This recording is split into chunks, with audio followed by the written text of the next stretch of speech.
What's up, guys?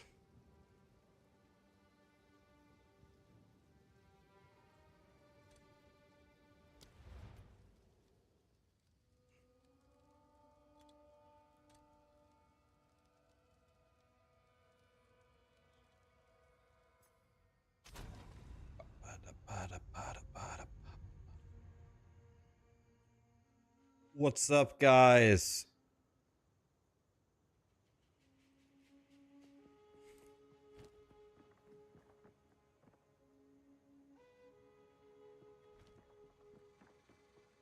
I haven't seen any messages from YouTube people yet, so I'm looking for a message from someone on YouTube real quick to make sure that we're actually live.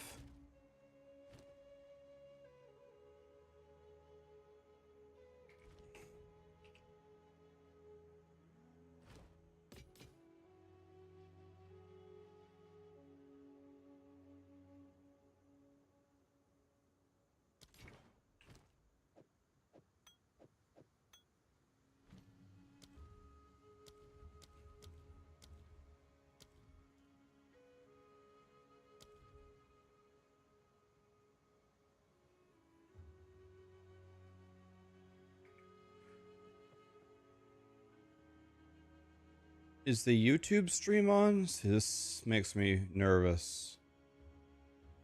Okay, people are talking on YouTube, but the chat isn't working for YouTube. So the YouTube chat is working. Okay, so I only have one option here. Let's log out of this and reconnect and see what happens.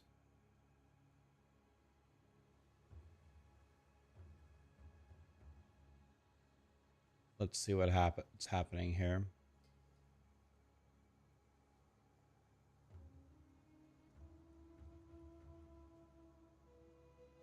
Can't leave our homies in YouTube hanging. Ghost Stalker, thanks so much for the 3 years, man. What a guy. Okay, I'm back in now. Then the $1 million question, can I see YouTube chat now?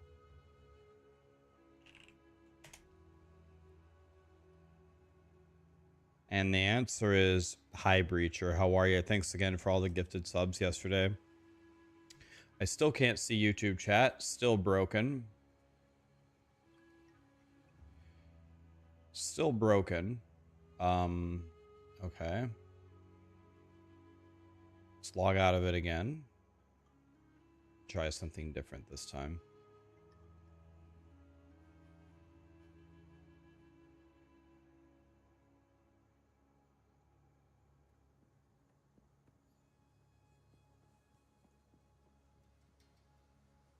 Okay. Now does it work?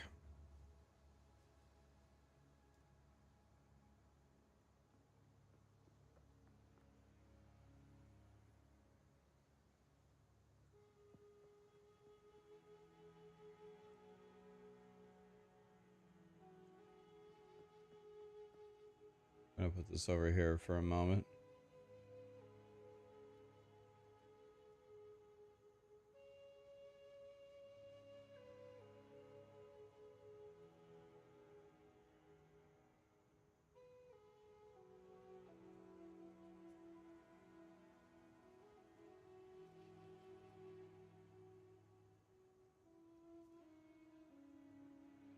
I don't understand.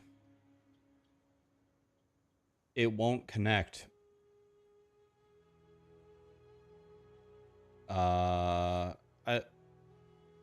This happens all the time.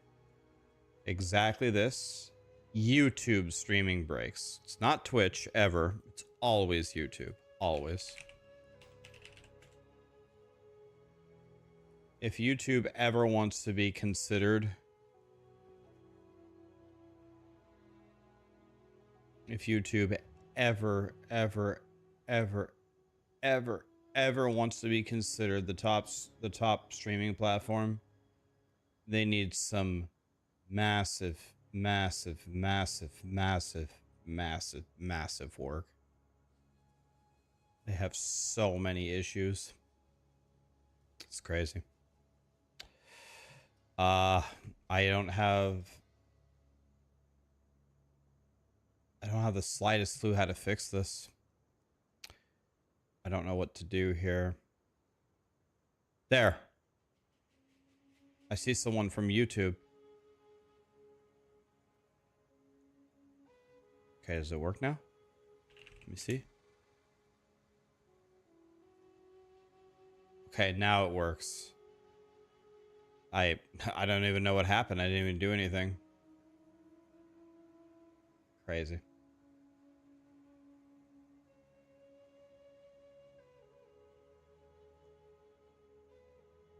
We're back. All right. Yeah, so we aren't using Stream Labs anymore. We're using Stream Elements. And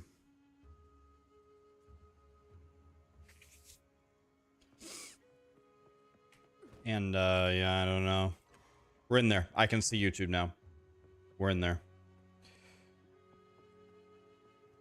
So you stream.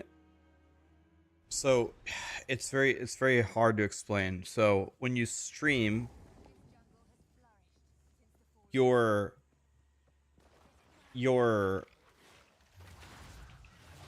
Twitch is always just connected. If I want to fire up a stream, then I am just connected to Twitch. It's just that simple. But on YouTube, I have to create a unique streaming instance every single time that OBS has to connect to. So if I want to stream on Twitch, I open up my Twitch and I just edit the description. I just say POE2 Dev Watch Party, and that's it. I'm done. Now I can stream. But on YouTube, I need to create a brand new page that says, this is the game, this is the date, this is the title, this is the thumbnail, da da da da da. Then OBS has to connect to that page.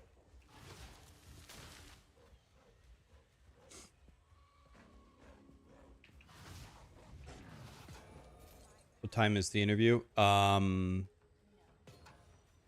think it's at 3 my time, so in about 3 hours.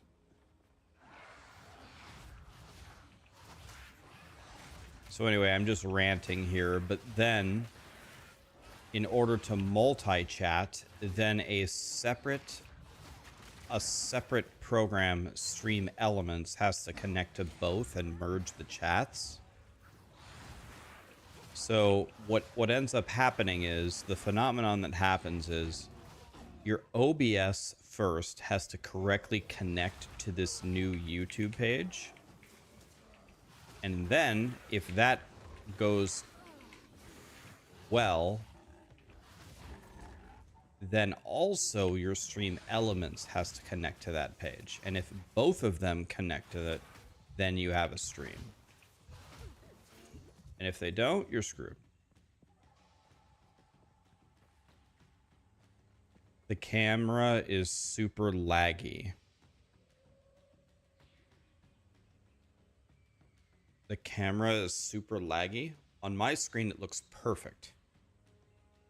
Can you guys try refreshing? On my screen, the camera's perfect.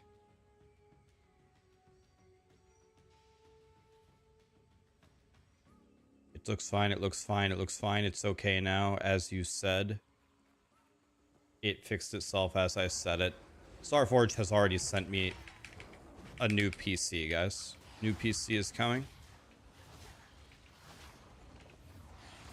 We have no clue what's wrong with this one. It wasn't Starforge's fault. They tested it. We tested it here. We cannot figure out what's wrong with it. Who knows? computers in general just don't work anymore.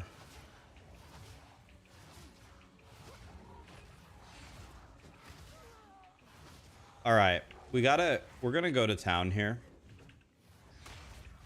We've got to figure something out here. I don't do any damage. My guy is such a horrendous piece of crap here. We got to figure something out. This can't be it.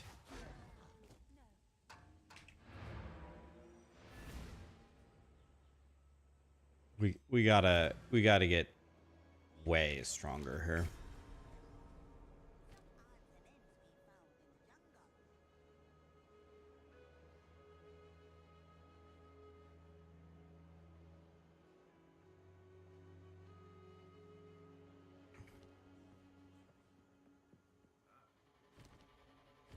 I do such horrendous damage here.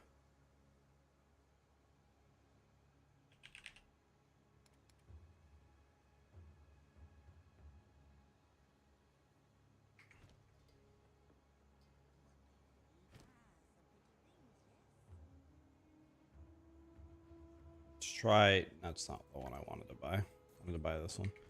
Let's try buying this Withered Wand. Okay. Okay, spell damage. That's not the worst thing ever. That's not very good. Do I have a Regal? I didn't even get it. What did we even hit? Mana? That's completely useless. I just made the absolute... This one. This is the absolute worst wand ever made in Path of Exile history. This one right here.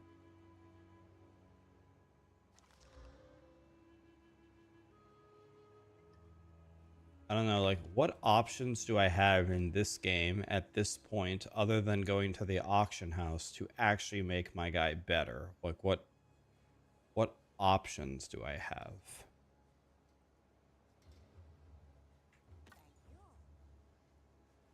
Trying to understand. Reroll a new character. That's my option. One to all physical spells.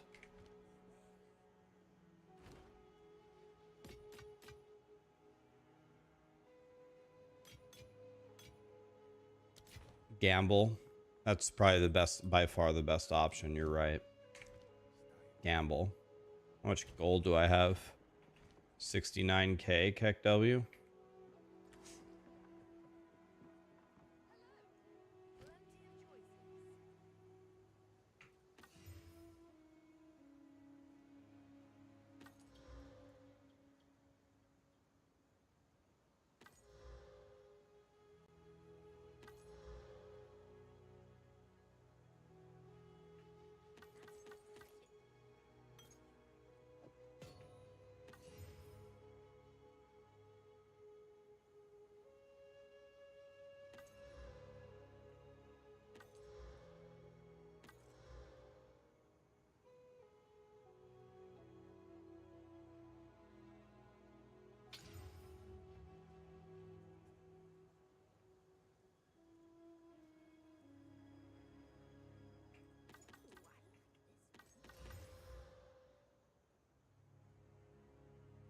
This one's very good. This.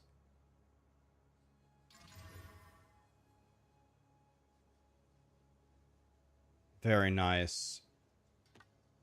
Okay, I need to be 61. I'm very happy with how that went. That was good. Okay, we did something, guys. We did a thing.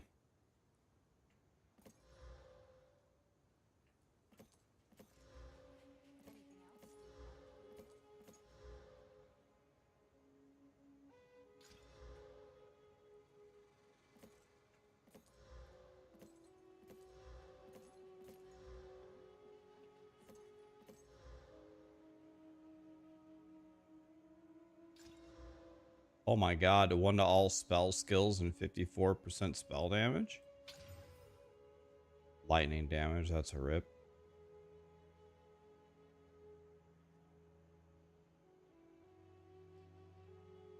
Let's see here. My DPS here now is 416 if I do this. 439. I need some exalts.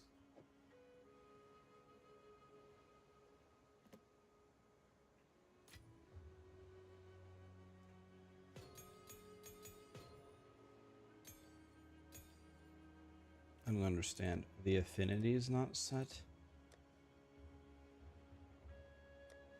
No.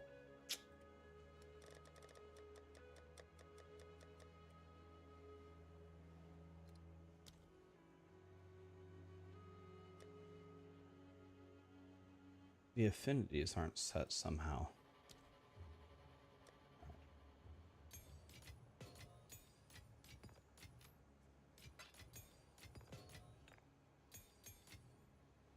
I gotta make some better gear here.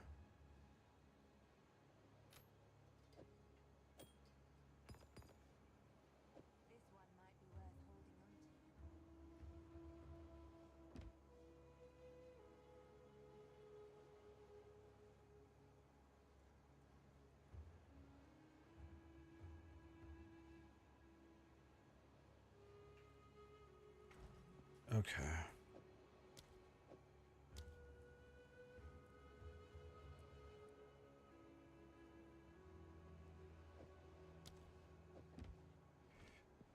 Okay. I need to get to 31. What level am I? 30? All right. That's not too bad. Are they having patch notes today? See, I was originally thinking if they're gonna do the interview, then they would have the patch notes, but I don't know. I haven't heard anything about patch notes coming.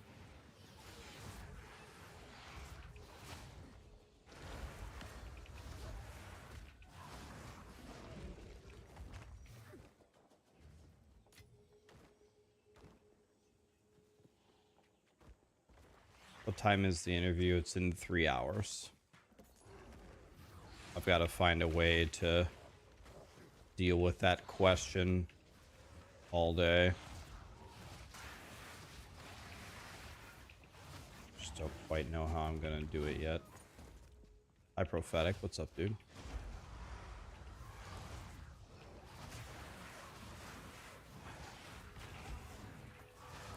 I think it's at 3 my time, and it's noon my time, so 3 hours from now.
Man, I even rolled too. Still hit me. I even rolled. By the way, I can use my new wand now. That will help. Now I'm going to do way more damage. I even rolled. Still hit me.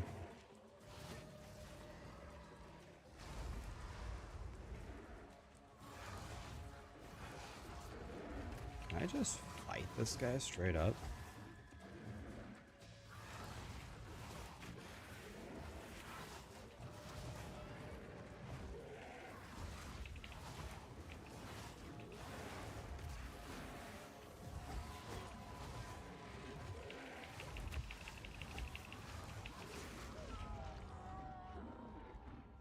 So, just let me understand. Just let me see if I'm understanding this.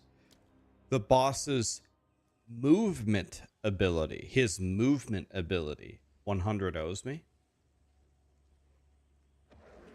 I don't get it. His movement ability, 100 owes me?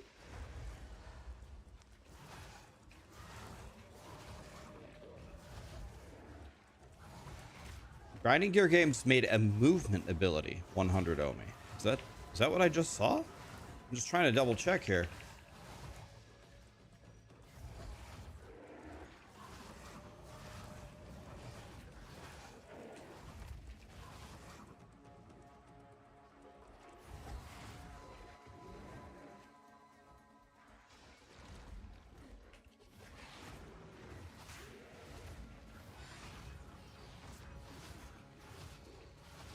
Just got 100 owed by the guy's movement ability.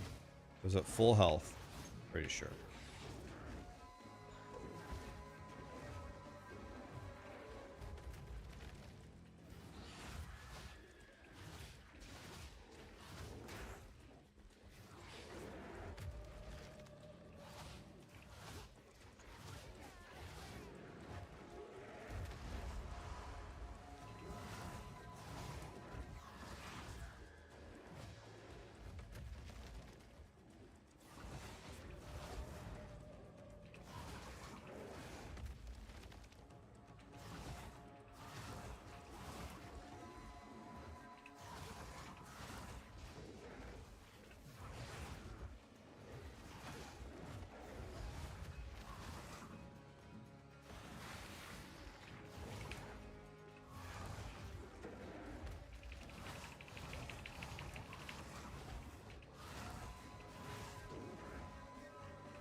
Got 100 owed by his movement ability.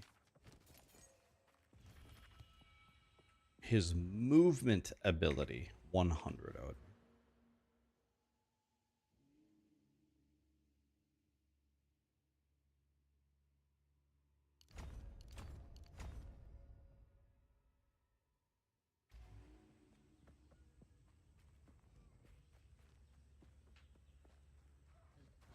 That's something. Now that is something. Oops. That.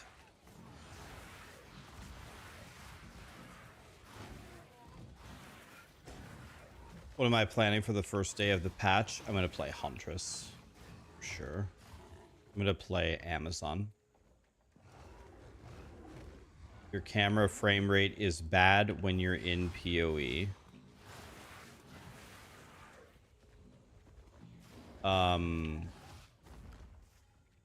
Are other people experiencing this?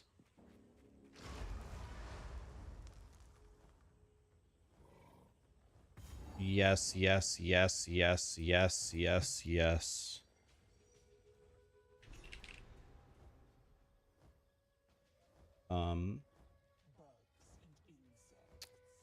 I don't know how to... I have no clue what I would do to fix this.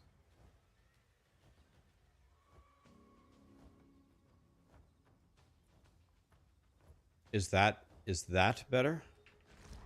What about that? Is that better?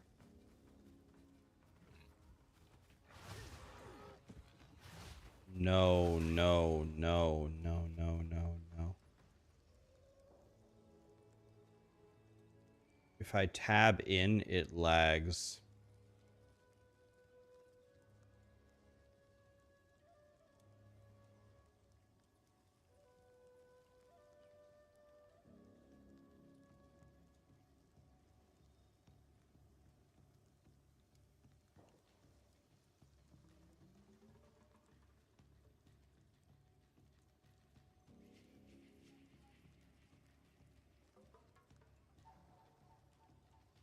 Try this.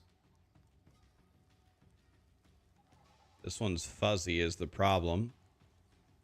Why is it fuzzy? We'll never know.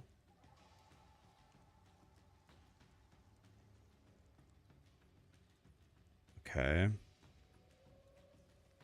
So this one's super fuzzy.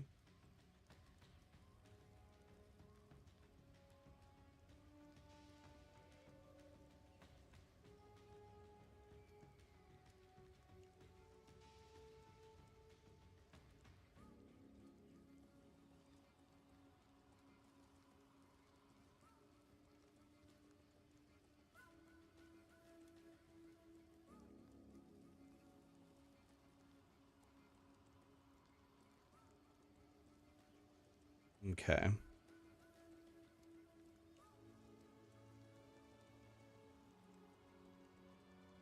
Okay. Let's try this.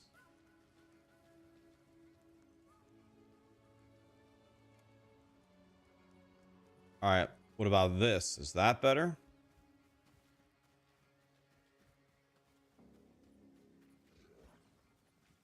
It works.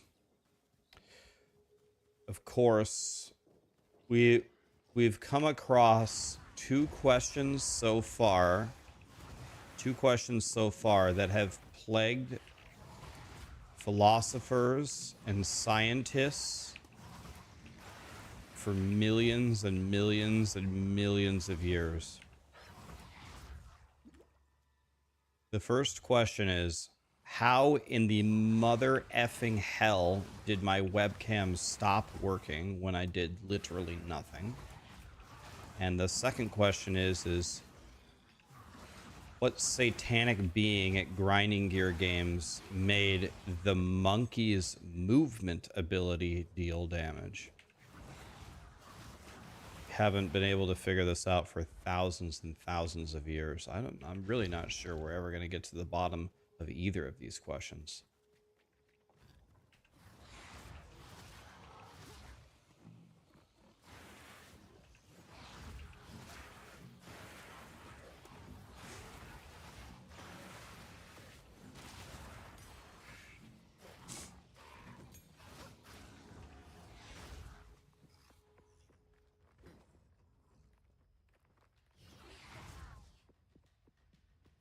The answer is 42.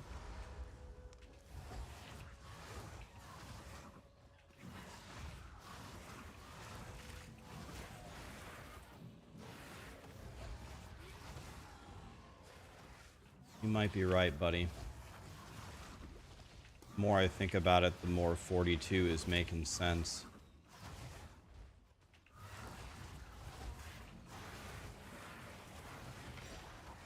Makes a lot of sense, actually.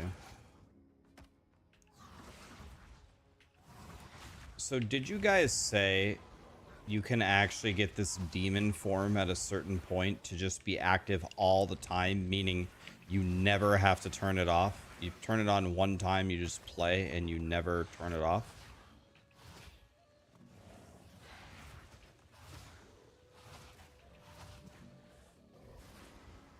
Or do you have to keep turning it back on?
So you just try to lower your health as much as possible, and then you cap out regen, and then...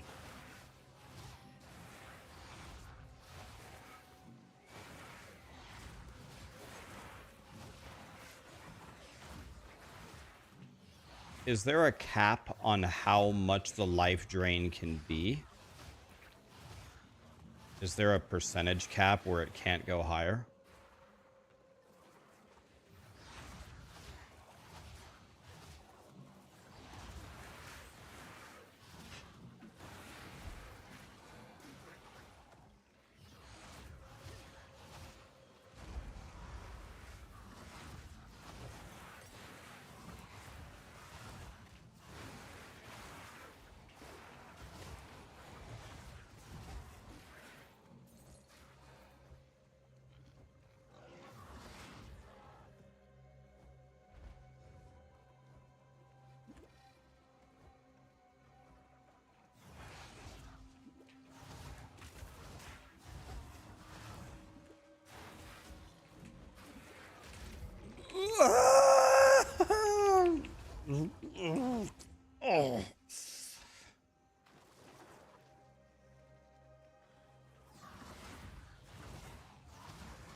Yeah, you learn to make all kinds of new animal sounds when you play POE2.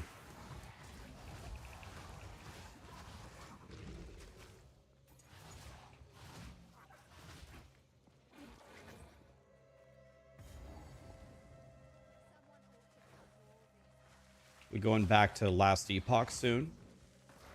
I mean, Last Epoch starts on the 17th, and I will go to Last Epoch before the 17th at a minimum of 1 day early to warm up.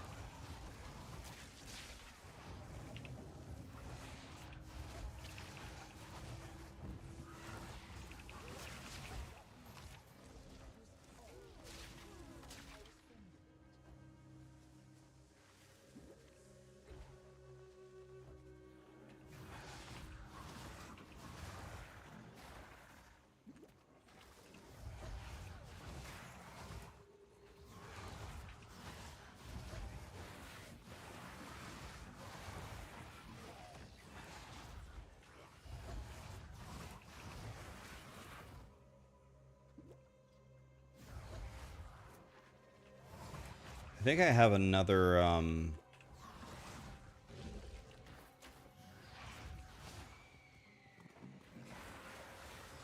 I think I have another,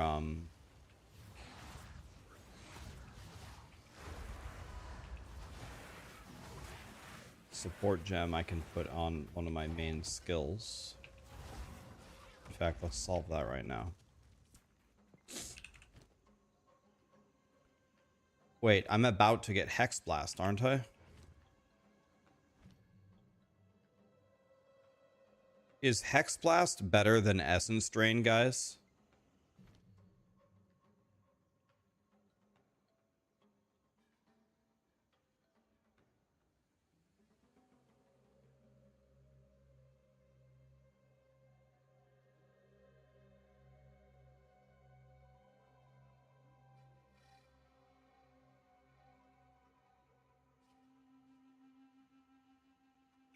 Yes, but it's all bad anyways. Thanks for making me feel better, Einstein. I put away my skill gems. Can you explain guilds? Should you buy guild tabs? guilds is just like a group of people playing together. You could, if you want to,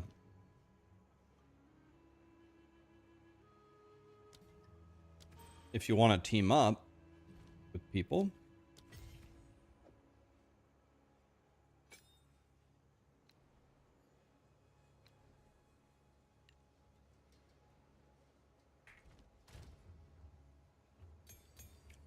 Are you planning to team up?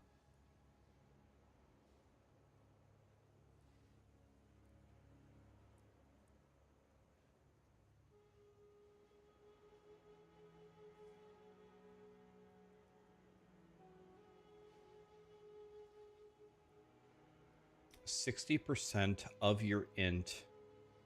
Okay, seems terrible.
Screw it, I'm going to use it now.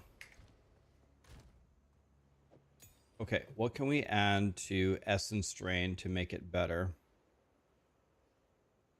I don't think I have any minions, so we can't use Minion Pact.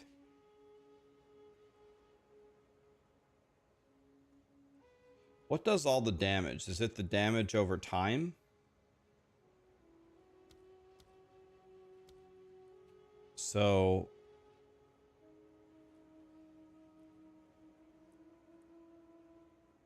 let's see, anything for chaos damage?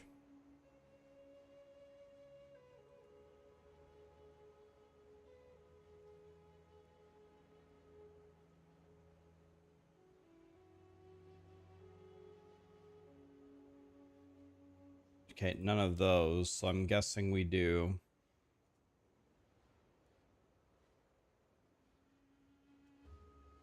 persistence, maybe?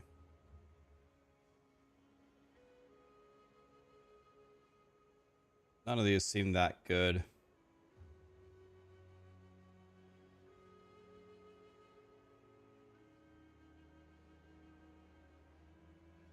Would chain be good for Essence Drain? Because it's all about the damage over time anyway. Do you guys ever play chain with Essence Drain?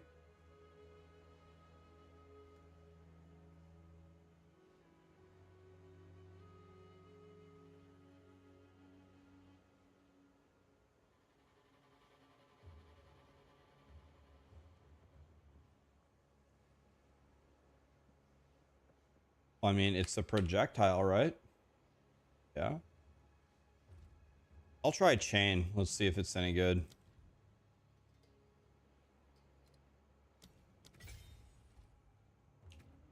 Wait. Oh, yeah, okay.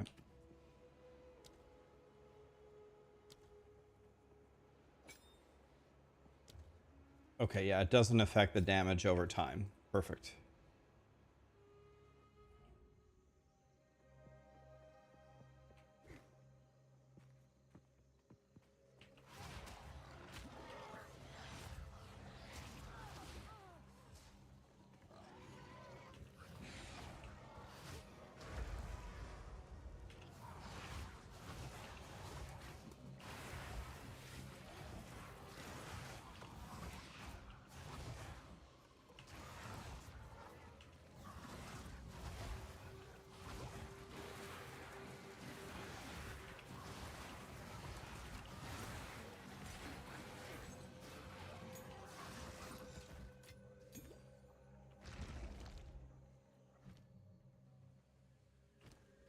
Required level 36.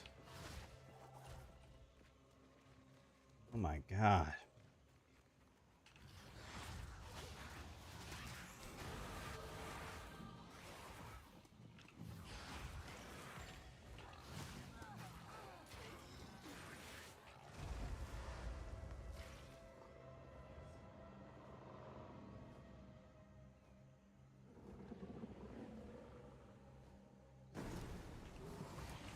Oh shit, Jim Bob is here? Wait, what? Was I not standing directly behind him?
I don't understand why.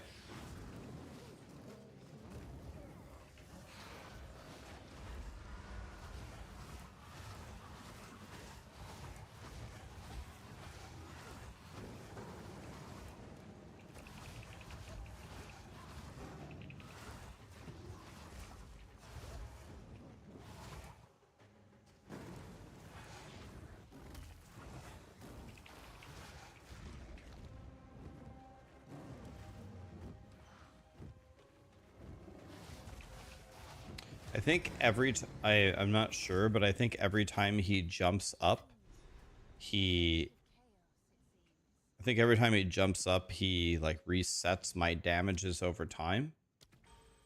So I kept perpetually doing 0 damage to him. I'd apply everything to him, and then he'd jump away.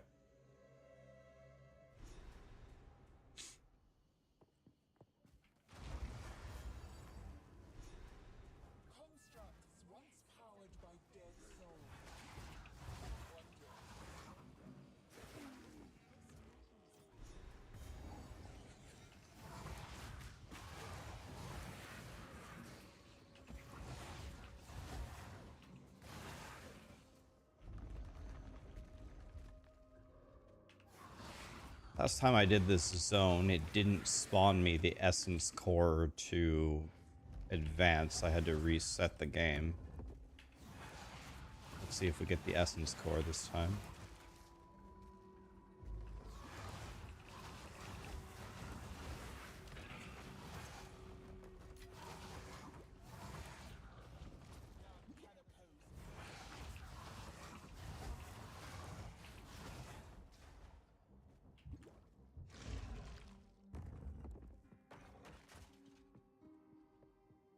When does the watch party start? The watch party has started right now.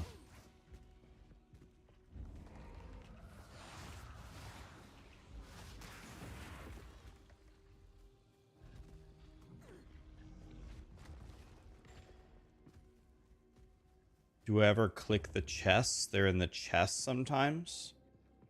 The quest items are in a random chest. That better not be true. The quest items should never be in a chest. That better not be true. Yeah, it's right there.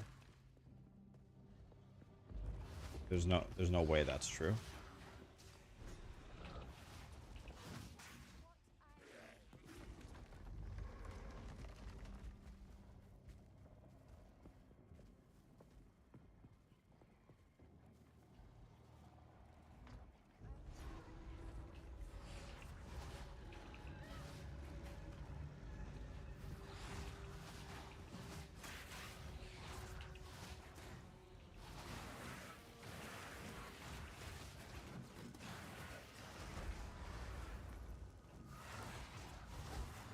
This build so far definitely is way up there with one of my all-time most hated. This is like close to crossbow tier. How much I hate this build. I despise, I hate everything about the demon form mechanics. Do not make this build under any circumstances. Yeah, this build is horrendous. Maybe it'll get better with Lich.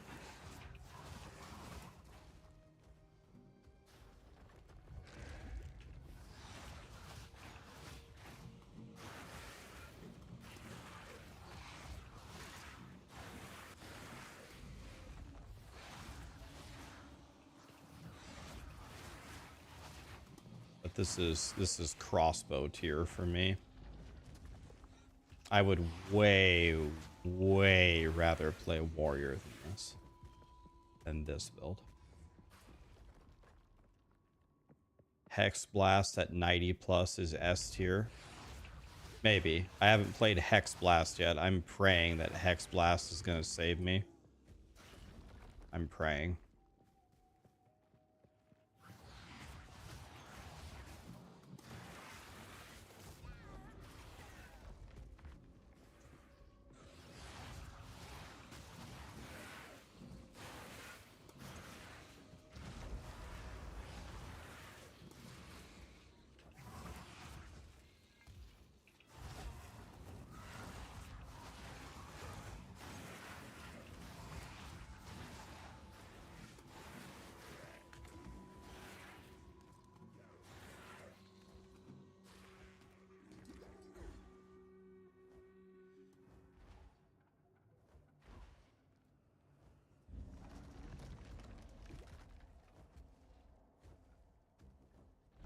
I'm gonna stick with it and keep going with it, but Jesus, man.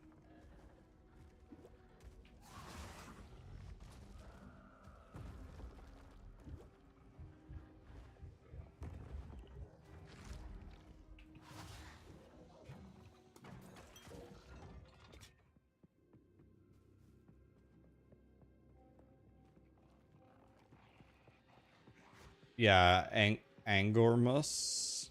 Yeah, I saw that.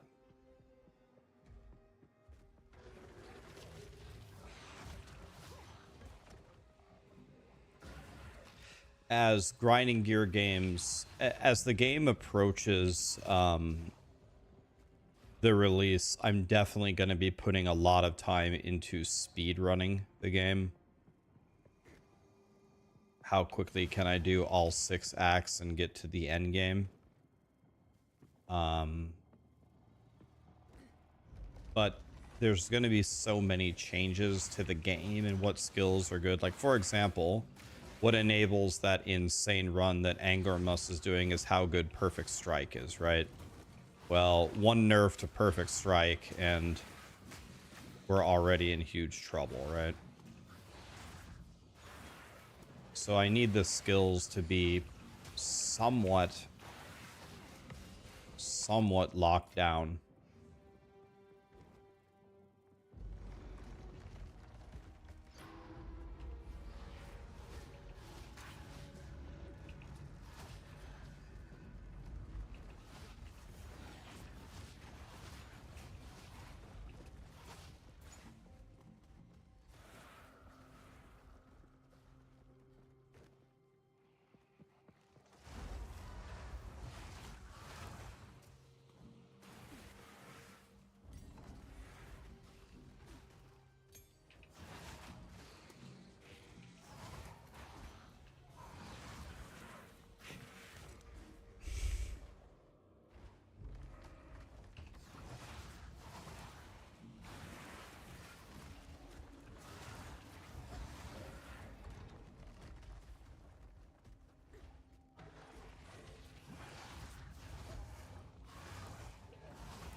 seems like a good node.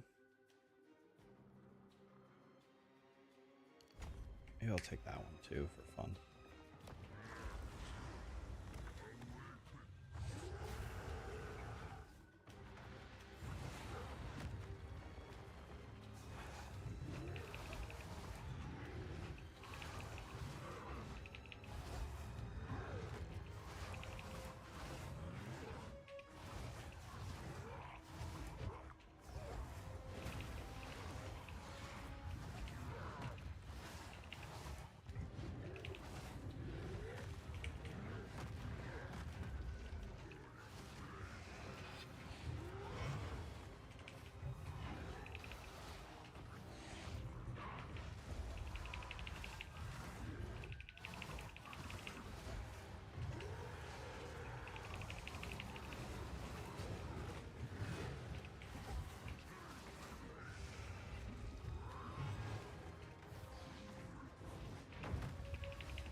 Not today, Blackjaw. Holy, this build is ass.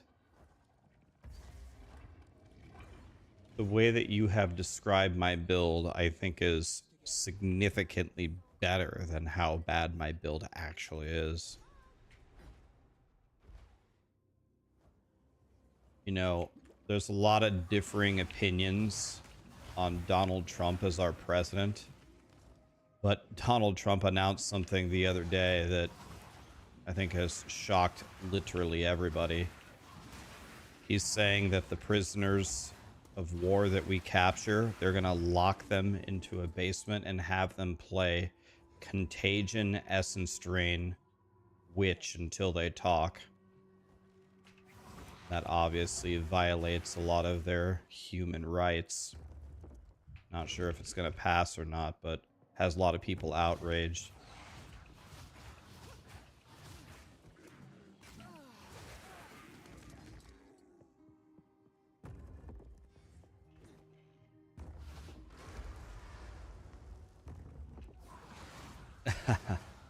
What's up, Hog?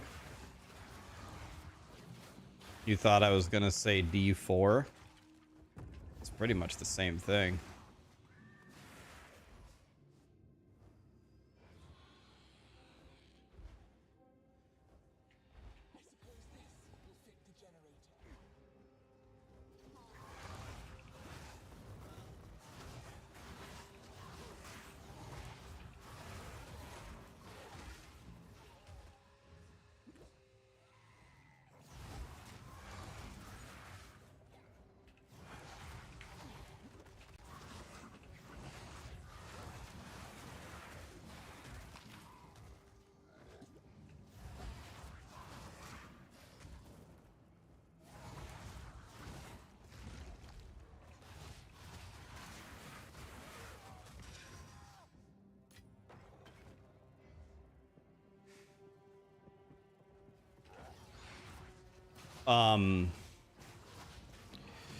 Yeah, just to give you guys an advanced warning, I'm guessing at this point a lot of you won't care. If you do care, you can actually genuinely let me know. I would be interested, but in season 8 again, I'm going to log in season 8.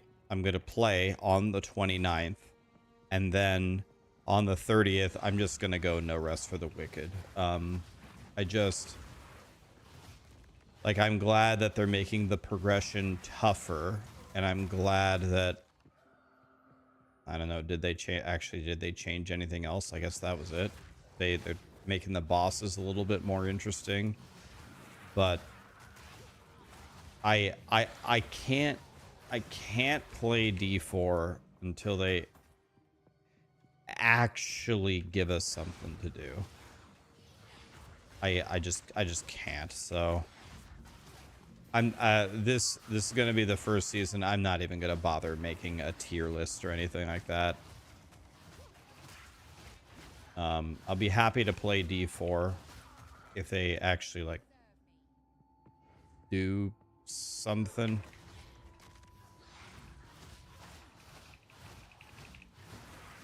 But currently there's just nothing to do, man.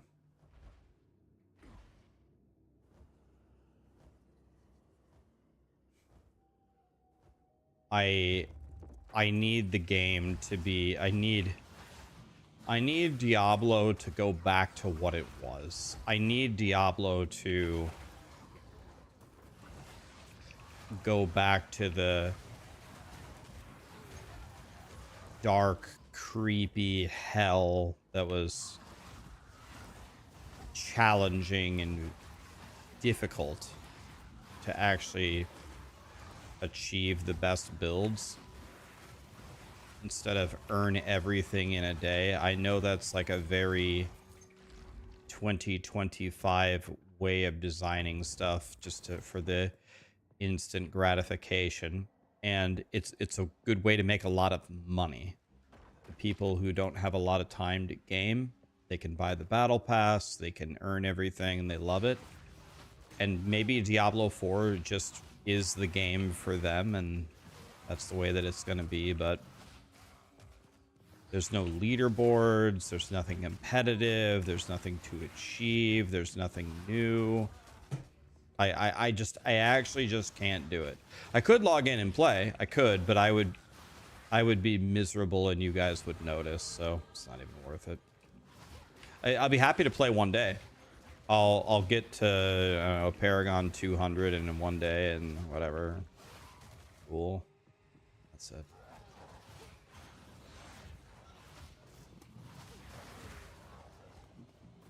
You want to know what all of my friends play? Like all of them, without exception. You want to know what game they play? All day long. They don't have any interest in playing any other games. And these guys are gamers, man. They love games, all different kinds of games. You want to know what they play? They play WoW Classic. All of them. All of them. You want to know why? Because it's difficult. You pull 2 wolves instead of 1 wolf, you die. You're dead. You know how long it takes to get your mount, to farm 40 gold to buy your mount, level 40? It takes fucking forever. It's just difficult and relentless, and you don't get jack shit. You log in, you do like 2 quests, and that's it. By the way, they don't have a lot of time. They're very, very good players, but they don't have much time. They got like jobs, and they're like, you know, they contribute to society and stuff. So it's not that you can't say, oh, it's because they're degens and they play all day. No, totally the opposite.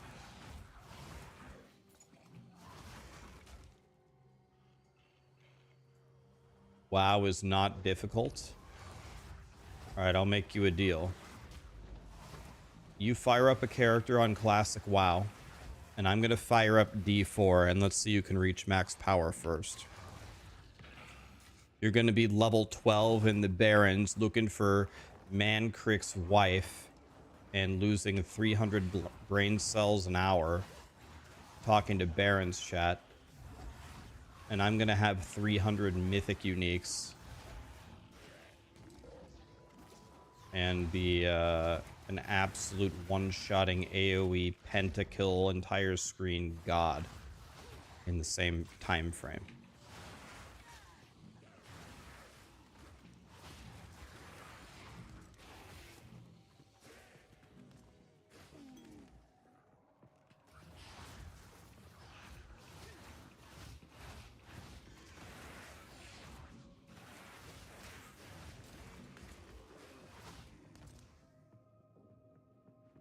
Amount of hours to reach max power is not a measure of difficulty.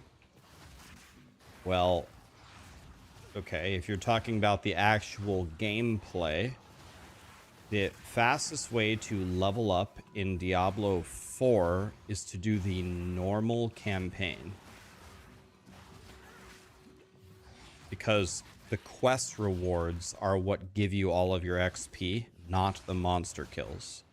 So, once again, the difficulty of it is figuring out how to do quests all the way to 60 and dungeons and da-da-da-da-da in Classic WoW versus holding forward in the normal campaign in D4 where you one-shot literally everything the entire time.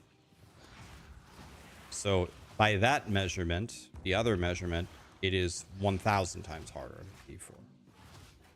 Still. Anyway, I'm glad that you don't think that WoW Classic is a tough game. In the grand scheme of things, it's much more difficult than almost every game released in the last 20 years.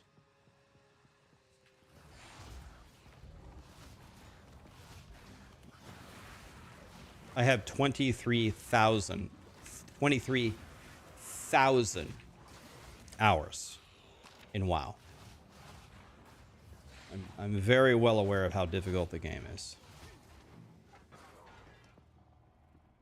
D4 has nothing to do with the difficulty in WoW Classic.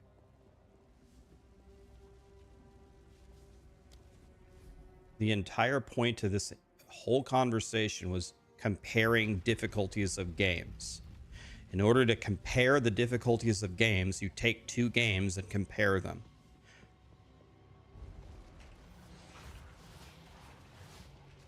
Let's drop the subject, buddy, but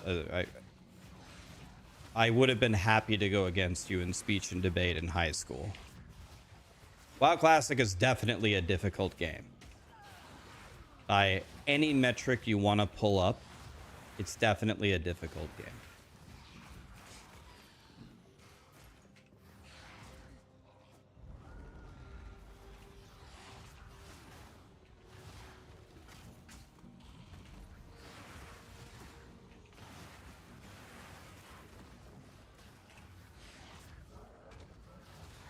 That's so many hours. I don't even know if I've been alive for 23k hours. You don't earn the IRL title Supreme King and Ruler of the Losers if you don't just waste your entire life away playing video games.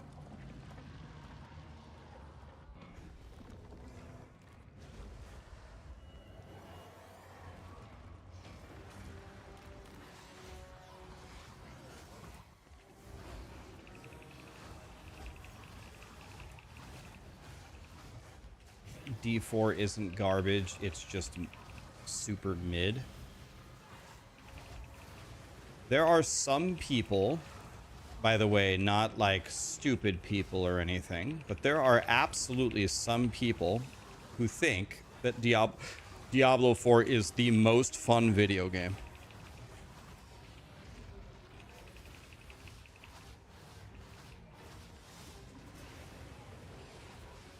They absolutely exist. My brother, if you did not know, he wrote many of Maxwell's guides over the years. He was on Maxwell for many branches.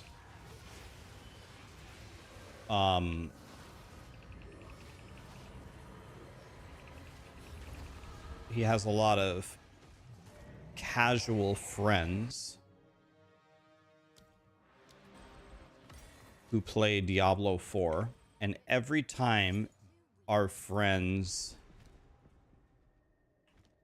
hear that there's a new Diablo 4 patch, they immediately text us or come over and say, "Oh my god, did you hear about the new D4 patch?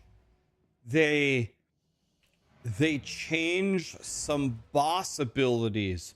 It's gonna be sick. It's my favorite game." That's literally what they say. They They love it. And you just sit there going,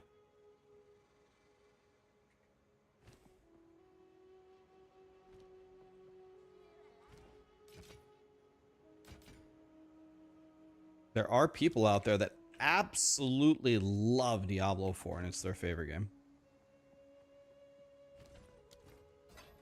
Which honestly is awesome. If that's their favorite game and they're having a blast, I am not at all interested in convincing them otherwise or trying to take away their fun. By all means, my friend, enjoy it. Blast.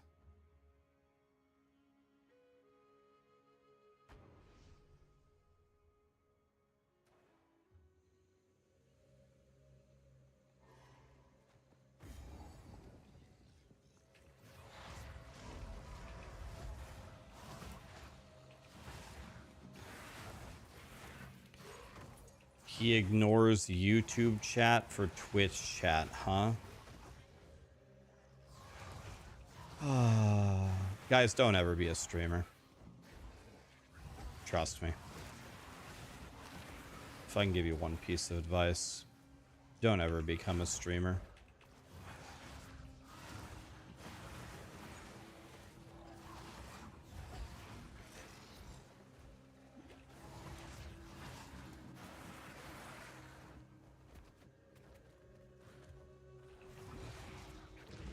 Might die here. Jesus.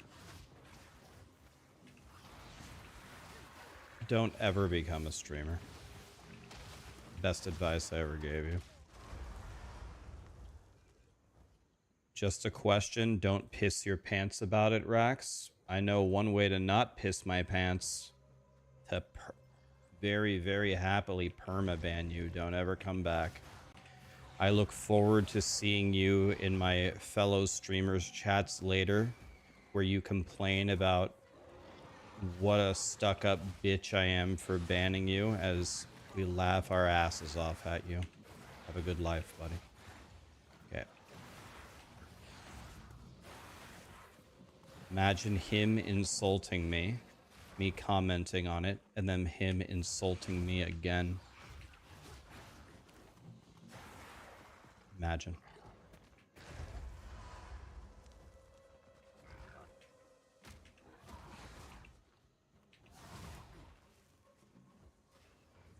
I've kind of had this strategy in the past, but this strategy is going to be even more heavily reinforced, and I'm preaching to the choir here, so most of you, this really doesn't have anything to do with you, but definitely going forward, anybody who comes to my stream and causes any kind of grief, it's just going to be a permaban. It's just an insta permaban. We're not looking to rehabilitate anybody in here. It's just an insta permaban. That's it. Good luck on trial, thank you. There's no way I'll beat it. This character is a piece of shit, and I'm going to spawn Tornado Bird. He's going to kill me in one hit. So, we lost, but I'll try it anyway for fun. It'll be good content when I die. In Rage.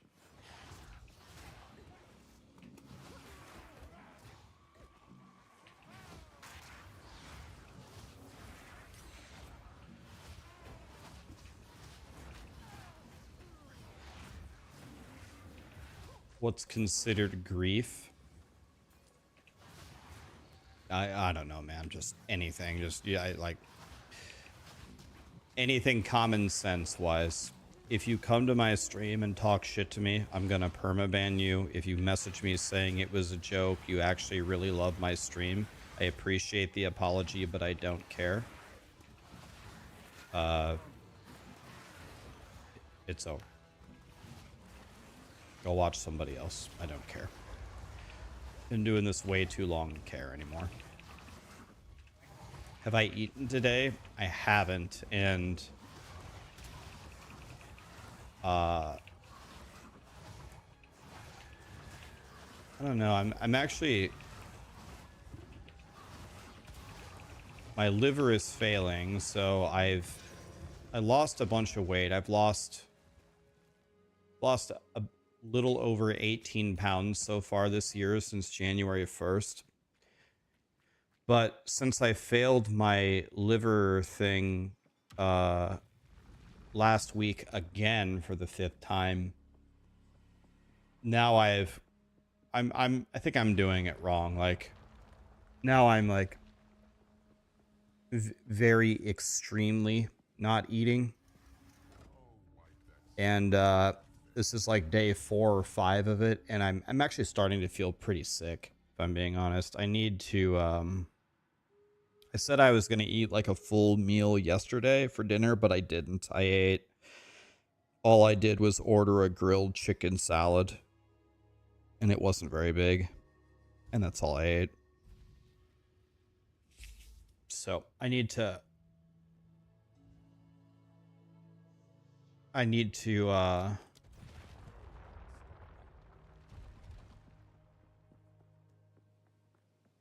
ease up on the gas a little bit, but here's the problem though.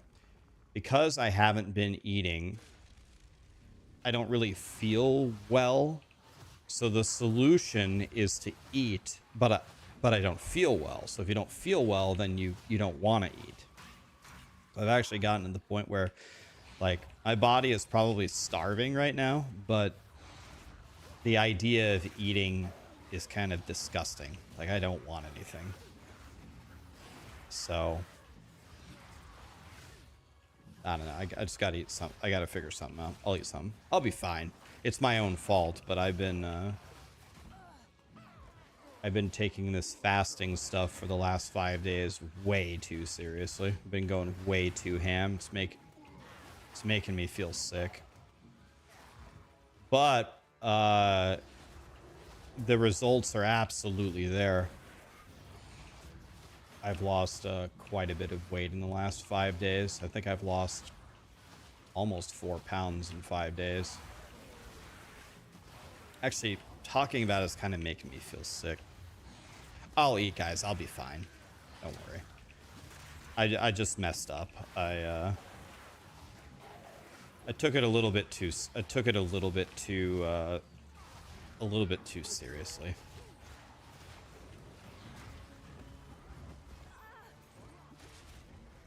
It sounds like anorexia. Nah.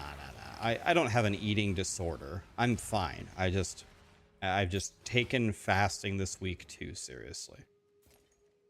I'll be fine. I'm gonna be fine, guys. Don't worry.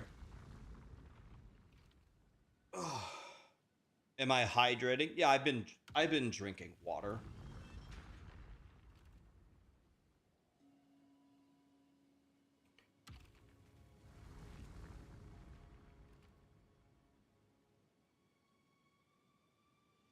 Maybe I'll do that. There's an awesome, yeah, that's a good idea. There's an awesome, yeah, at the same time though, I don't really want it, but there's an awesome juice place around here that makes healthy juices.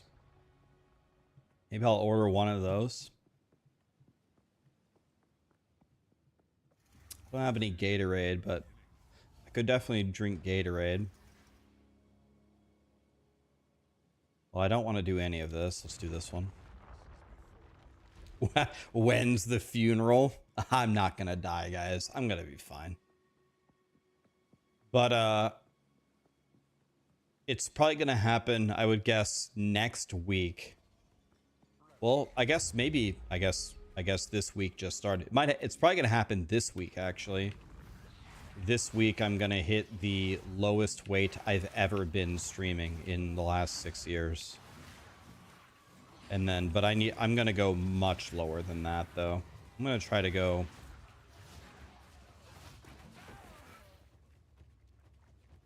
I don't know. It's hard. I might try to lose another 13 pounds after that.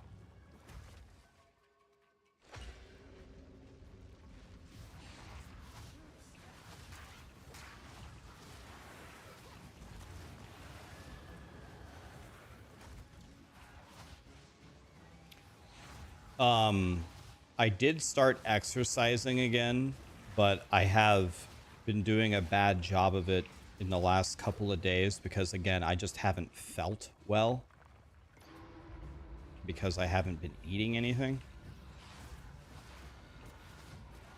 Yeah, I've been trying to keep up with it, but then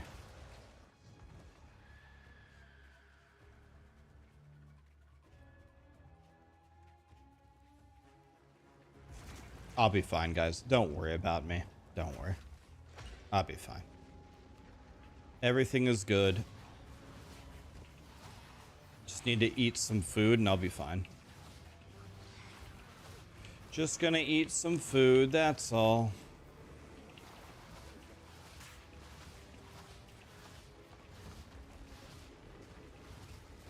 I'm dead here. I'm dead. Can I drop the Val core? I'm dead. Yeah. There should be a is there a button to drop it? There should be a button to drop it. Is there one that I'm not aware of?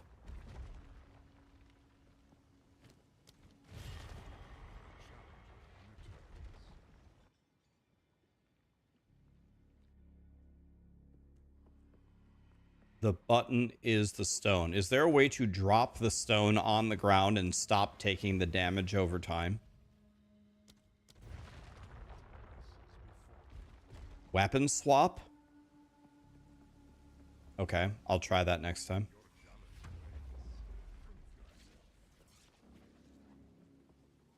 How many gifted subs to persuade me to eat a pizza?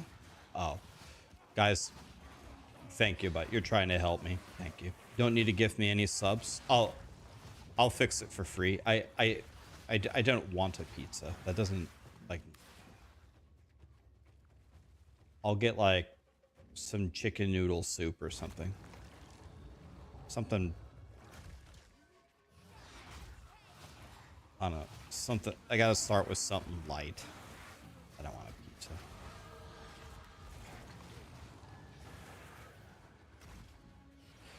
Believe it or not, I don't even want tacos either. It's okay, guys. Thank you. I'll be fine. Don't worry about me. I'm fine. Who cares? I'll just eat some food. I'll be fine.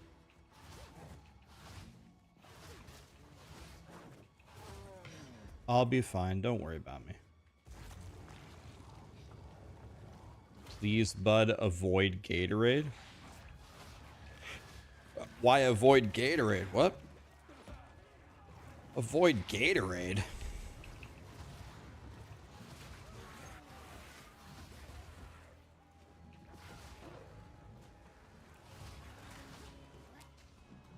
You have powdered donuts?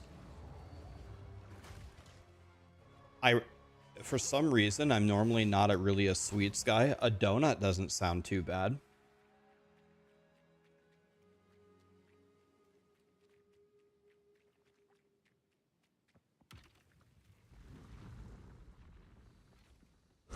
A donut sounds pretty good.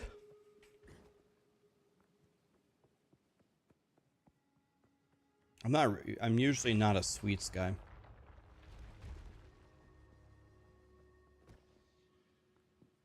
Why am I wearing a hoodie all the time? I wear a hoodie. I wear a hoodie because I'm bald and fat.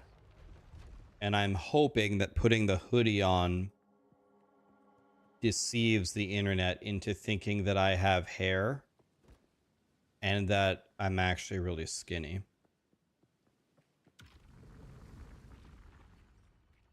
Yeah, the interesting thing about it is the hoodie actually makes me look way fatter than I actually am. When I met Macro, you guys know Macro Bio Boy? I met him in July. And I walked up to him, I said, "Hey buddy, it's Rax." And he looked at me, he goes, "Wow, I did not expect you to look like that." And I go, You thought I was Jabba the Hutt, didn't I? You thought I was fat ass." He just laughed. He's like, "Not exactly in those words, but you are way more built than I thought you would be." And I go,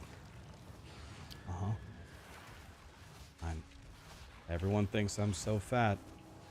Ask Woody, ask Macro, they met me. Ask them how fat I am. I mean, they should know pretty well. We were pounding each other in the ass all night in the hotel room. They should have a pretty good idea.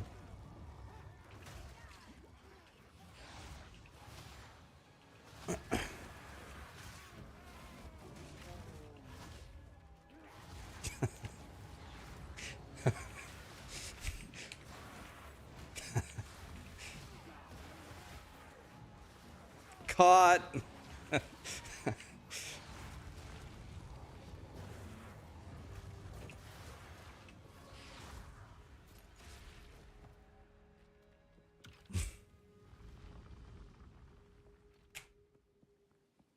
You know what? Hell yeah, man. Hell yes.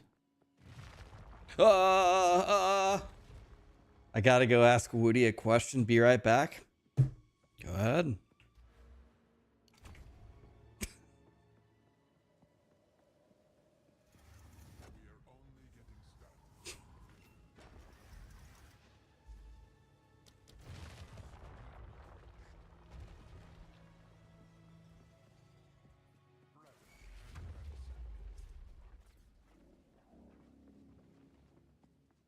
Woody is married. I think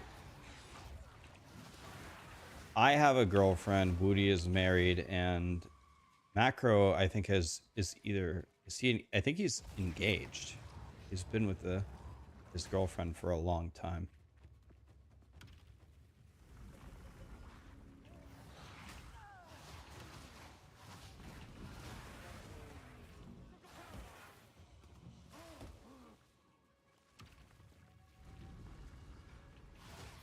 It's all a cover.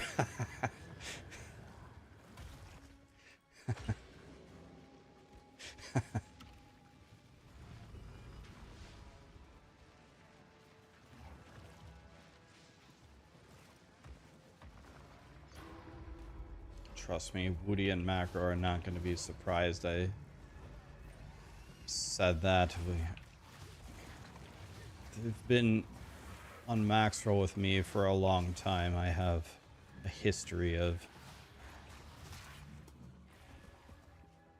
saying things I shouldn't.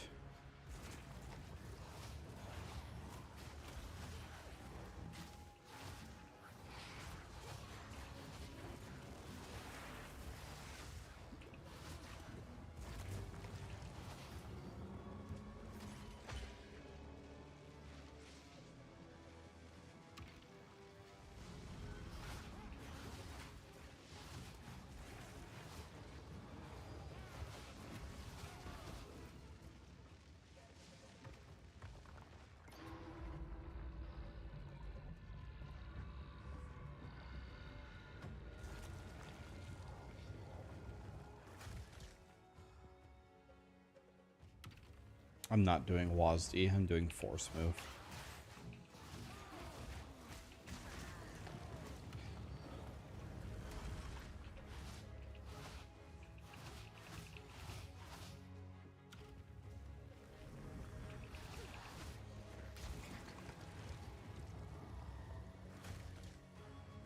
Just wait for the energy shield to recharge.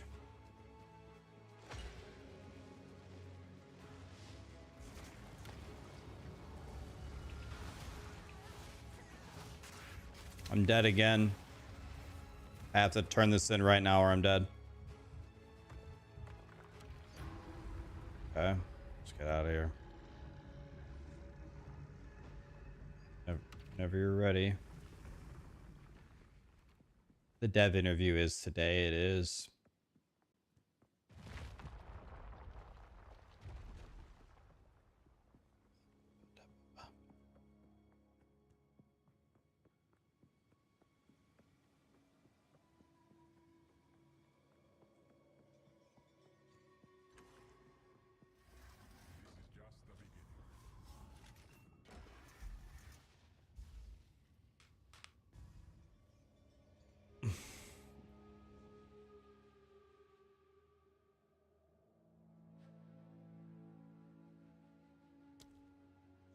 guess this one.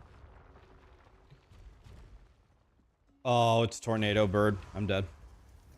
Oh.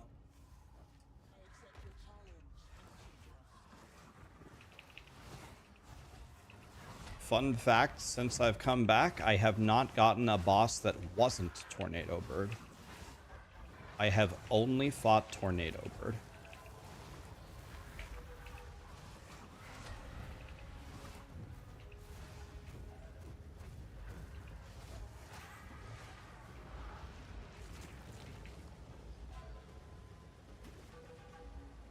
I haven't fought. Please end.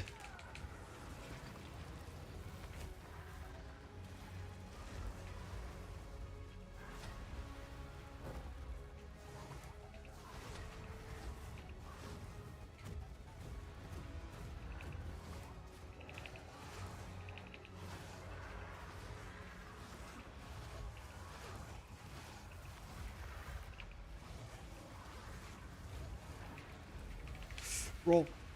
Turn this off. Roll over this. Oh my god.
I'm actually not even sure how I just killed that guy, but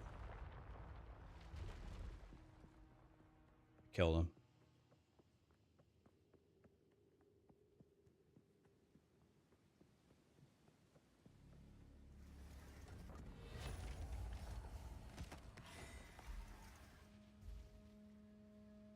Guess we just...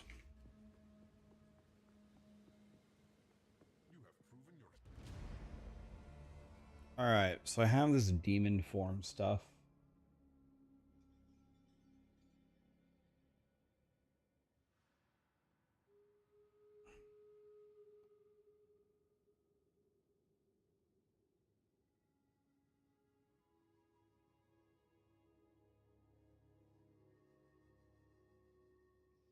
I see. I see. So this 10 demon flame makes me be able to be in demon form all the time. It's this, right?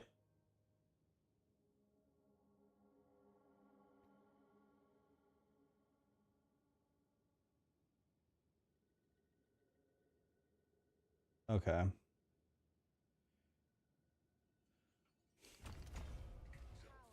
Now, okay. Now I should be able to stay in demon form. I might be able to actually just stay in demon form forever now. I see. So I'm going to be losing 5% of my health per second.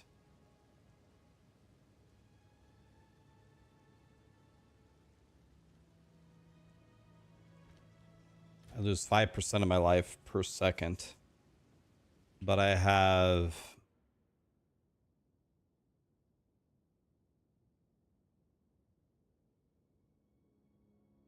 I'm negating some of it.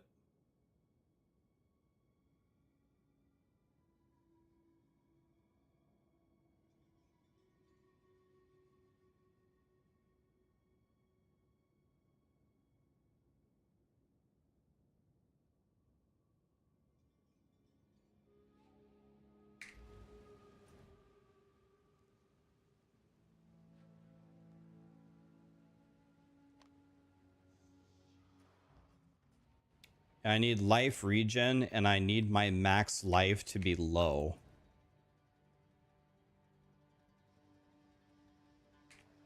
Let me read this one more time. Let me read this again.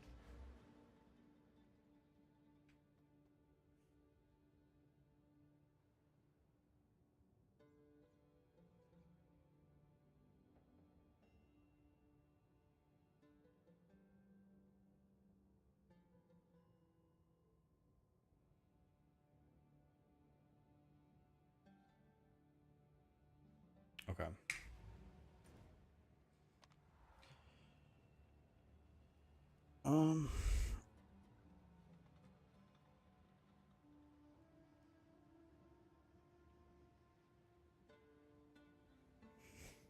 I feel like I need to eat something.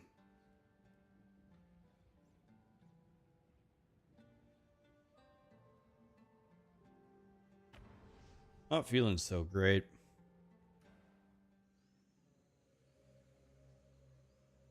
I'm just thinking.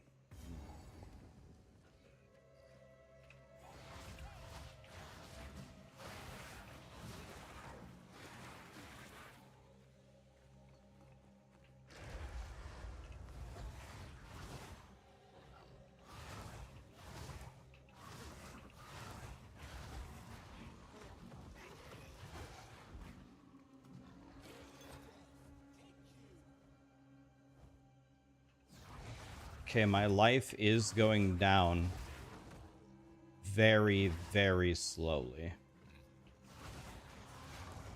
I'm losing a couple of life per second. Should be easily counterable with health potions, but I would prefer that it... Obviously, I would prefer that it never goes down. Okay, now with this max demon flame thing, now I'm way stronger by a lot. This build just went from crossbow tier to...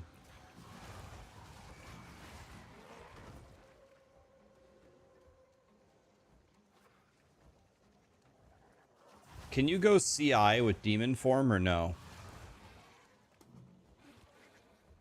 I'm guessing. No? Does that interaction work? Has anybody tried that? I'm sure somebody's tried it.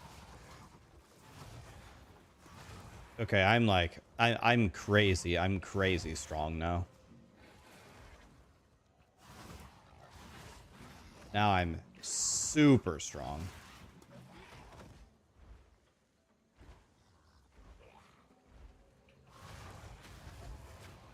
Oh.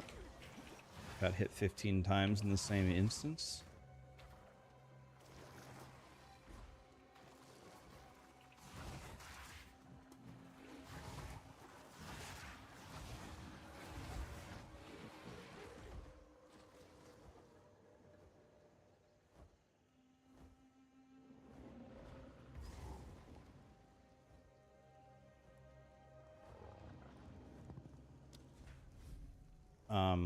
All right, we need to find the exit here.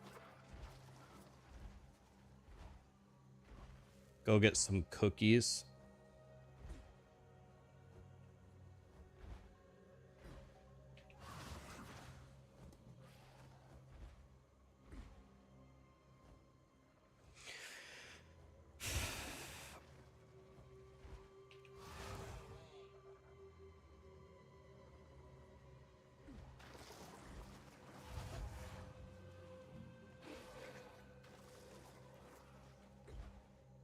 What class is this? This is a witch.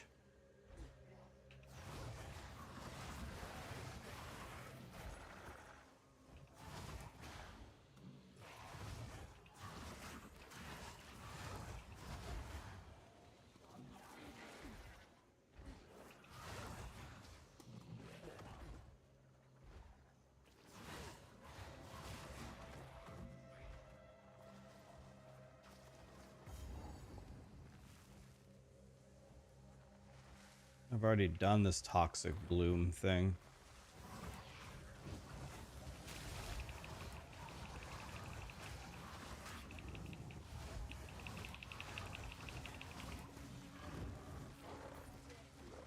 Killed that guy pretty fast, actually. I'm just so much stronger now. And my quality of life went up so much.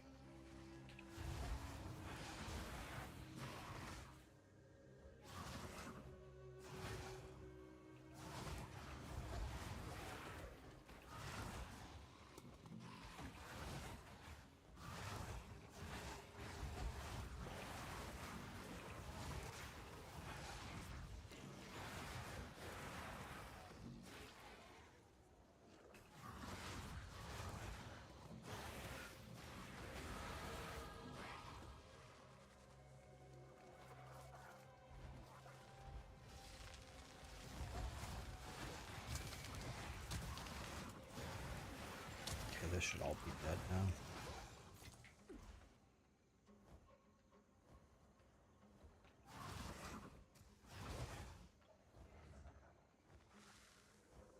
The first iteration of this allowed you to have 800 stacks. Jesus.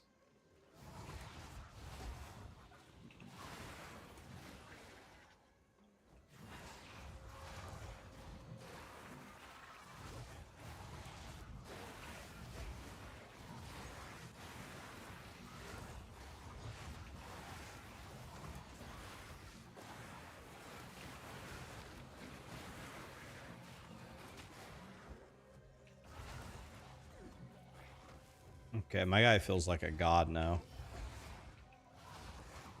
Dude, that double ascendancy point, when you get that second one to max 10 demon flame, my god, dude.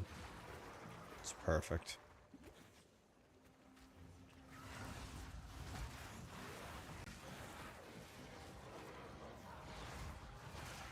Now I'm big chillin'.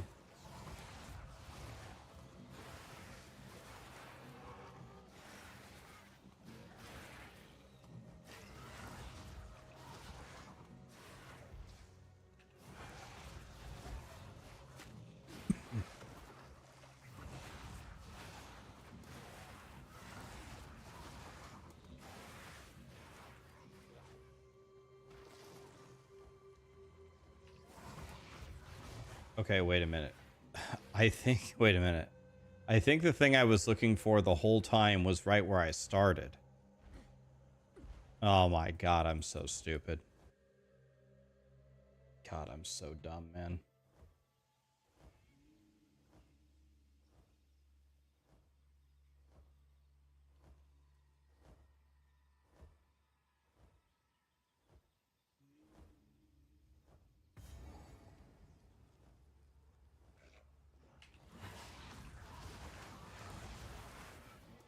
Okay, now I see why people like this build. Until you get the double ascendancy points, this build is kind of bullshit.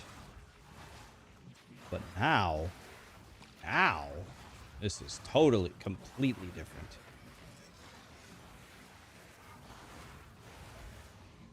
Now I'm just cruising through and just murdering everything. So what you do is you cast Contagion on something. Then you kill it, and then look. It just chains to everything, and everything dies. So you go over here.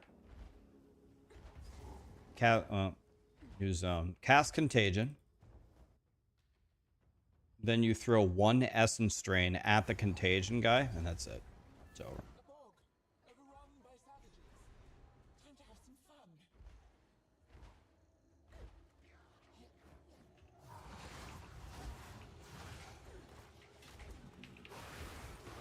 And then once the contagion spreads, there is no prayer for the monsters.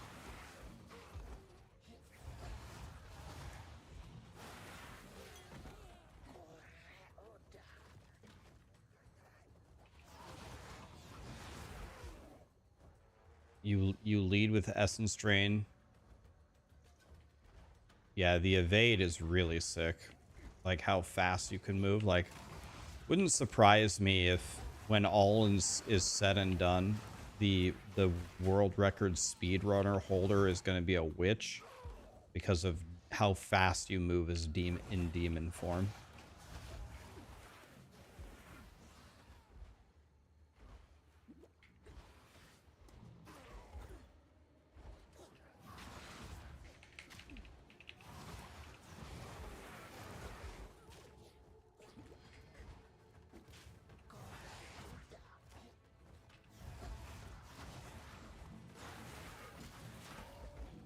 Boiler, how you been, buddy?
You went to Disney World. Hell yeah, man.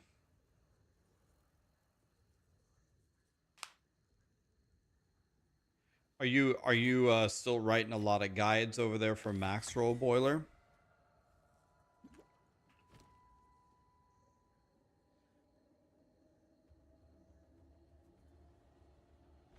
Are you going to be doing any streaming in April?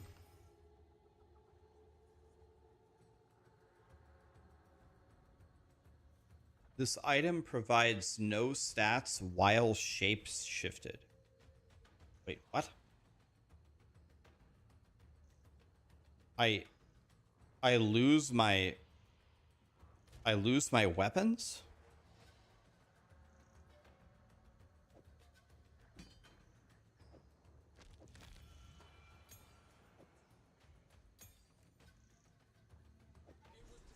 You lose your weapons in demon form.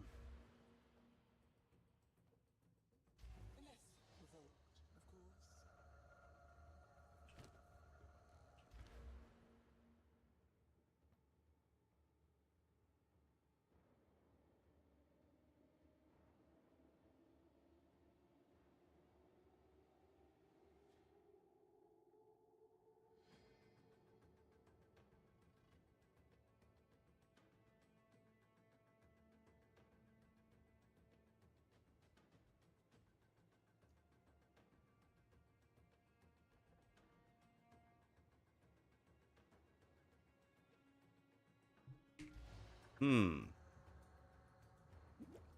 Okay.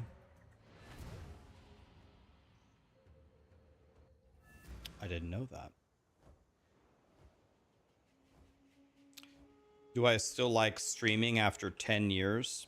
Well, I've only done 6 of it so far, but I assume you mean how do I feel about it right now? I still like streaming. I still like hanging out with you guys.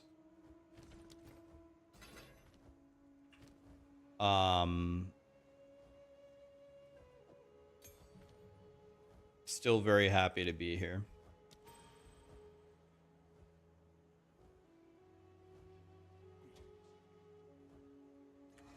Not gonna lie, with the with how Diablo 4 has played out,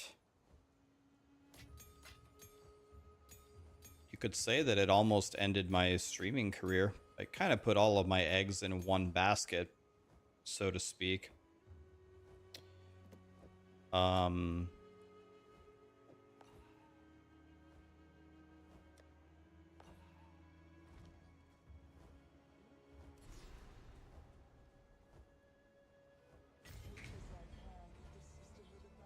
But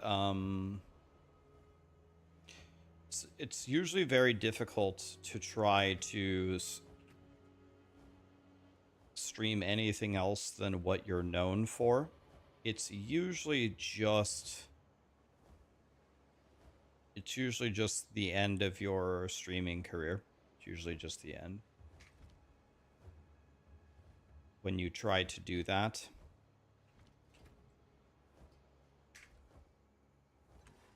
But I didn't really have a choice because I could have just kept playing Diablo 4, but I would have been unhappy and you guys would have noticed, and then streaming would have become a chore for me instead of something I genuinely like to do. So I said, well, I'm gonna start playing other games like Path of Exile and Last Epoch, and might be the death of my stream, but at least I could say I tried. And then I ended up having a ton of fun in these games, and luckily for me, those communities, for the most part, really, really welcomed me to come over there. And the communities within them have been pretty great as well. So I got very lucky. I feel very lucky.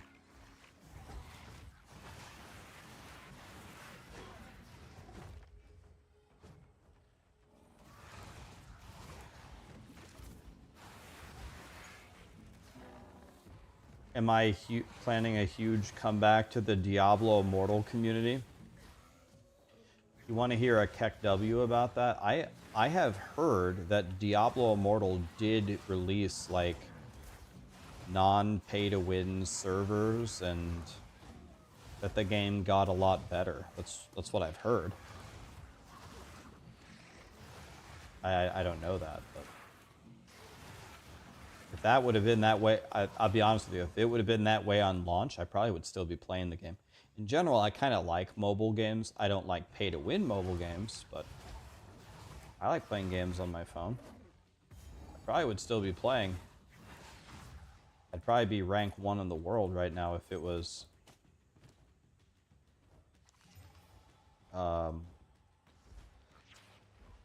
they had taken out the pay-to-win.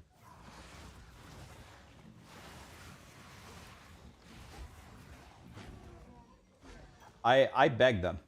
I begged them before the game released, when I knew that it was going to be like that, like right before it launched. I said, for the love of God, give me a server I can go play on that's not like that. And there were a lot of people at Blizzard that wanted to do that. They wanted to make that, but the higher-ups said no.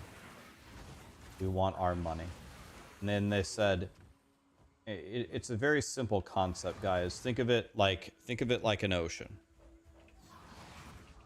The people who spend all of their money on the game, aka the whales, need the plankton They need millions and millions of plankton to swim around in the ocean so they can gobble them all up so they can feel like they're good gamers, right? If you make a free-to-play server, all the plankton will, of course, go to the server where there are no whales. And then all the whales won't spend their money because there are no plankton to eat.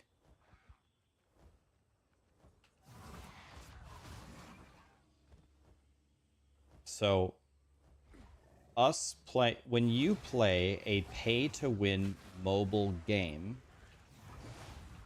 what you are doing is you are plankton for the people who spend all the money and fund the game. You're just there to get slaughtered, essentially. That's your job.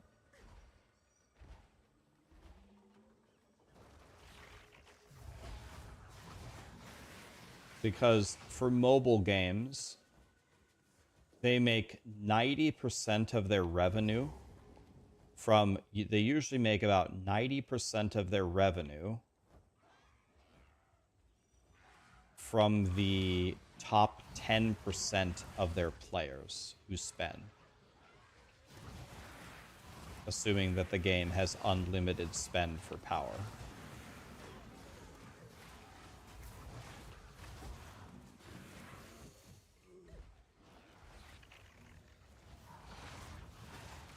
So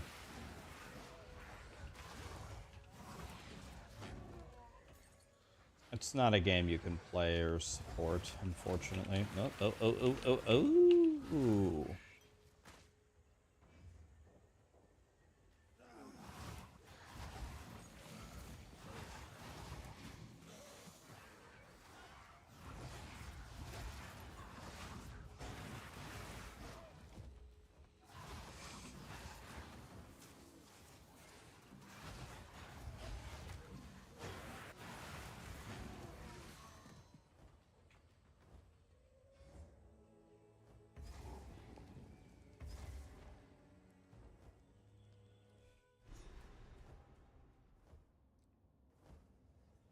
When do I think they'll unlock the swords? Screw Hunter. Well, I think there was a recent interview from Jonathan Rogers where he said he still thinks that the game could be out by Christmas. He thinks 2025 is still a possibility for POE2. So if you calculate through there, they have quite a few classes and ascendancies and acts and endgame things and crafting and weapons that they need to release. Well, I mean, it's April tomorrow, so you got 9 months to do all of that. So I would assume the next patch that we get in a month or probably in 2 months for POE2 is going to be quite significant in terms of classes and ascendancies and weapons that are released.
You want to know what POE2, like, Grinding Gear Games has certainly demonstrated that they think this way, right? So there is a move that Grinding Gear Games very well may make. So Diablo Blizzard announced that their expansion comes out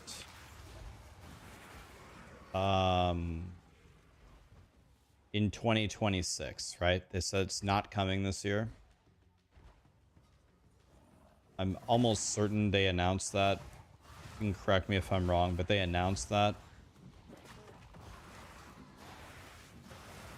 So if the D4 expansion does not come out till 2026, and Path of Exile is not done yet, and it's a free game, Grinding Gear Games might just wait and say,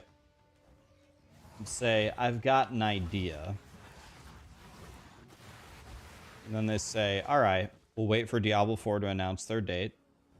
And they announce it, March 1st next year, or whatever the hell it is. And then they might launch their game the same day. Say, ours is March 1st as well. And by the way, POE2 is free.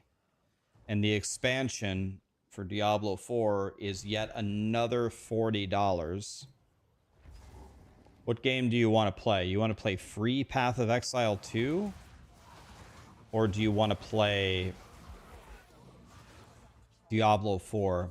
Then their marketing team can go to all the streamers who are debating between the two games and say, we'll pay you to play POE2 instead of Diablo 4.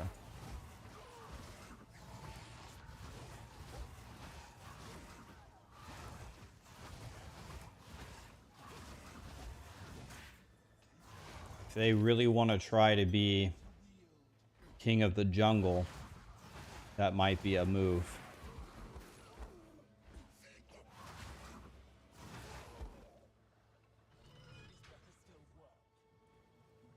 Guys, I don't know. People are saying that I said the release date of Diablo 4. I don't know when the next expansion comes out. They don't tell me that info. I learn the day that you learn it. Just giving you an example. You can post it on Reddit if you want, but you're just going to be making stuff up. I don't know the release date. I have no idea.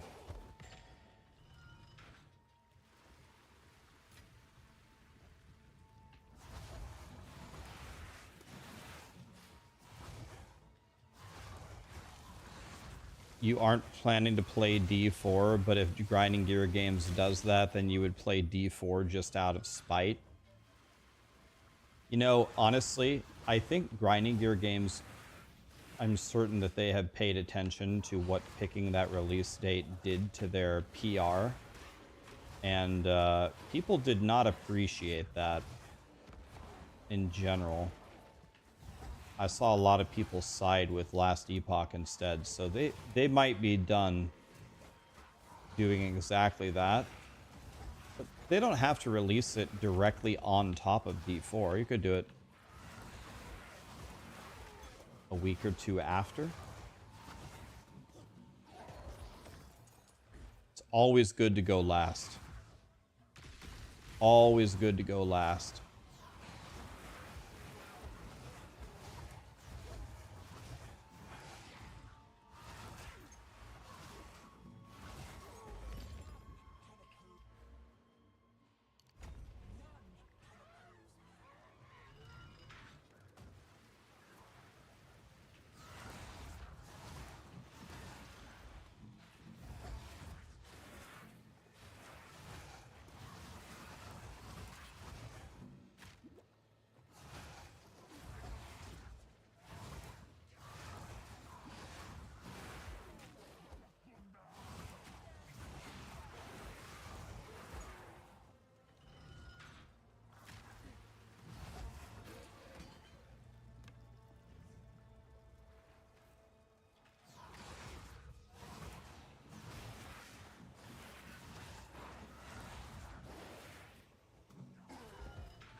I'm wondering if my alerts are broken.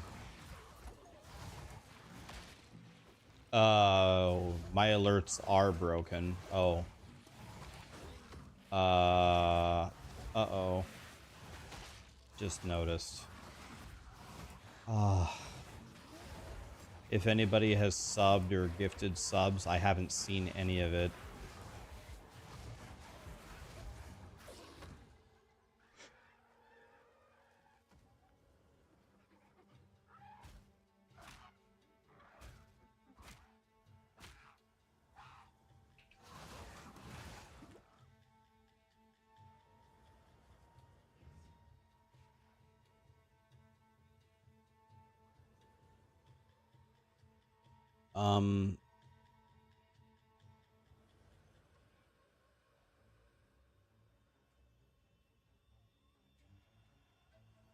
One moment, please.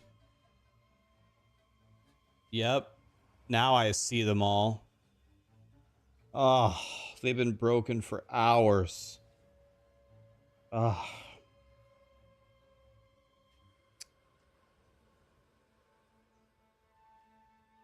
God damn it, man.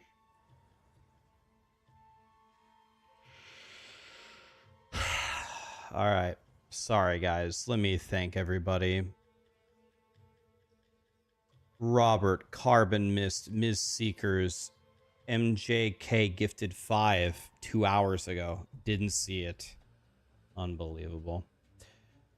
Thank you, man. Jojo, Breacher gifted 7 more. Thank you, Breacher. 2 hours ago. Terrible.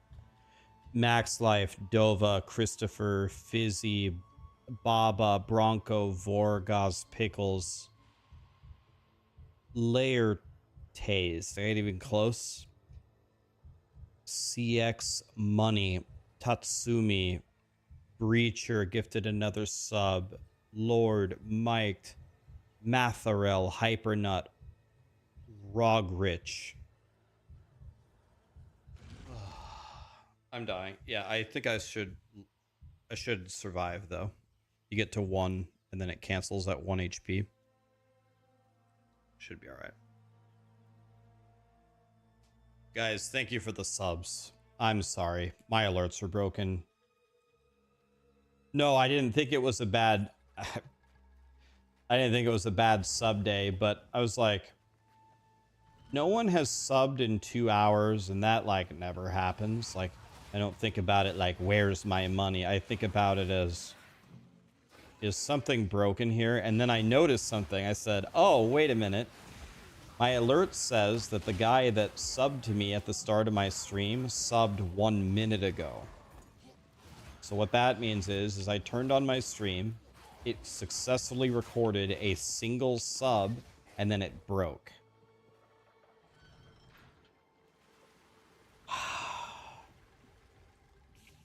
Then people think that they sub and I don't care, which is logical. Terrible. Yeah, it's like it's quiet, too quiet.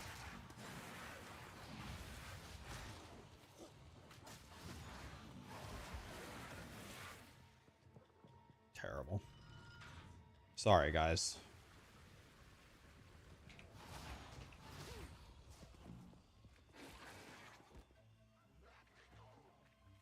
It's okay. We know that you're just numbers. You guys are just a number to me.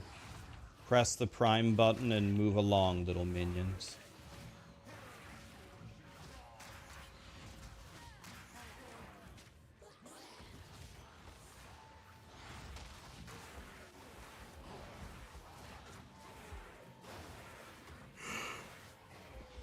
Ooh.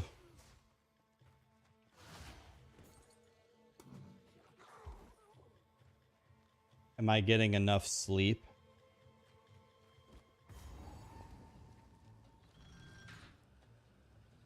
I think sleep-wise, I'm doing okay.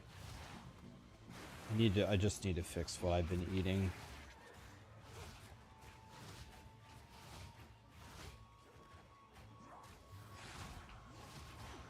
Just feel pretty sick. I've been fasting way too strongly.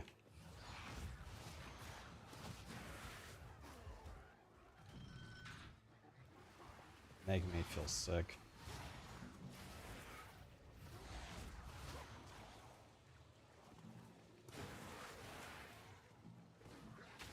Oh, I don't have my demon form on, damn it. I was like, God, I suck. There we go.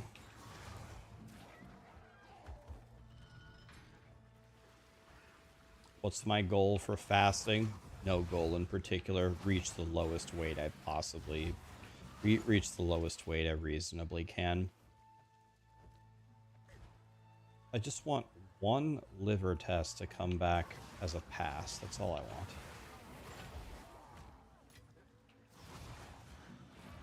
I want one liver test to come back as a pass. That's it.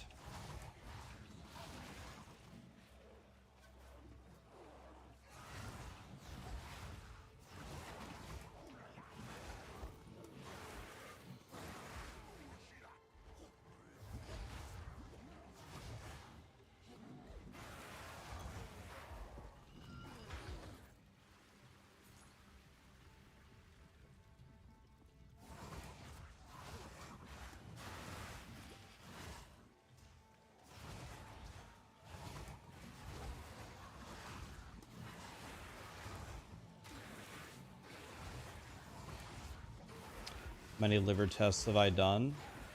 5. I failed all 5 of them. 4 blood panels and an ultrasound.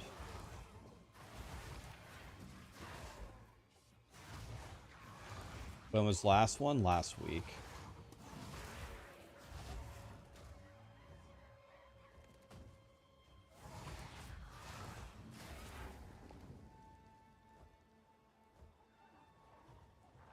Yeah, I'll get better, guys. Don't worry. I'll fix it. I'll fix it. No big deal. I can't be killed. There were also signs that my heart might be failing as well. So last week I went to the hospital and they did a bunch of heart exams, and my heart is fine. My heart is cleared. So that's good. That's the W. My heart is fine.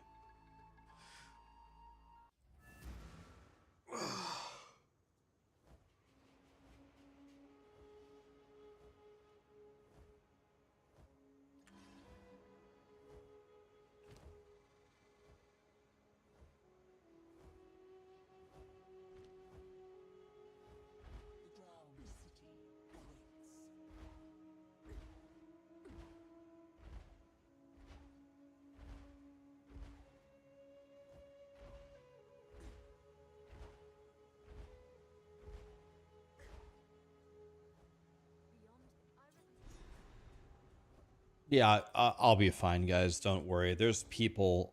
It's not like a contest or anything, but there's people out there with stuff that's a lot more severe than what I have. So I don't consider myself like... I don't sit around and think, oh, poor me. Everybody's got something. This is my thing that I've got. I'm trying to fix it. I will try my best. It's all good. There's people with way worse stuff than me. It's not poor me.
Ah.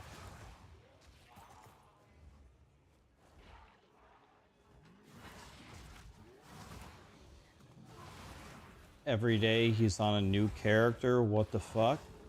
Well, first of all, this is the same character as yesterday. This is not a new character. That's the first thing. And second of all, playing the same character makes no sense right now because we're about to get a full economy reset in a few days. So building up a character is not going to do anything for me. What I need to do is I need to practice the game and my mechanics. And the best way to practice mechanics is with nothing.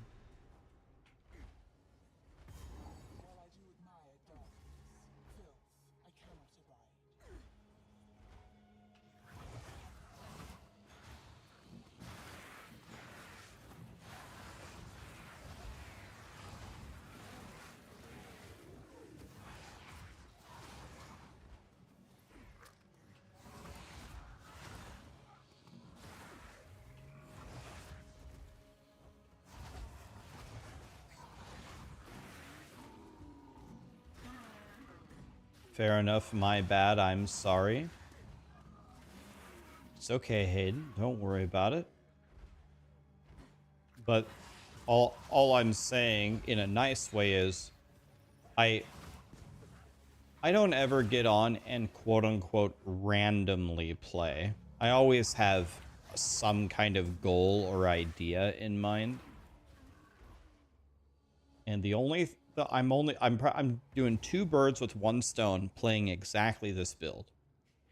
First of all, I'm just getting better at POE2 and understanding how POE2 works again. It's kind of tough when you play a new game every 3 weeks.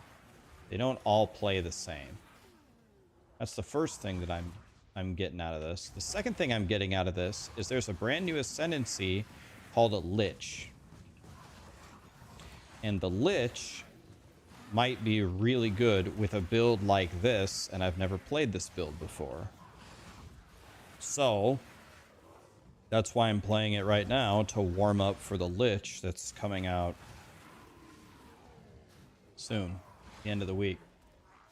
So I'm not playing randomly. I'm playing with purpose.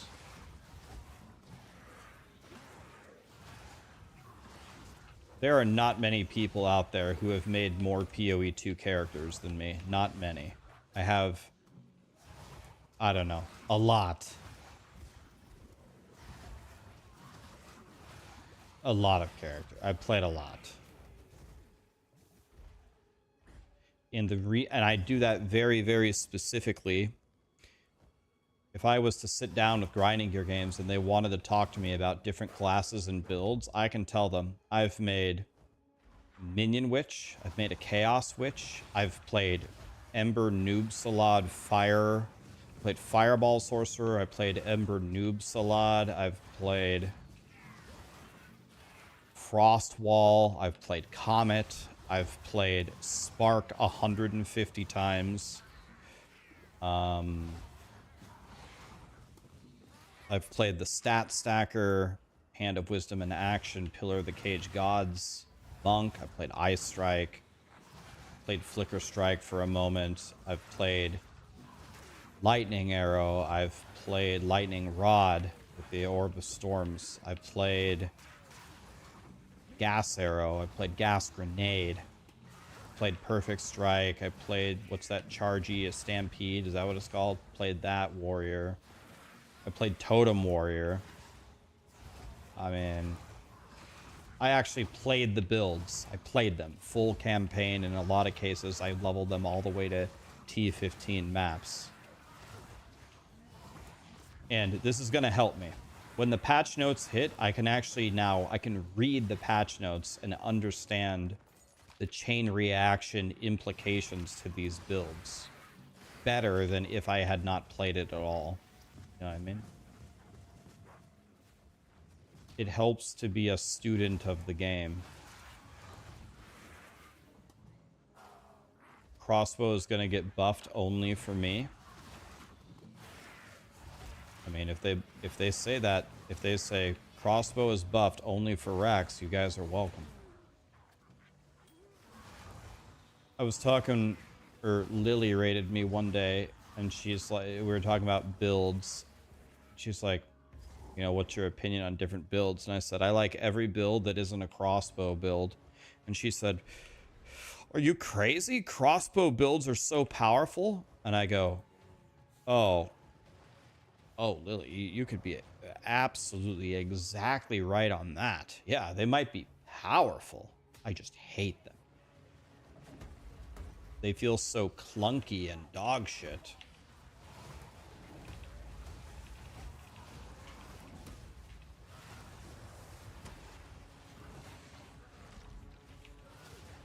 Oops. That's the wrong button because I'm stupid. Meant to press curse, and instead I got out of demon form. Is that how much of a stupid ass I am? That hurt bad.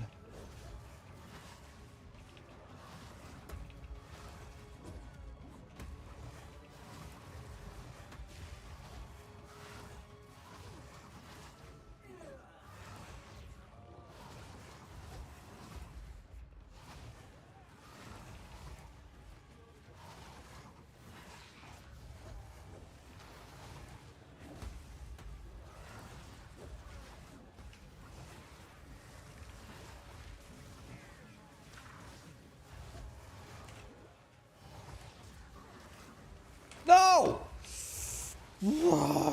Oh my god.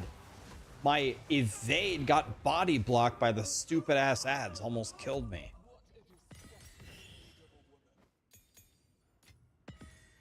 God, I hate this game.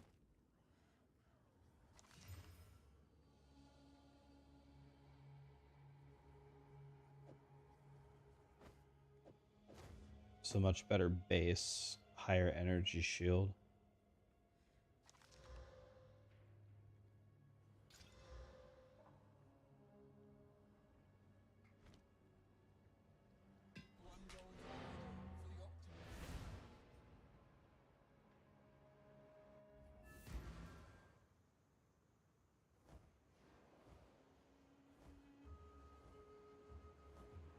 Am I gonna go Witch for the league reset? I'm gonna make a Lich probably second, but I'm definitely going Huntress first.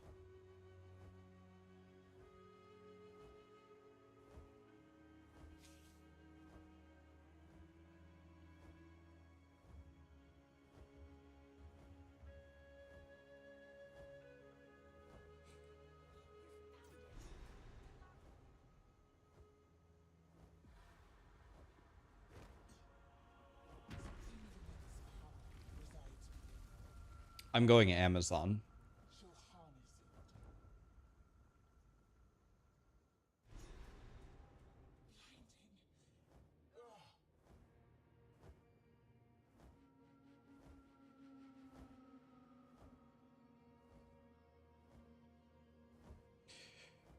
Hope I'm doing great today.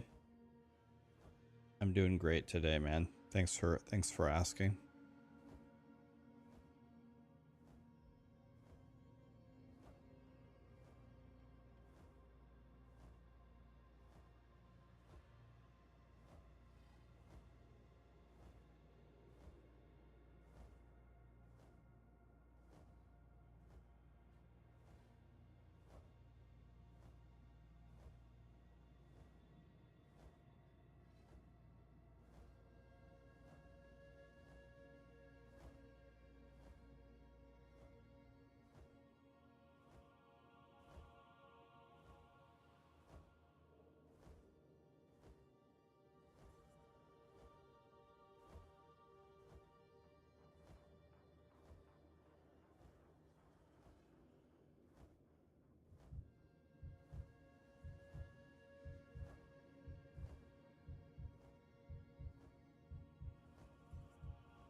Okay.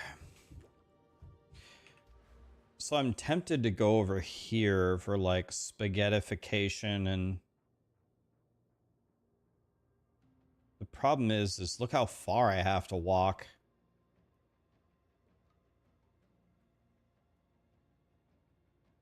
Should I be walking over here, guys, for the chaos stuff over there? Or is there something better to go for? Anybody know?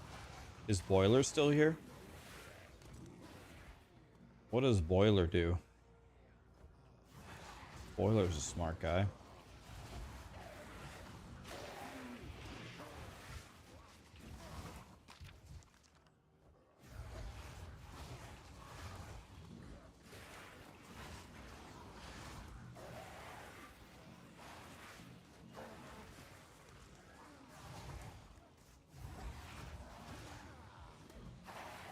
It's just a lot of walking.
Yeah, 56 minutes for the interview, guys. 56 minutes.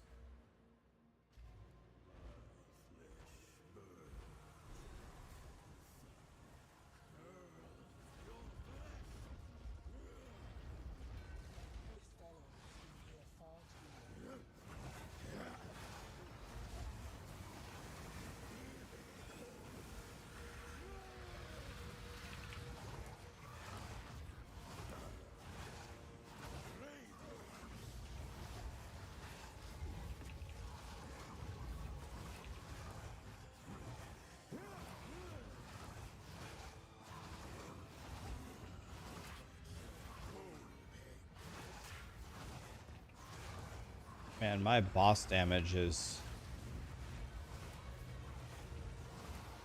non-existent.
I'm still starting Huntress, yes.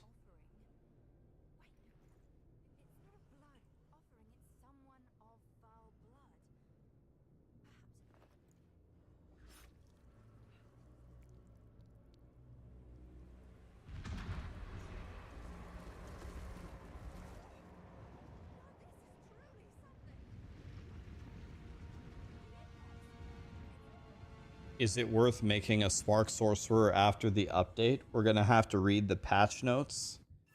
But they explicitly said you can say bye-bye to Spark and...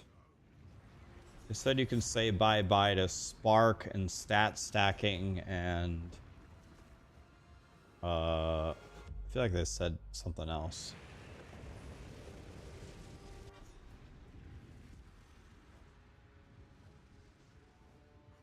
Am I not an official member of Maxroll? My guides are always in community guides and not an actual written guide. I'm still affiliated with Maxroll. I haven't been part of an official Maxroll team for multiple years. The reason is because I chose to step down, because now I play all of the ARPGs. If you play them all, like, I don't want to be tied down to a specific game. I want to play all of them. And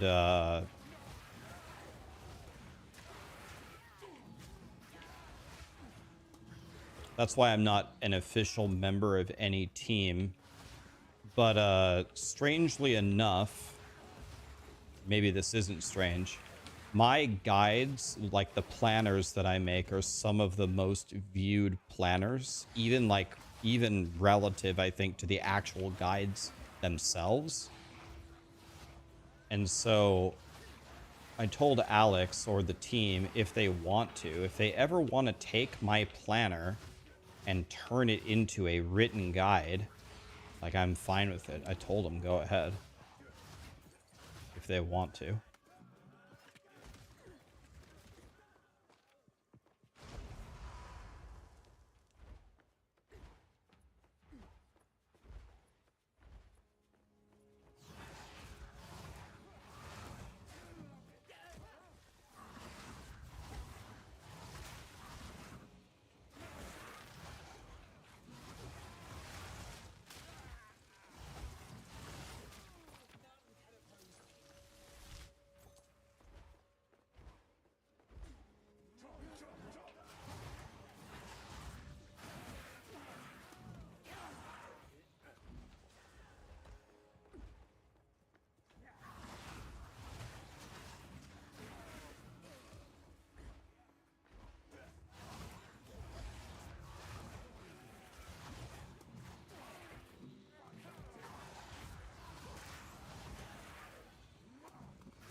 Havoc has dope Maxwell guides.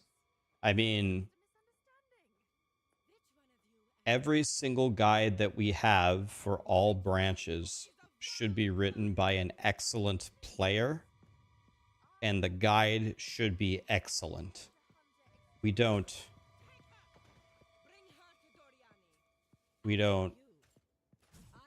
want to make shit guides ever. There's a particular guide that's garbage. Now, I'll tell you I'll tell you the phenomenon that happens. Almost every time I hear someone complain about a Maxwell guide, it's because it's outdated. Like, we wrote the guide at the time, the guide was good. Nowadays, there's new tech and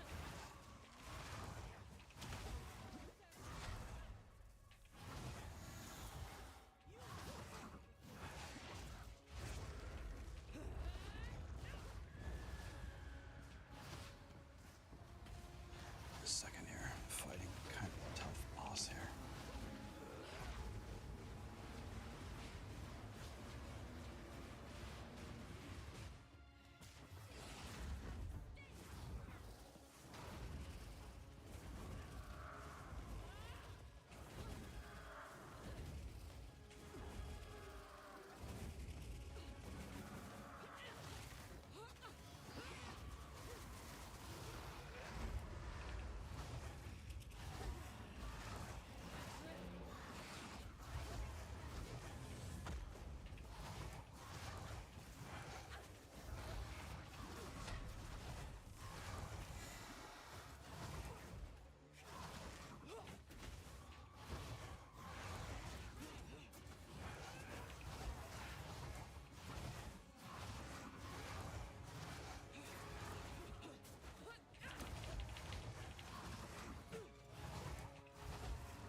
Sorry, what were we talking about? Sorry, I had to pay attention there for a second. Oh yeah, the guides on Maxroll. Sometimes like they can be outdated. Like, hey, Rax, this guide's a piece of shit. We discovered a month ago that there's a new way to do Fireball with this build, and the guide hasn't been updated yet. I mean, first of all, A, we're not perfect, but B, sometimes like people are saying, Rax, the last Epoch guides aren't updated. It haven't been updated in a year. Well, they didn't release jack shit in a year, and the last Epoch team is testing the new patch and helping EHG, so that way when it launches on the 17th, you guys have a beautiful bug-free season to actually have fun in. And they have rewritten almost every guide that they've ever made on the back end of Maxroll that you can't see yet, that will launch, so you guys will have, you know, god tier guides on the launch as well. So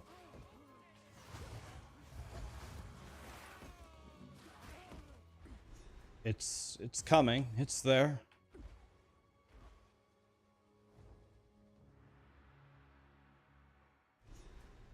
The interview didn't happen yet. 47 minutes.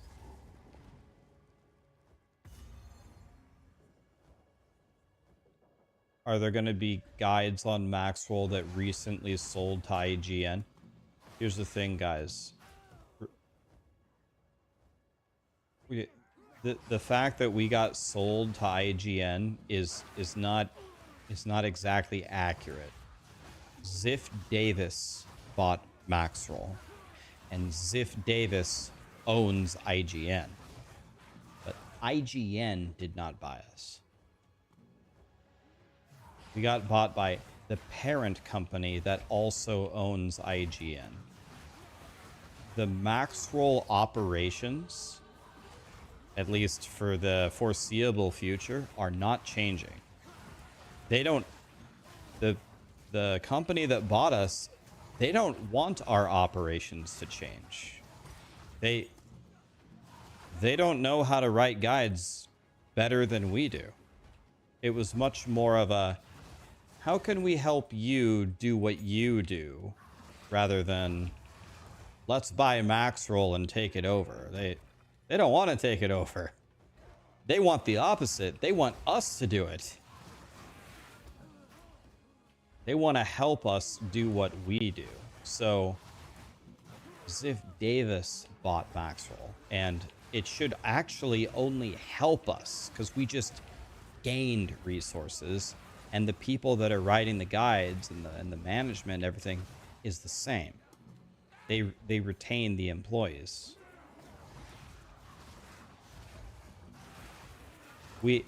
There might be some cross-pollination with IGN. Maybe Maxroll can work with IGN, and that would be cool. But IGN did not. People are thinking about it incorrectly. IGN did not buy us. Ziff Davis bought us. And that is not the same thing.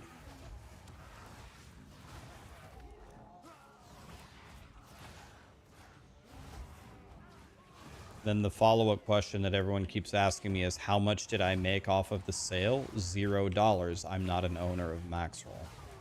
I don't own it. I made nothing. Zero.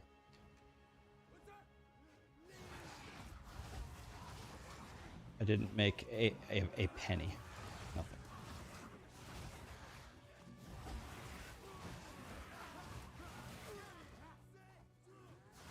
Hello, blue hoodie guy. What's up? Ow!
Oh. Ow. Got murdered. 3 passive points. You want to know why I'm not spending them? It's because I have to walk so far for the passives to do anything. Like, I need this wheel. The wheel I really want is this one.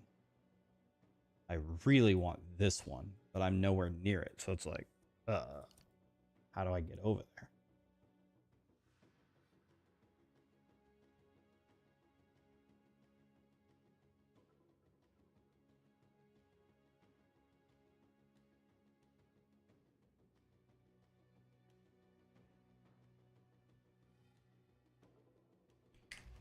Hex Blast when? I think I just did get this.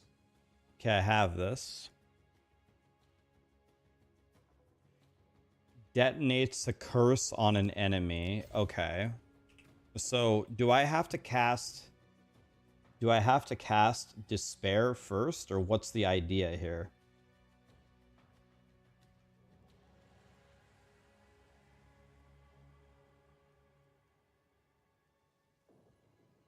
Is there like some tech to make Hex Blast work really well, or?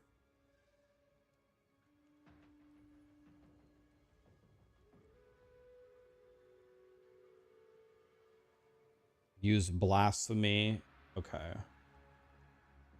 I know what Blasphemy is. Blasphemy is the auto cursey Bob, right?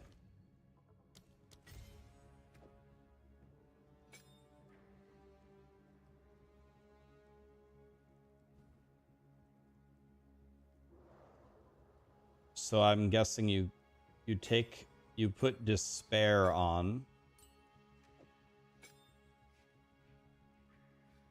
And then do I put another curse here, guys? Should I do that?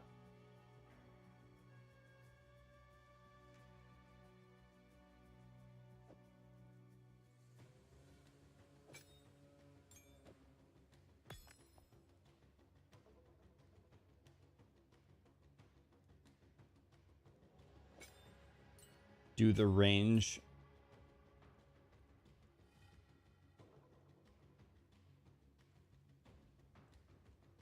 So magnified effect.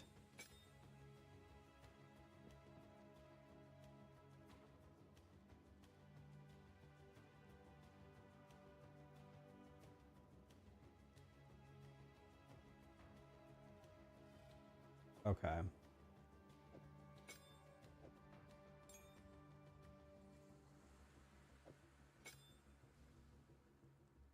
So now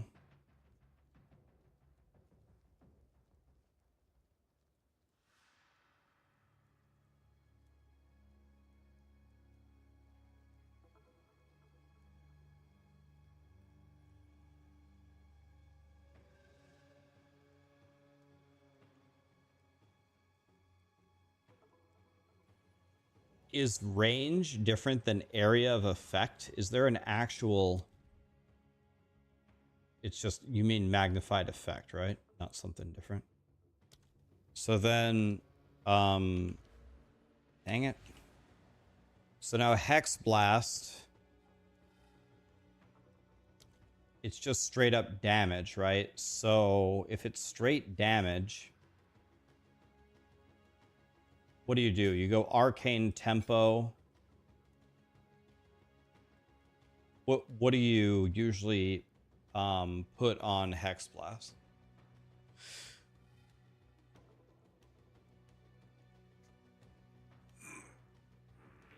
Concentrated effect.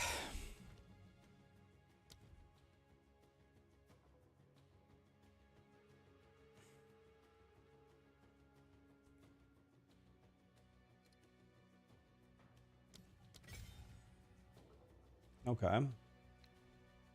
All right, let's try Hex Blast, guys. Let's see how good this is.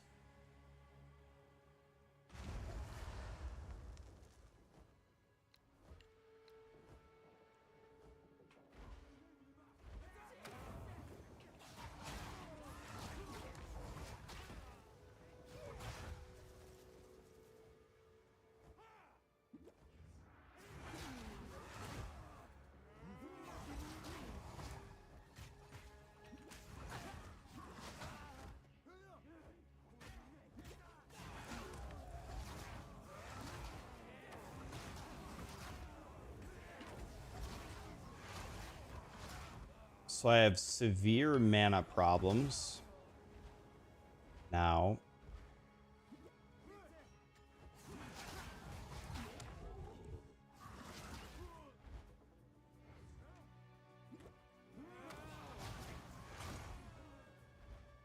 So maybe I can use my passive points to make my mana better.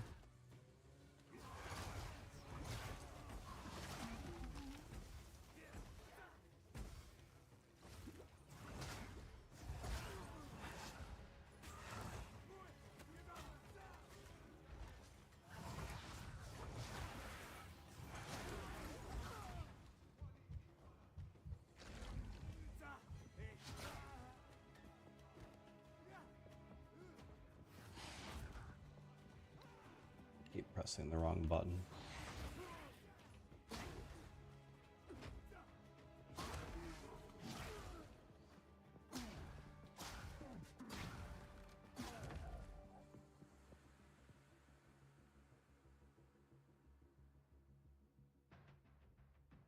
So I think I need to do some mana stuff here.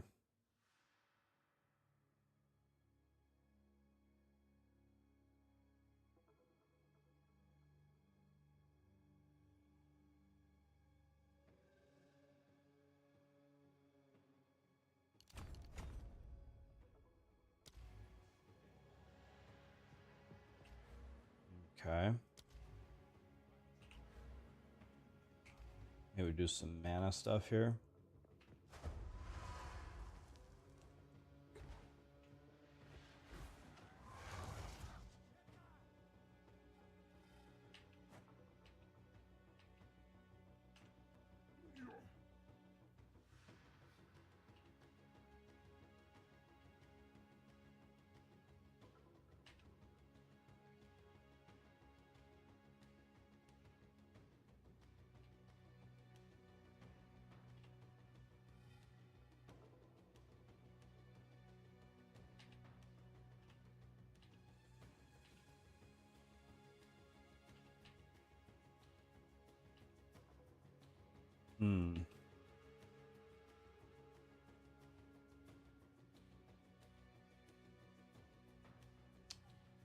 Hex Blast is expensive.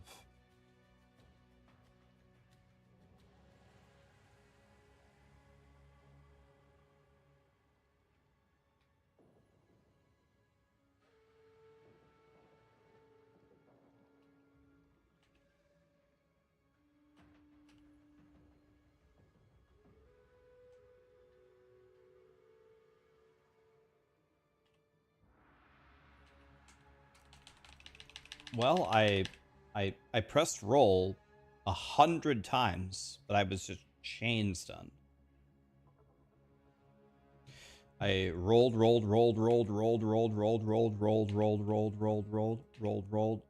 Dead.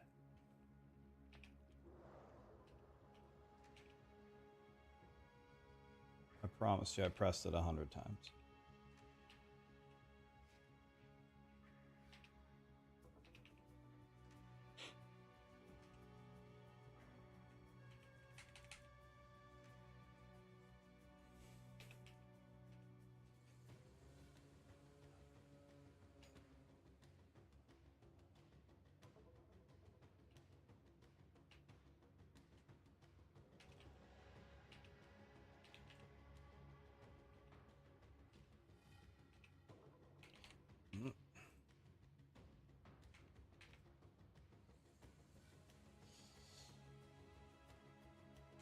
I'm gonna have to... I need a lesser jeweler orb, and I need to drop... I need to drop withered presence and pick up...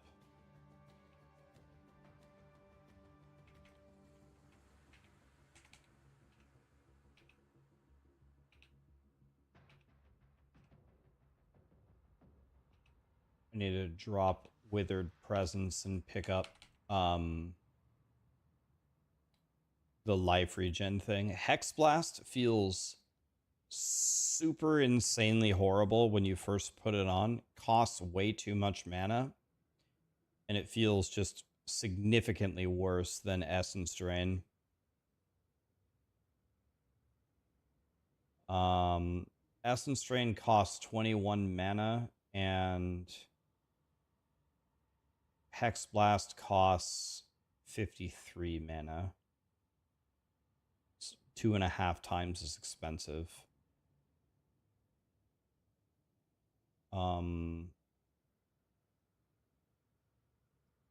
So let's start by taking Withering Presence off. Start there. And then I need a Lesser Jeweler's Orb.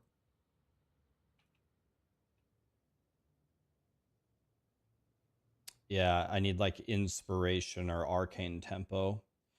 Need to fix two things. I need to fix my mana, and I need to fix my health. So, do I have a lesser? Yeah, I got a lot of them. Take one of these, and I want to put this actually on Blasphemy. And then on Blasphemy, I want Vitality. Okay, so that should solve, my health is solved now. And I could put another one on Hex Blast itself.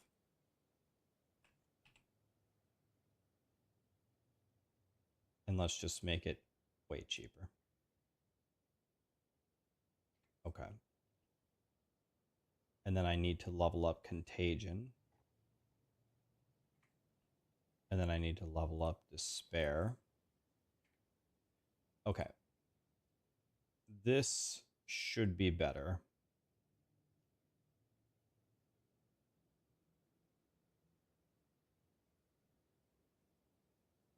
If I had an... I can put this on Demon form, can't I?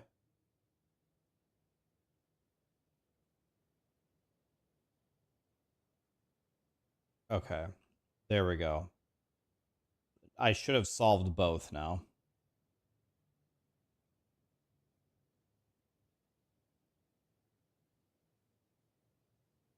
Okay. This should be good now. Now I should not die, and I should be able to cast Hex Blast as I want. Let's see if this actually worked. I got a massive amount of mana regen, and I got a massive amount of life regen. So this should be much better. Let's see what happens.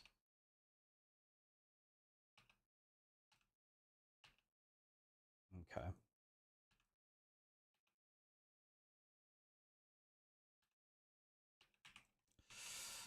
Problem is these guys just do so much damage.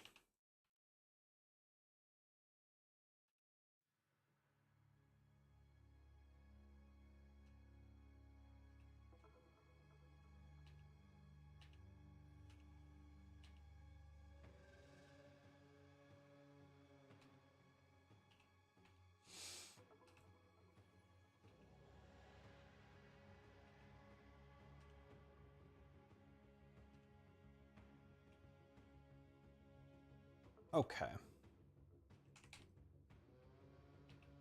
Can these guys please stop stunning me? It's so rude.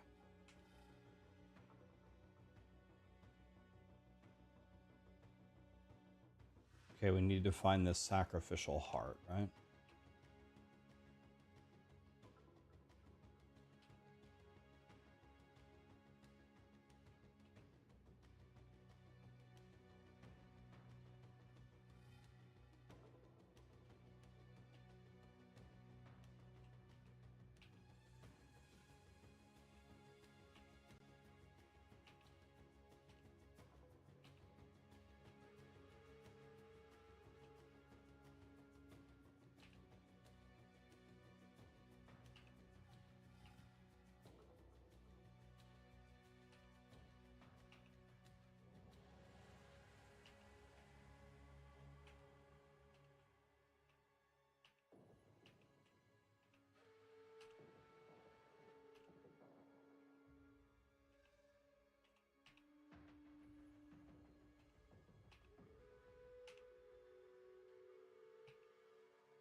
Yeah,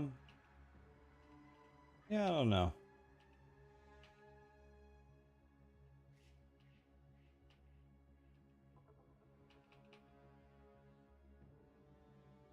Maybe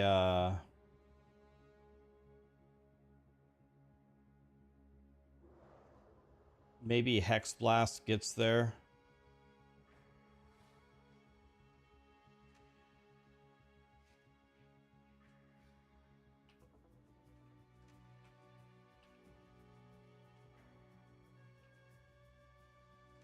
It's not super moving at the moment.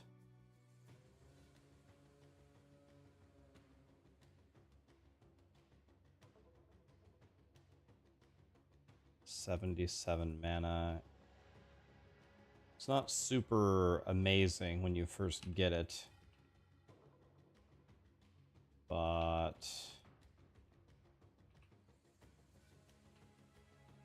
maybe it's going to be amazing one day. Perhaps.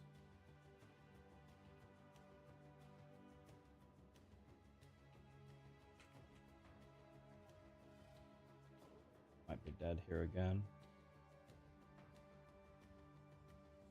Gotta turn off demon form here. Going to die for sure.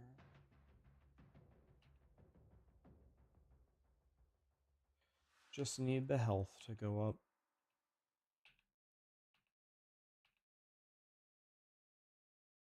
How does it feel so far? Hexblast feels almost worse than what I was doing before.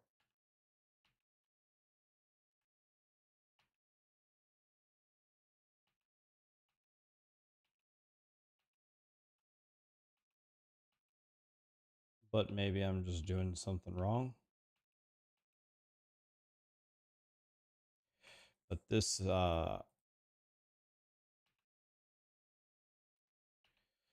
doesn't feel that great.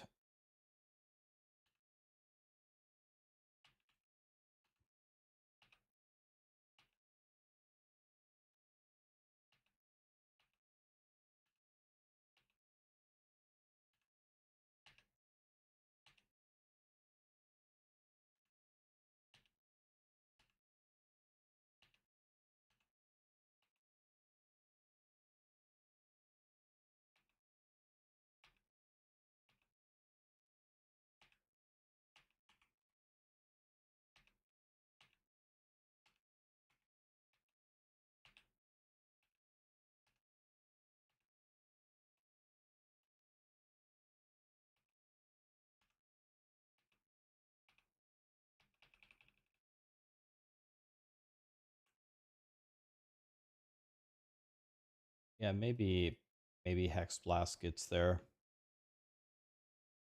This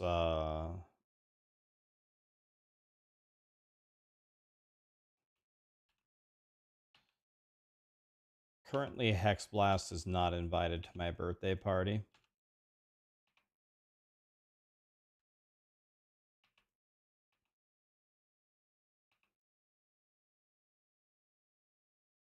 Rakiri, thank you. You too.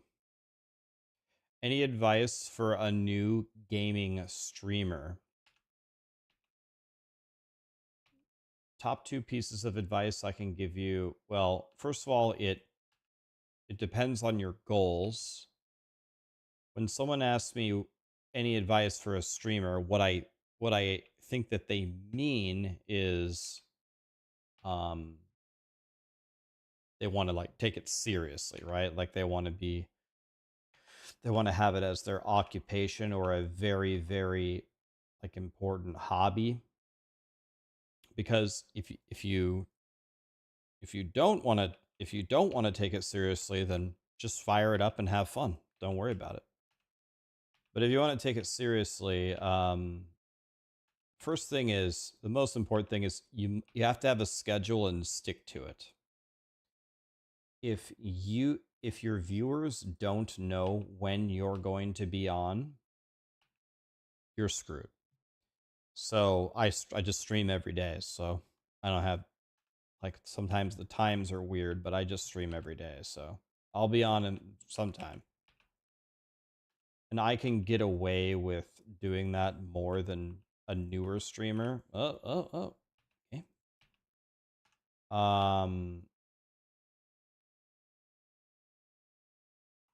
because I streamed so many years at the same time, like there's a little bit more leniency there. The first thing is the schedule. If you aren't consistent with your schedule, you're completely doomed. Then the other thing is stream. I'll give you 3 pieces of advice. The first one's the schedule. Second piece is don't stream something that's popular. Unless you're the greatest streamer or best player or most entertaining person, you're pretty much guaranteed to lose. So for example, what would be a terrible thing to stream? It would be terrible for you to start your streaming journey streaming Path of Exile 2 on the launch on Friday. If you do that, you're going to get crushed by all of the Quins and the Zizarins, all the people that have all the viewers. They're going to absolutely crush you. No one's going to find your stream. It's much better to stream something with a smaller audience. Like, no kappa, it would be actually a great idea if you want, like, for example, if you wanted to be an ARPG streamer, to stream Diablo 4. Open up the Diablo 4 directory. How many streamers are there? You want a directory where you could actually be noticed. A lot of people say, Rax, I want to get started streaming and I'm going to stream the launch of GTA 6. Okay. Well, enjoy your 1 viewer for the rest of your life, because you got to start with something where people could actually discover you. And then the third piece of advice is find a niche that you fill in that category. For example, if I ask somebody, hey, Jim Bob, you want to start streaming? Tell me, why would someone watch your stream? And they say, well, I really like gaming. It's like my favorite hobby. And I like music. So we're going to play some music. And I don't know, man. I just want to make like a really chill stream. I want to make a really chill stream where people can hang out and chat, and I think I'm pretty funny. Okay. Jim Bob, thank you for the answer. What you just said, that paragraph, you said absolutely nothing. You didn't say 1 word of anything. What I'm asking you is, what makes you unique? You just described every single streamer, almost without exception, on Twitch. What makes you unique? Why would someone watch your stream over the other 50,000 streamers that like music and are trying to make a chill lounge? You know, it's just, why would someone actually watch your stream? And then they say, well, Rax, shit, I don't know. If you can't answer it, I guarantee you they won't be able to answer it. You need, what do you fill in that category? So to answer the question for me, for the most part, at least for my YouTube, do you want to know why people watch my YouTube? For guides. They want to learn. They know that I will make guides. If you've never played the game and you have no currency, my guides will work, because I sit here all day testing them and playing them. That's what I do. I will teach you the game. I will teach you how to win. I will make a guide for you that will work. I guarantee it. I'm not guessing, because I sat here and played it all day long.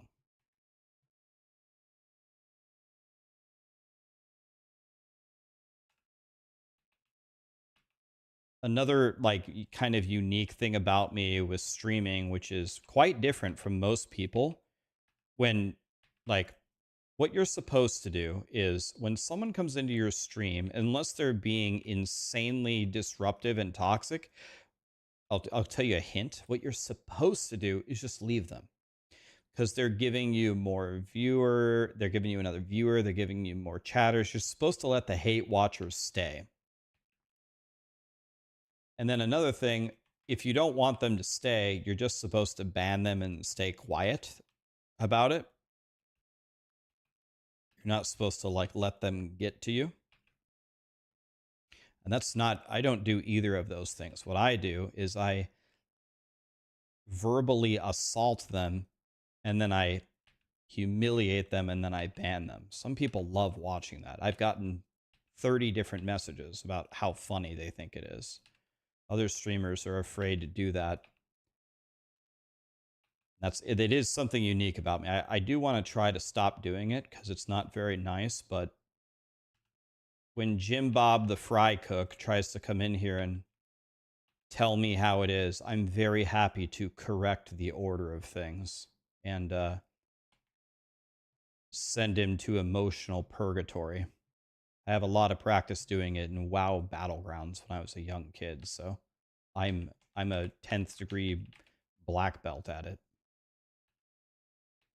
Trust me. I'm still traumatized.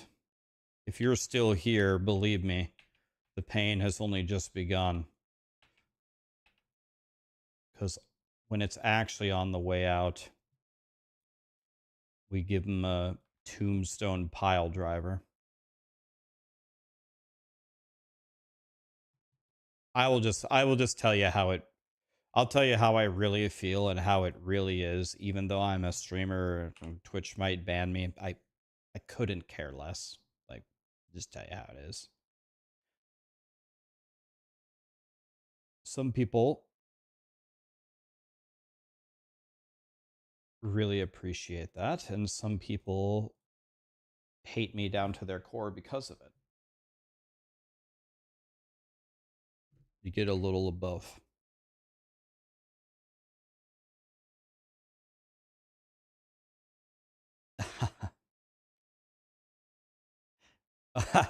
I don't even know what it is, Wario. I hate traveling, so I probably won't, but never say never.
Where is it? Is it in Kansas City or Wichita or?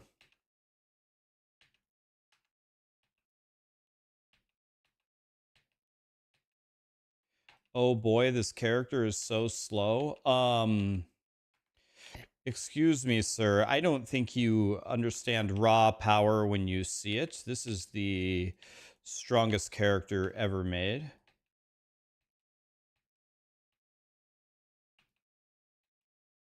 I do tens of damage.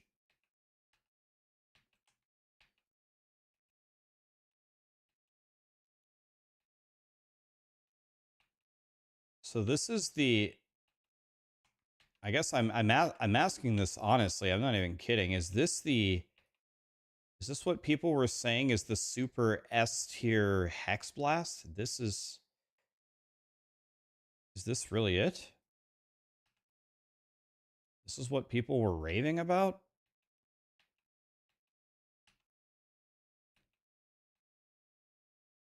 Because this is a bullshit. I gotta drop this. I'm dead here. Yep.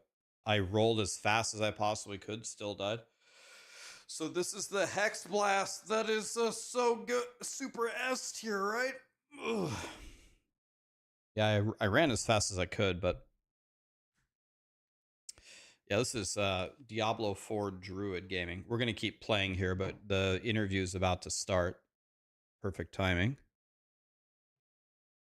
So let's pull up the interview here. Do we know which channel it's going to be on? Is it on DMs or is it on Gazzies?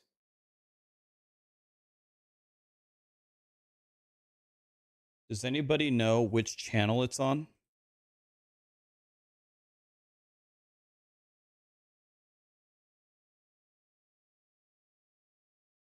It's on both and it's on Grinding Gear Games? Oh, Jesus. Really? Okay. All right.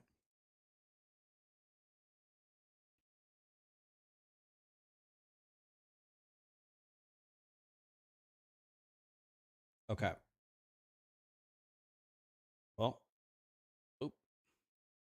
Let's pull this up. Let's get the volume right here.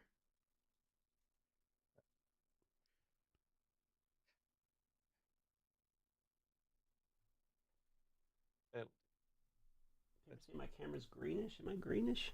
No, I look fine. Oh, it's because I'm getting the glow of you.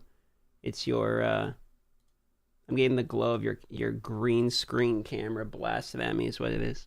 That's From that's the the side. loudest That's I what's can make it. happening? Yeah. Is the volume fine? Yeah, it's like my other monitor is like full That's the green, loudest so I it's can like make it. I'm getting Yeah, I'll move like my Hulk camera. level of radiation over here. Nice.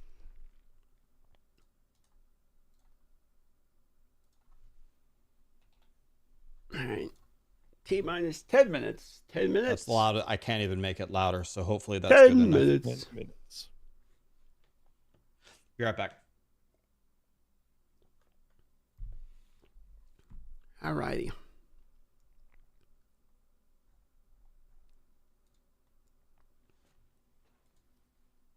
Full screen.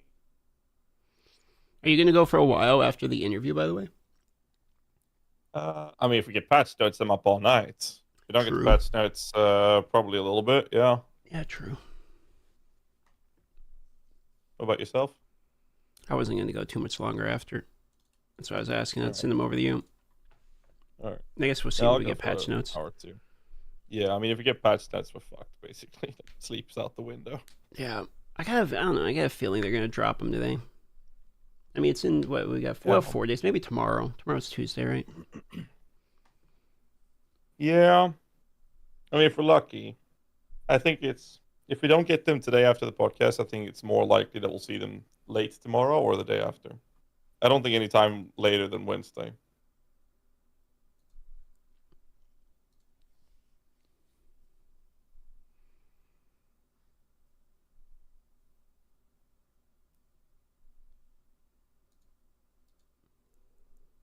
You know, there is one question we didn't ask that I saw brought up in chat. In one of the interviews, he mentioned about a chance of full release in 2025. We don't have that on the list. Do we want to talk about release cadence and get into that? Hmm. I know it's kind of last When minute and to where? be making changes, but maybe the follow-up section. It is kind of a follow-up to a previous answer in an interview. They have covered it multiple times on news articles, at least. And they've even given numbers, like 65% chance it happens this year, right? Yeah, it'd be more reiteration on the article. Yeah. I feel like it's common knowledge as well, because that was kind of blown up everywhere. Yeah, fair enough. Just something I remembered about seeing a comment in chat. Hmm.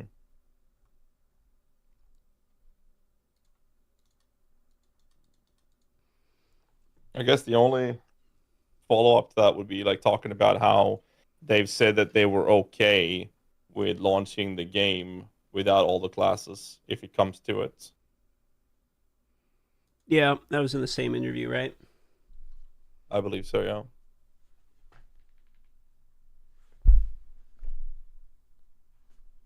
T-minus 8 minutes, folks. You got enough time of ad-free? I got 3 hours and 52 minutes and no ads at my disposal here. I'm on 2:44. This should be fine. Yeah, you're probably good. Yeah, I think so. Plus 15 minutes snoozeable time as well. So.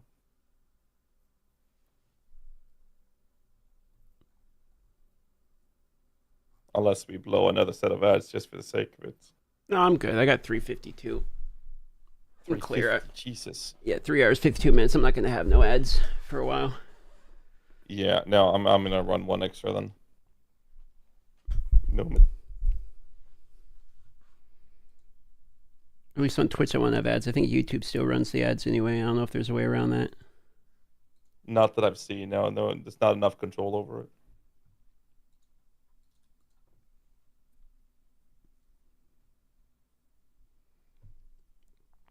You forgot the mandatory Starforge PC ad.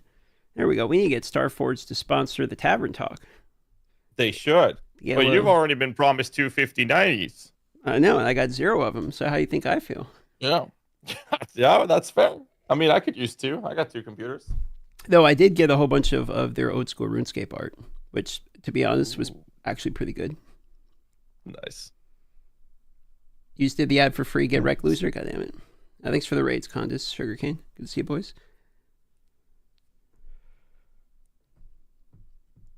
Can you guys merge the chat? Do sound checks? Yeah, well, are they ready for sound checks? Oh, they are. Okay, all right, boys. Everything's going to get muted. We're going to go to the sound check screen here, and we'll be back in a few while we get everything set up. All right, bye-bye.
All right, ready, boys? No, I wasn't. I wasn't shitting. Rax is eating tacos. That's actually exactly what I was doing. I ordered a few tacos because I'm starving.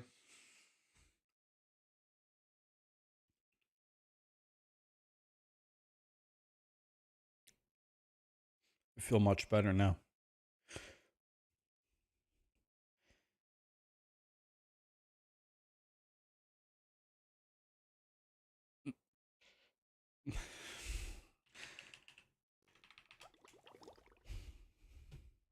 All right. Can everyone see us? Can everyone hear us? Chat, how's it looking? Get the feedback from there before we get started.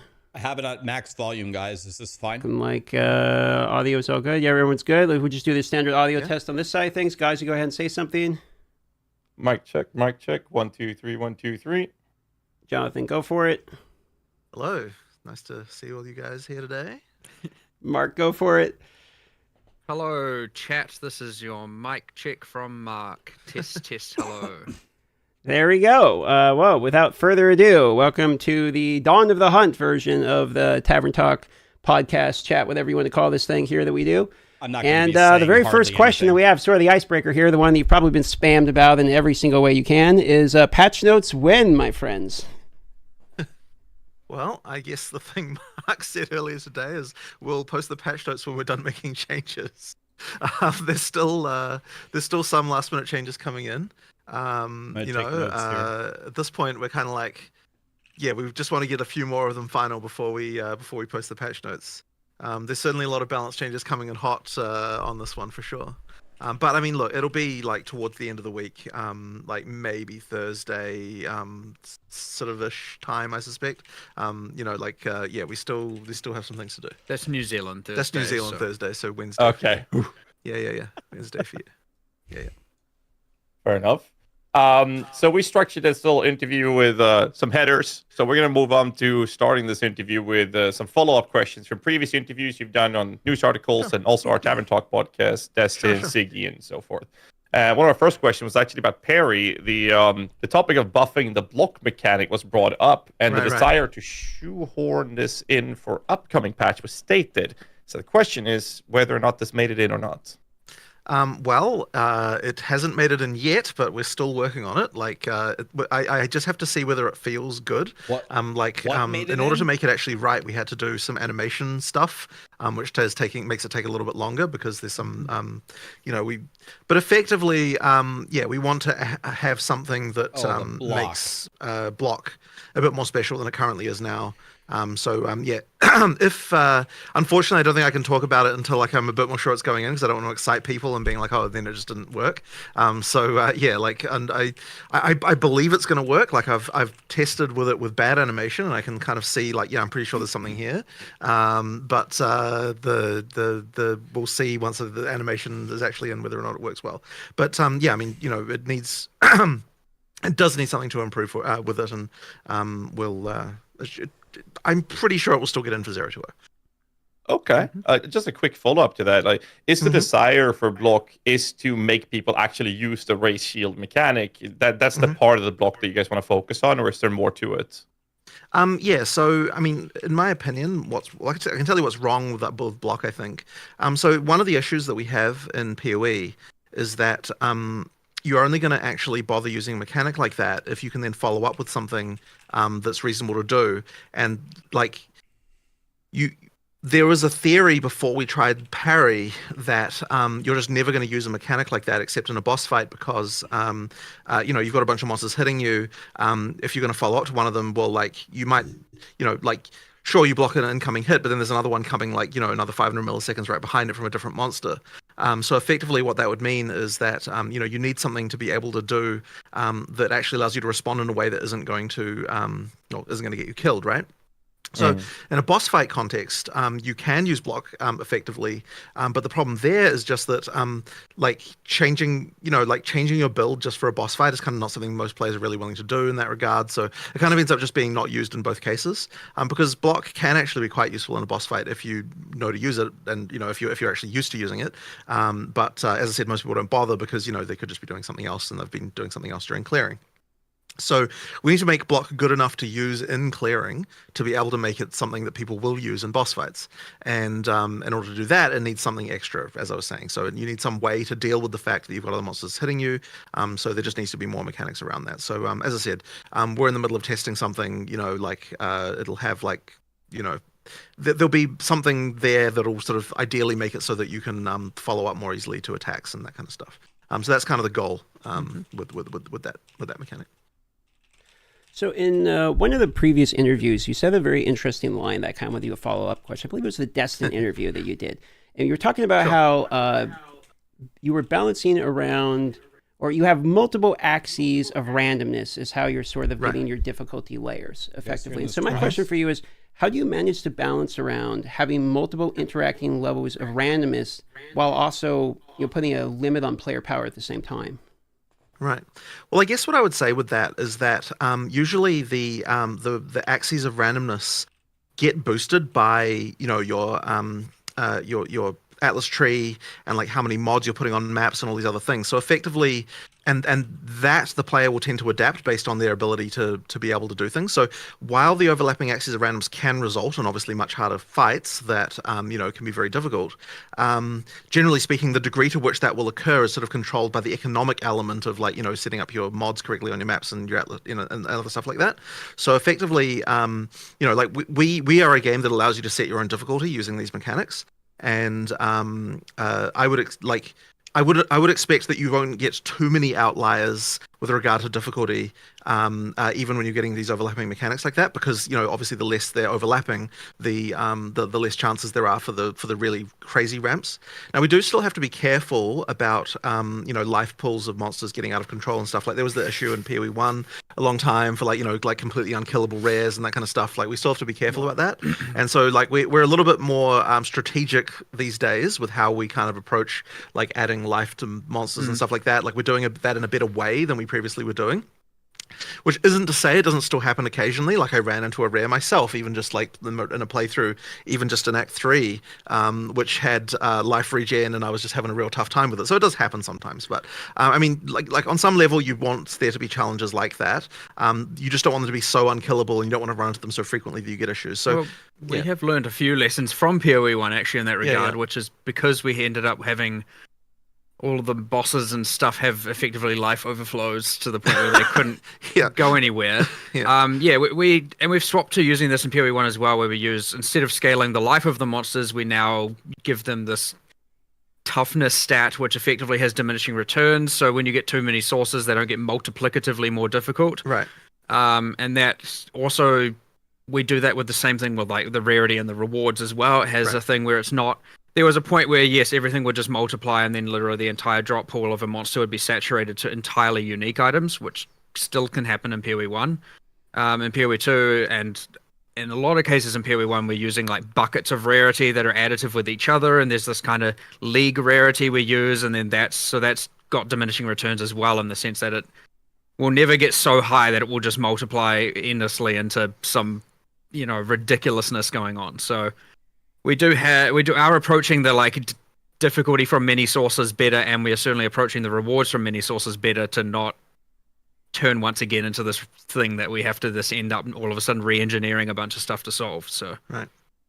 That kind of rolls into one of our next questions here, which is you did an interview with, I believe it was GameSpark, a Japanese website, where they were talking about Magic Find and the state of Magic Find, and you mentioned there could potentially be some Magic Find changes coming to the game. Did you want to elaborate?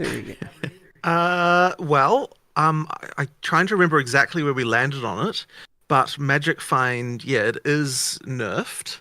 But the details of that are kind of arcane and internal in a way that's like kind of hard to even describe. I don't know how much we should even go into like the specific details around that. I reckon we can talk about where we were going. So we are nerfing it in 020, firstly. Like it is worse. When looking at it, the impact it was having on the shared like number and quality of items you're getting is just too high. I just want to bring up one thing as a starting point though with this, which is that, so one of the things with any mod on an item is that you have to be able to feel the mod.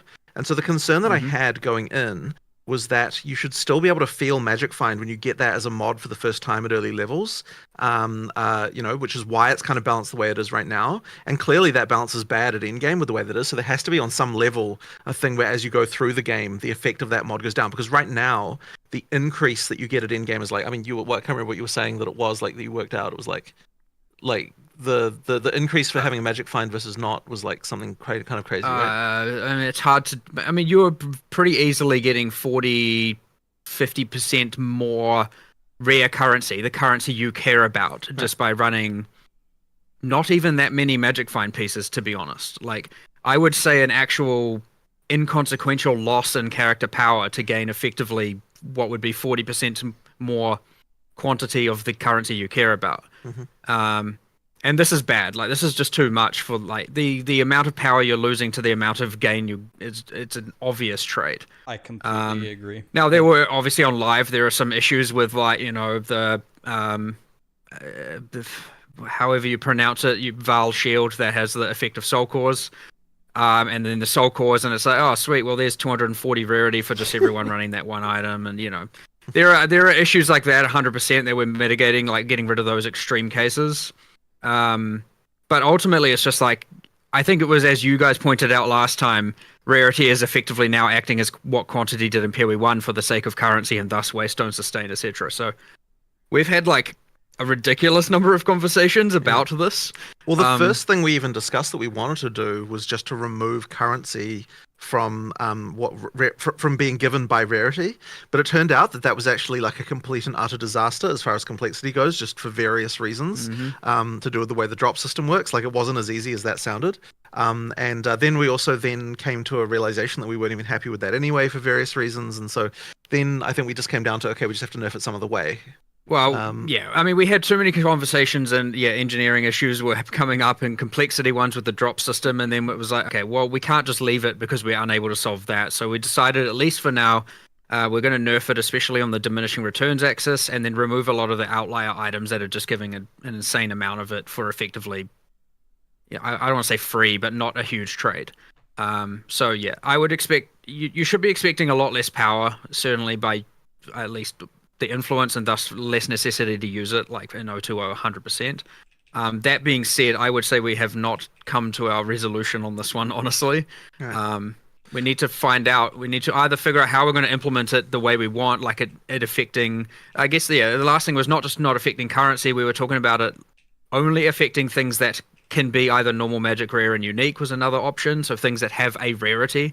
But yeah, I don't know, even then there was some back and forth, and then, it came again in the last conversation, it came up, what if we remove it again? And, like everything's on the table at this point, and we just need to keep discussing it, and hopefully by the end of early access, we actually have an answer that we're all happy with. So I'm trying to remember, did we agree to do the escalating diminishing thing with level, or was that not in?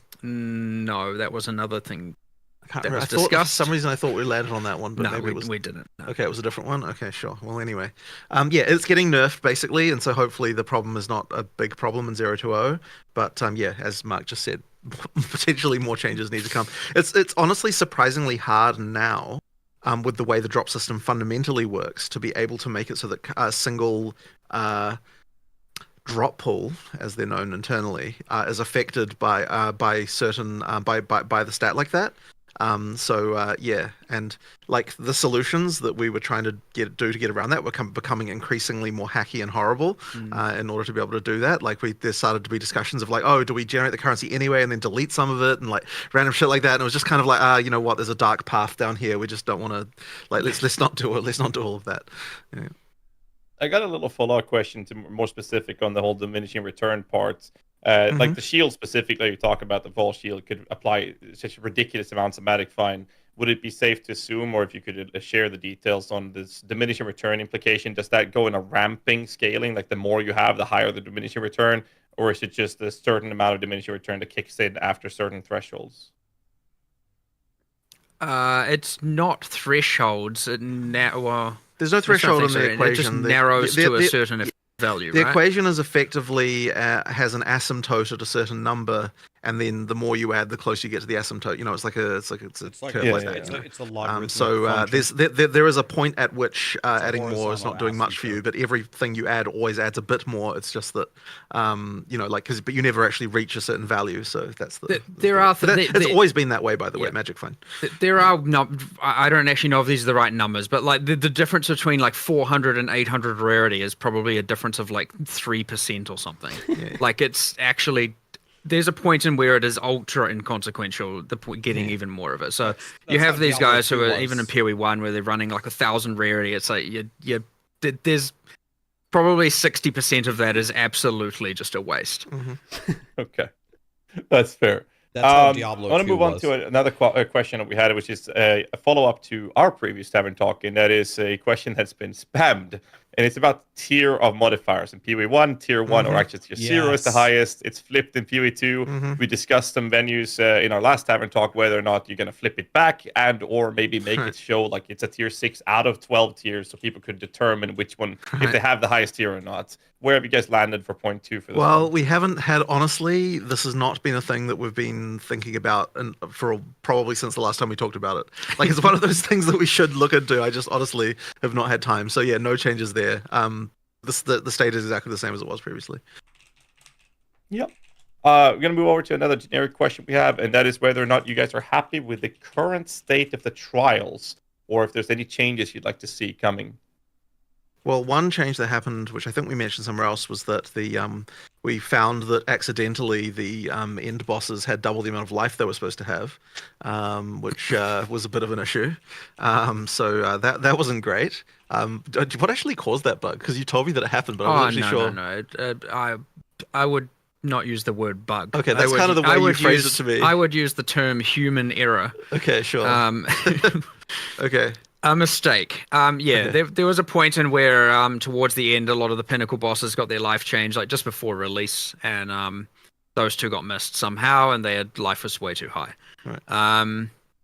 That being said, changes to the trials. I do want to change. I don't have anything fundamental in terms of the actual full structure of them personally. I more so have a change in the content itself.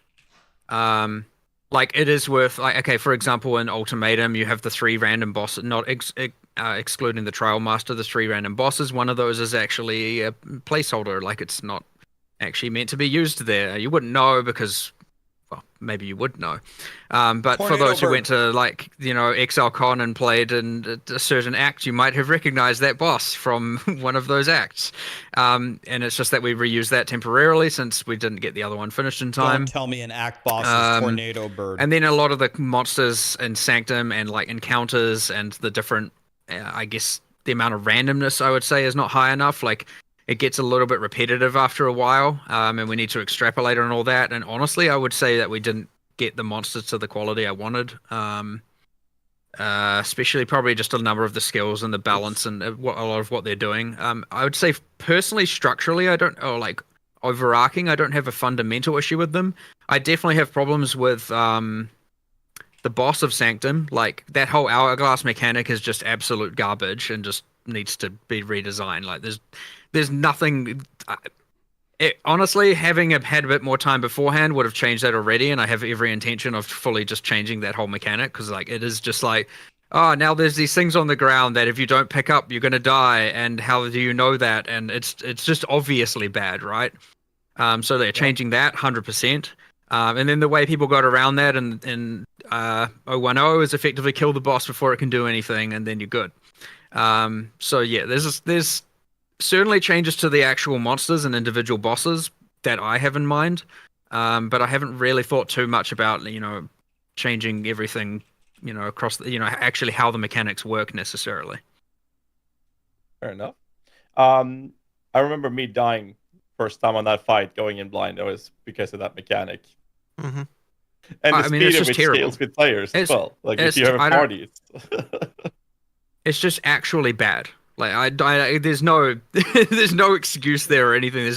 It's just bad. Like it needs changing 100%. So I have a little bit of a follow-up on something you said, which is the way that you get around that mechanic is effectively kill him, before he can actually do anything. And so my question is more about the state of bosses going into 0.2, because I know you guys are worried, and you've said multiple times one of the things that you were bummed to see was like people killing pinnacle bosses in like 14 seconds.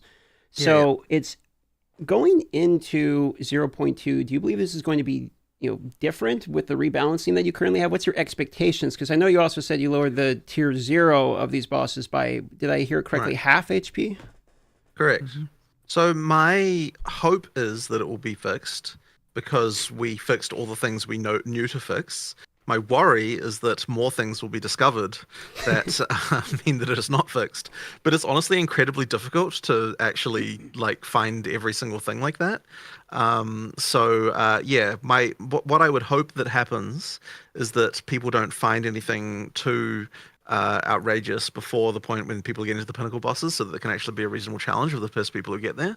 But look, people do tend to find stuff. Obviously there's a new class as well, and so a bunch of new support gems and interactions and things that have been added, so there'll be things probably there that will just happen. I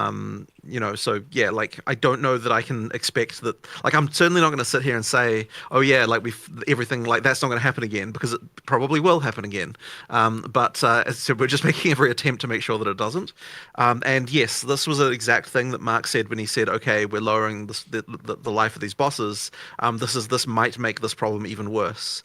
Because if people do find anything, I wanted to lower all difficulties, right? Because it's effectively the situation we have right now is that by not lowering it, we're effectively saying that if you're playing a more average build, then you are not capable of doing that content. Right. And by not changing it because there are a bunch of broken builds is just unnecessarily punishing average users, or more, I don't want to say necessarily casuals, because we're still at the end of endgame here, but within that spectrum of players, casuals are not even able to do the difficulty 0 pinnacles because it's balanced around an extreme that is just way too high. And so I'd rather just have it be easier for broken builds and at least accessible to people who are playing more like average or our ideal DPS kind of builds. And sure. And then the broken builds can go up to difficulty 4. And again, now with at least all the uniques dropping from the pinnacles, you got more stuff to at least look forward to if you're killing difficulty 0. Sure, the chance to get it on difficulty 4 much higher, by the way, but it's still at least not just the good uniques are restricted from those players. And another thing as well, I know this is technically unrelated, but talking more about that accessibility for players to that content, we have made all the pinnacles are now not only half the life, they're also twice as easy to access. So we had this whole you should have to do 60 maps of Breach or Delirium or whatever to access the pinnacles. That's just too much. It's way too high. It was a kind of conservative number, and we've changed that. We've now made that 1 in 30. I know that's not actually how it plays, because with juicing and all the mechanics and how well characters do, so it's just a rough number. But effectively, we've doubled the frequency in which you can access that content as well. And again, that's the same thing where it's we're unnecessarily restricting that content, even trying that content, behind a bunch of not only lots and lots of hours of gameplay, but also character build requirements that are honestly too high. And really it should just be you get more tickets at doing it, and if you can't do it, well, that's on you, that's your skill and that's your gear. But that should be the limiting factor more so than just holy shit, I have to play for 100 hours in order to even do this thing once, and then I just die because I can't do it. A couple of other points to just make about this is that when the hardest content is too hard, it actually restricts build diversity, because people don't see a build as viable if it can't defeat the hardest content, and therefore effectively reduces the set of builds that are even possible. So that's something that we have to be really careful of, and that's part of the reason you want to try and not have the top end be too high. But then the other issue is that, and I was just thinking about this, what did it slip my mind now? No, it's fallen out of my mind. I'll have to just bring it up later. And also just note, on there will be more broken builds. It is inevitable. There's nothing you can really do about that, unfortunately. Especially when we're talking about how we're still making changes and can't post the patch notes because we're still making changes. There is no guarantee that these changes we're making are entirely solving the problem or entirely not introducing new problems. Now, obviously, we're going to do better and better over time, but part of this is that we are just very aggressively making changes so that we can get it to the players to test ultimately. And I don't mean like functional testing. I mean balance testing on this level with this many mechanics and overlapping axes of randomness is impossible to test on an internal scale with the numbers we have. Like you need actual hundreds of thousands of eyes and hours to even be able to find everything. And this has been the case with Path of Exile 1 forever as well. It's not like it's anything new. That actually reminds me of what I was going to say, which is that when we're going into 010, we didn't even really know what the right amount of DPS a player should even have was at endgame. Sure. Because that's impossible without getting more information about, like, you know, what players are realistically achieving, kind of where the average ends up being and that kind of stuff. Like, it's actually very hard without that sort of data because, as I think I've even said before, like, we can't invest 100 hours into every test character we make. We have to kind of like either we do a playthrough, in which case we're not getting to the end of endgame on that one character because it just takes too long, or we're creating a character synthetically, which if you do that, you're not necessarily gonna end up in the same place as what you'd end up with if you if you didn't do that, right? So I mean, yeah, we can cheat every item into existence, but like, is it really how it plays out? It's actually very hard to say. So that kind of means that on some level, what the until you actually get it on production and you're actually putting in the kind of 100, 200 hours into a character and, like, you know, seeing what other people are doing and like being part of the meta and like all this other stuff, you don't even really know what the life should be. So just even having this first round, you know, has helped a huge amount now that we have an understanding of where should players actually be in order to balance life of bosses for them. I'm curious. I think that pretty much everything you guys just said feels really good to hear as well. And we're talking about build diversity, more broken builds going to be there. There's an expectation from John Groen and the community and you guys to see really broken builds. We're going to find them. There's 600 plus different minions. We're getting specters that we can use for that. I mean, that's another road we can take, you know, for that approach as well. At the same time, I want to circle back to the topic of actually temporalis not barely being touched, where the idea was it was too easily achieved because of broken builds. But now you're also at the same time saying, but what everyone else is expecting, that we're going to have even more broken builds. Wouldn't that kind of counteract the whole approach to that and make temporalis more accessible because of the availability that we're all expected to see with more broken builds available?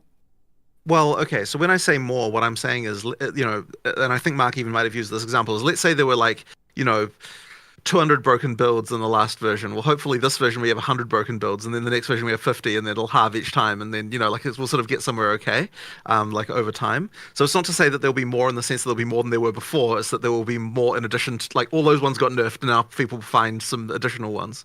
But with regard to your like thing about temporalis, so I mean, okay, what actually is the exact nerf to temporalis? I feel like we might as well just mention that. The reduction to cooldown is lowered.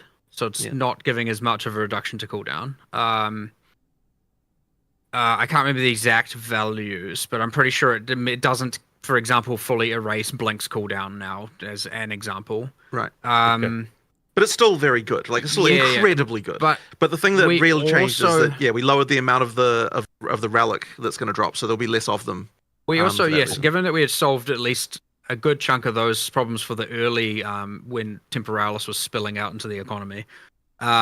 We solved a lot of that, but also I think we have made it at least 10 times rarer, that unique specifically, in this patch. So yeah, it is nerfed and it is less accessible, and like, that's just okay with that one. It shouldn't be doing what it was doing before, at least with Blink and the mobility side of things. That's for sure, though. That's good. Like, that was one of my concerns here, what you guys talk about. But that feels really good to get that clarified. I feel reassured with this. Speaking of clarity, one of the questions we had is regarding clarity in maps, because in the reveal footage there was a little display that most people saw in the top right corner, showing basically objectives that you could do in the maps. So the question with this is this just an indicator of what's available in the map, or is this an indicator of an alternative way of completing maps instead of just getting all rares? It is just an indicator of what's in the maps. And we still have the kill rare objectives, and so a lot of people will say, oh, you know, why don't you have alternate different victory conditions for doing maps and so on? And I understand why people say that, but the thing is that if we actually had a bunch of different objectives, I believe that you would get tired of those very, very quickly. Like killing the rares is already the thing that you want to be doing when you are mapping, and so that's the reason it was chosen as a victory condition like that. If we just have like all sorts of random shit, you'll like there's going to be ones that you're going to get tired of very quickly. They'll be annoying and like various things, right? I mean, like effectively, what you'd probably end up with is something that looks kind of like, I mean, because when we're talking about alternate victory conditions, what you end up with is things like what's going on in Sanctum and Ultimatum, right? Like these are this is effectively what you end up with if you're talking about alternate victories, right? Because you come up with things and you try to work out the stuff, and it's like, while that is something that is cool to do sometimes, it's not something that's cool to do all the time. And so that's the reason why I'd be really hesitant to do that on like every map has a condition like that. So that's kind of like where we're coming from that. So like what I think that we do need to do is make it so there are more interesting things going on in maps, which is something that we will probably focus on more in 030, is trying to improve on that. But I don't necessarily think it's a good idea to be like, okay, here's a bunch of arbitrary conditions you might have to fulfill. Like the rare thing is what you should be doing anyway, and that is why it is I mean, if you really come right down to it, like what is the victory condition of a map in PoE1? Well, the answer to that is like we don't actually set one explicitly, but ultimately what you're there for is to kill the rares so that and like all of the content, you are there to do the content in the map so that you get more item drops, right? So effectively that's the reason why that's okay. So there has to be some idea of completion in PoE2 because of the fact that, you need to be able to do the map to move on to the next one. So that's why we wanted to choose the objective we felt that players should have anyway. And so I think that maybe players sort of view that slightly differently than we do, because it's like, but that's, I guess, to explain sort of our view on how that is. It just should be there of like, here's what you're supposed to be doing anyway. Okay. A question I had. We did. Oh, go ahead. I just want to elaborate on that a little bit more, because we did try some stuff internally there. Like we actually did. We had an iteration quite recently, in fact, where we had it that you had to complete the league. So if there was an expedition, you had to do the expedition to complete it, and so on. And honestly, the internal reception to that was like pretty viscerally negative. Everyone was very angry that we were taking away their choice with that stuff. Like you're forcing me to do a ritual I don't want to do, and it's like, well, ideally it should feel good to do the ritual, but understandably, So we ended up going back on that. So we backtracked on that, and then it's like, okay, well, you could design a whole bunch of encounters, and then it's like, well, how do you know you're not going to create equally things that are divisive or things people don't want to do in the same sense that those leagues came out? And it's like, well, I hate this one. Whenever I get this one, I hate it. I hate doing that map. I just want the one when I have to kill the rares or some other thing. But to clarify just some of how it works, like if it is a boss map, killing the boss is the completion, right? That is what it will be. If it is not a boss map, killing the rares is the completion. If it is a tower, clicking the tower is the completion. And then all of the unique maps, which we're just kind of not referring to as unique maps really, but that's kind of how they appear, each have their own special conditions as to how to complete them. Are there any other types of maps? No, not really. Hideout is full clear the area, sure. but you don't really need to do that often.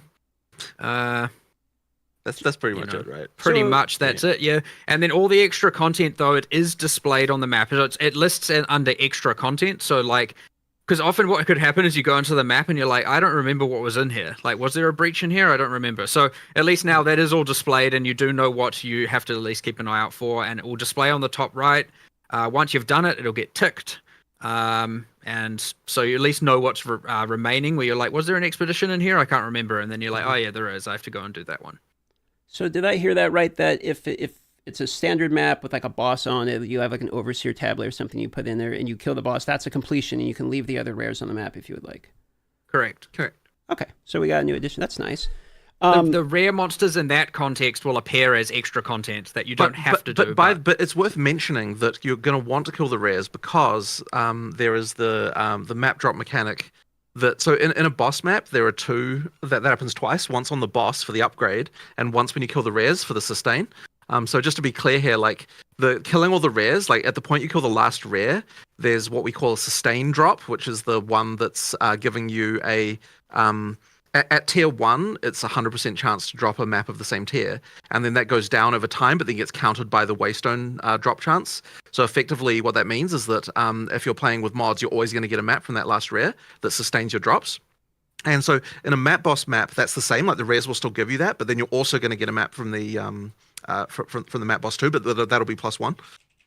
But if you have excess maps and you're not really caring, then you don't have to do it, 100% right? do the boss, move on. It's up to you.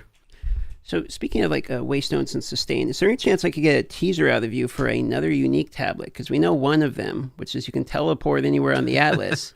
Can you hold us over until patch notes with an additional unique tablet?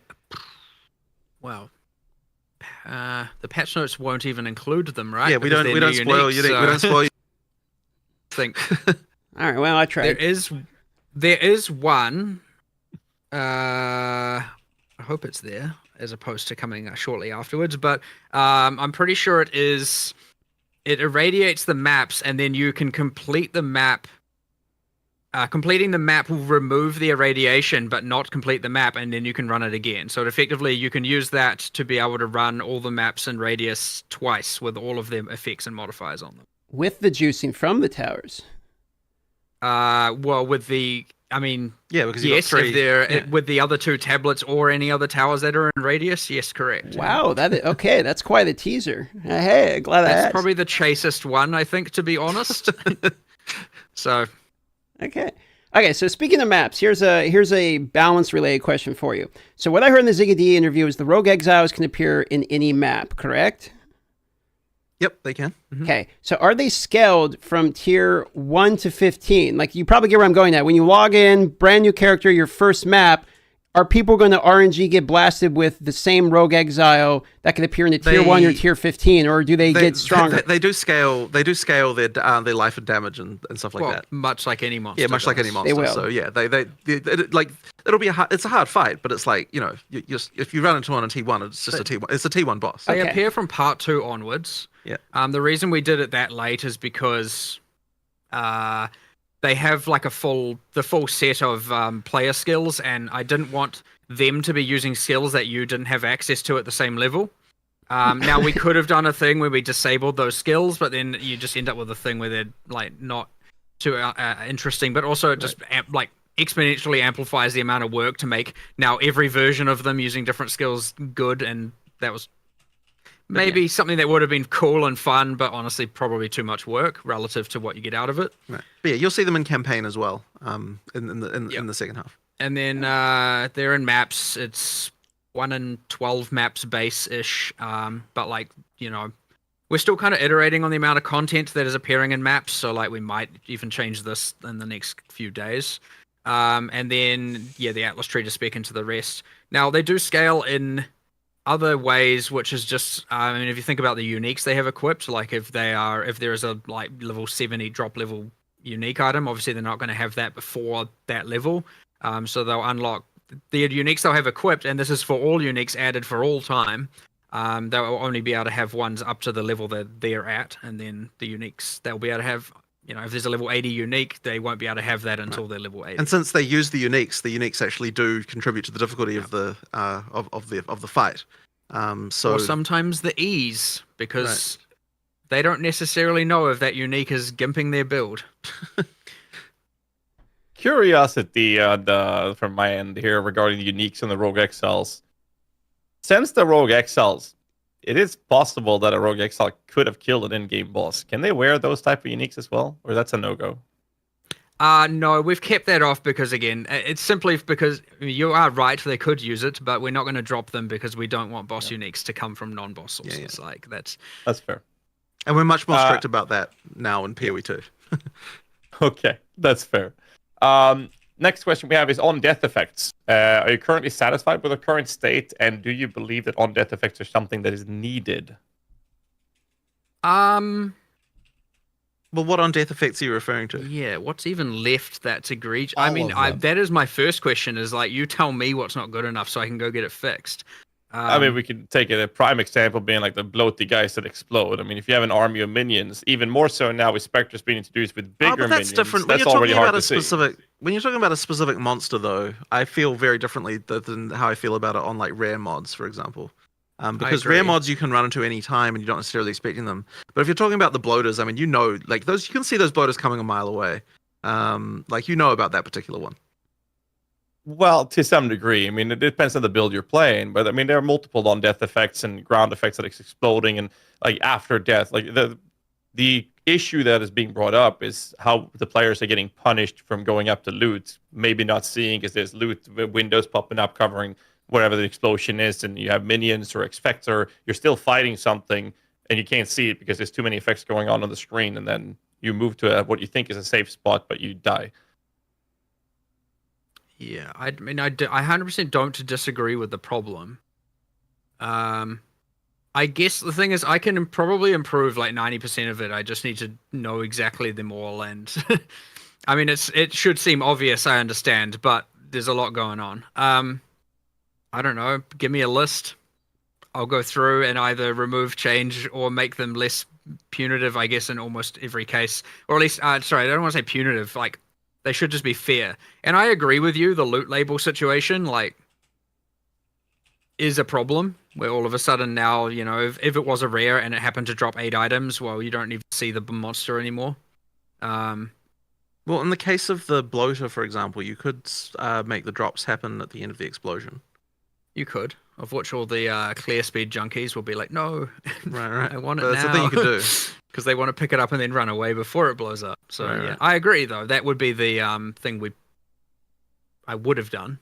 But yeah, I mean, that's fair. look, again, it's like I don't really have a problem with it as a general sense. I have more a problem of just if there is an unfair mechanic, I want to address that. Like, which is not restricted to on death mechanics or not. It's just everything. If it is unfair, Okay. Tornado bird, or there's no counterplay, which I guess are the same thing.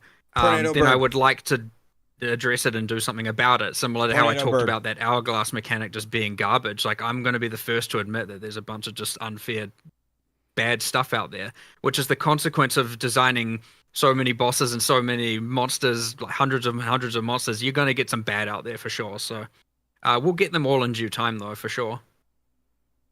The follow-up question on this topic was that whether or not you consider the on-death effects to be something that is needed in the game. Again, I've never thought of it in that sense of just like, do we want on-death mechanics? It's more like this monster would be real cool if it did an explosion on death, and like after it died, like the bloater, I think is a very cool example. This monster But it's not would like there's be ever a cool specific mission to be like, we need if to it add more on death did effects an or explosion anything like after that. death. But I would say it is somewhat contextual, and I do think that occasionally a thing like that happening is fine on some monsters. I would argue that again, like the things where it's hiding them, making them invisible, or that you can't see them, or again, because there are builds that are moving at way too fast with too many effects, is more of a thing that amplifies this problem, which is what we always see.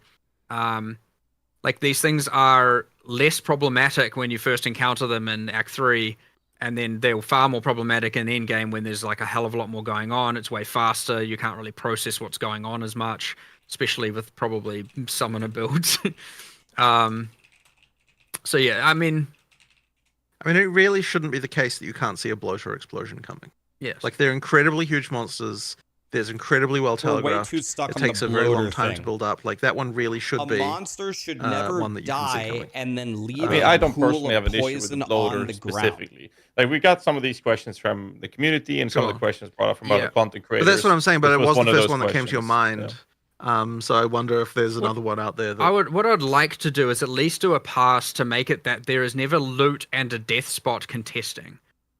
And often the answer to that might be either change the effect or delay the loot. It just depends what that is. There were cases like, for example, Rattlecage, that the first boss of Sanctum, he used to explode on death, and yeah, it was bad, right? Like, how do you know until it happens? And then by the time it happens, you're dead. And of course, you kill the boss, you run in to get the loot. That's just what you do. So that one is an example of one where it were like, well, I mean, whether or not you could say it was telegraphed well enough, I don't know. It kind of just didn't really work. So there are clear examples where we've removed them because, yeah, it was kind of bullshit. And then there are probably a few examples that are in the gray right now, and probably even some that are still bullshit, and we still do need to address them 100%. That being said, Turn it down for 1 second. I'm actually very surprised to hear that they have never really thought about they seem to think about so many mechanics in such great detail.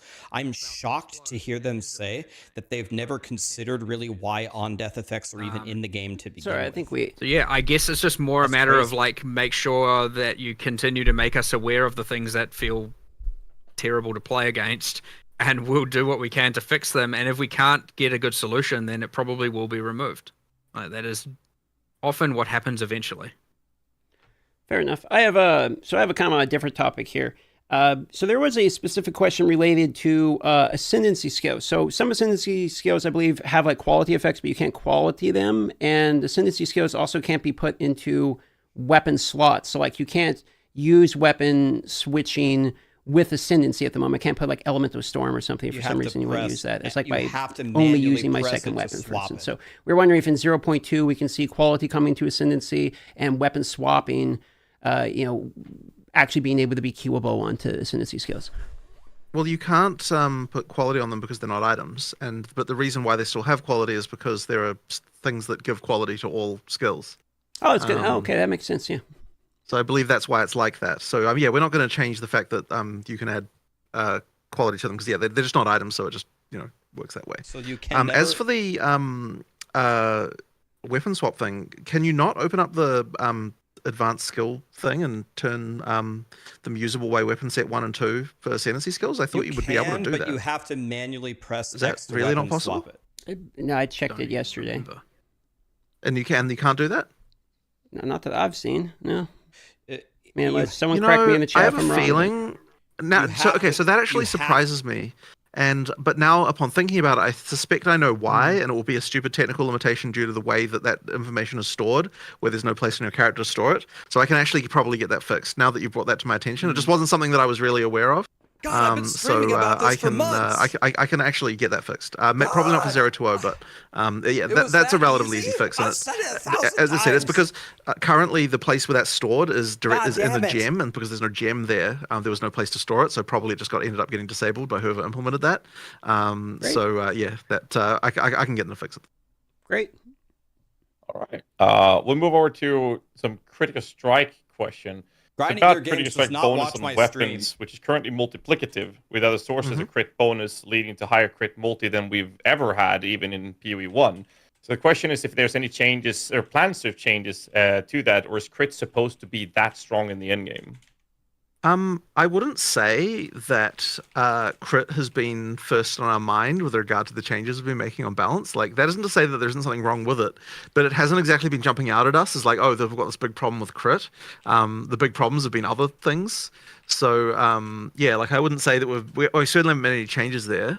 As for whether or not it should be like this, I think that'll be a question that will start to come up once we actually have that jumping out as a problem if it does. I believe our intention was okay. So just to be clear though about why we made that change, because we want it in general that items are always multiplicative with everything else. Like, it's supposed to be that your tree is multiplicative with your items. So therefore,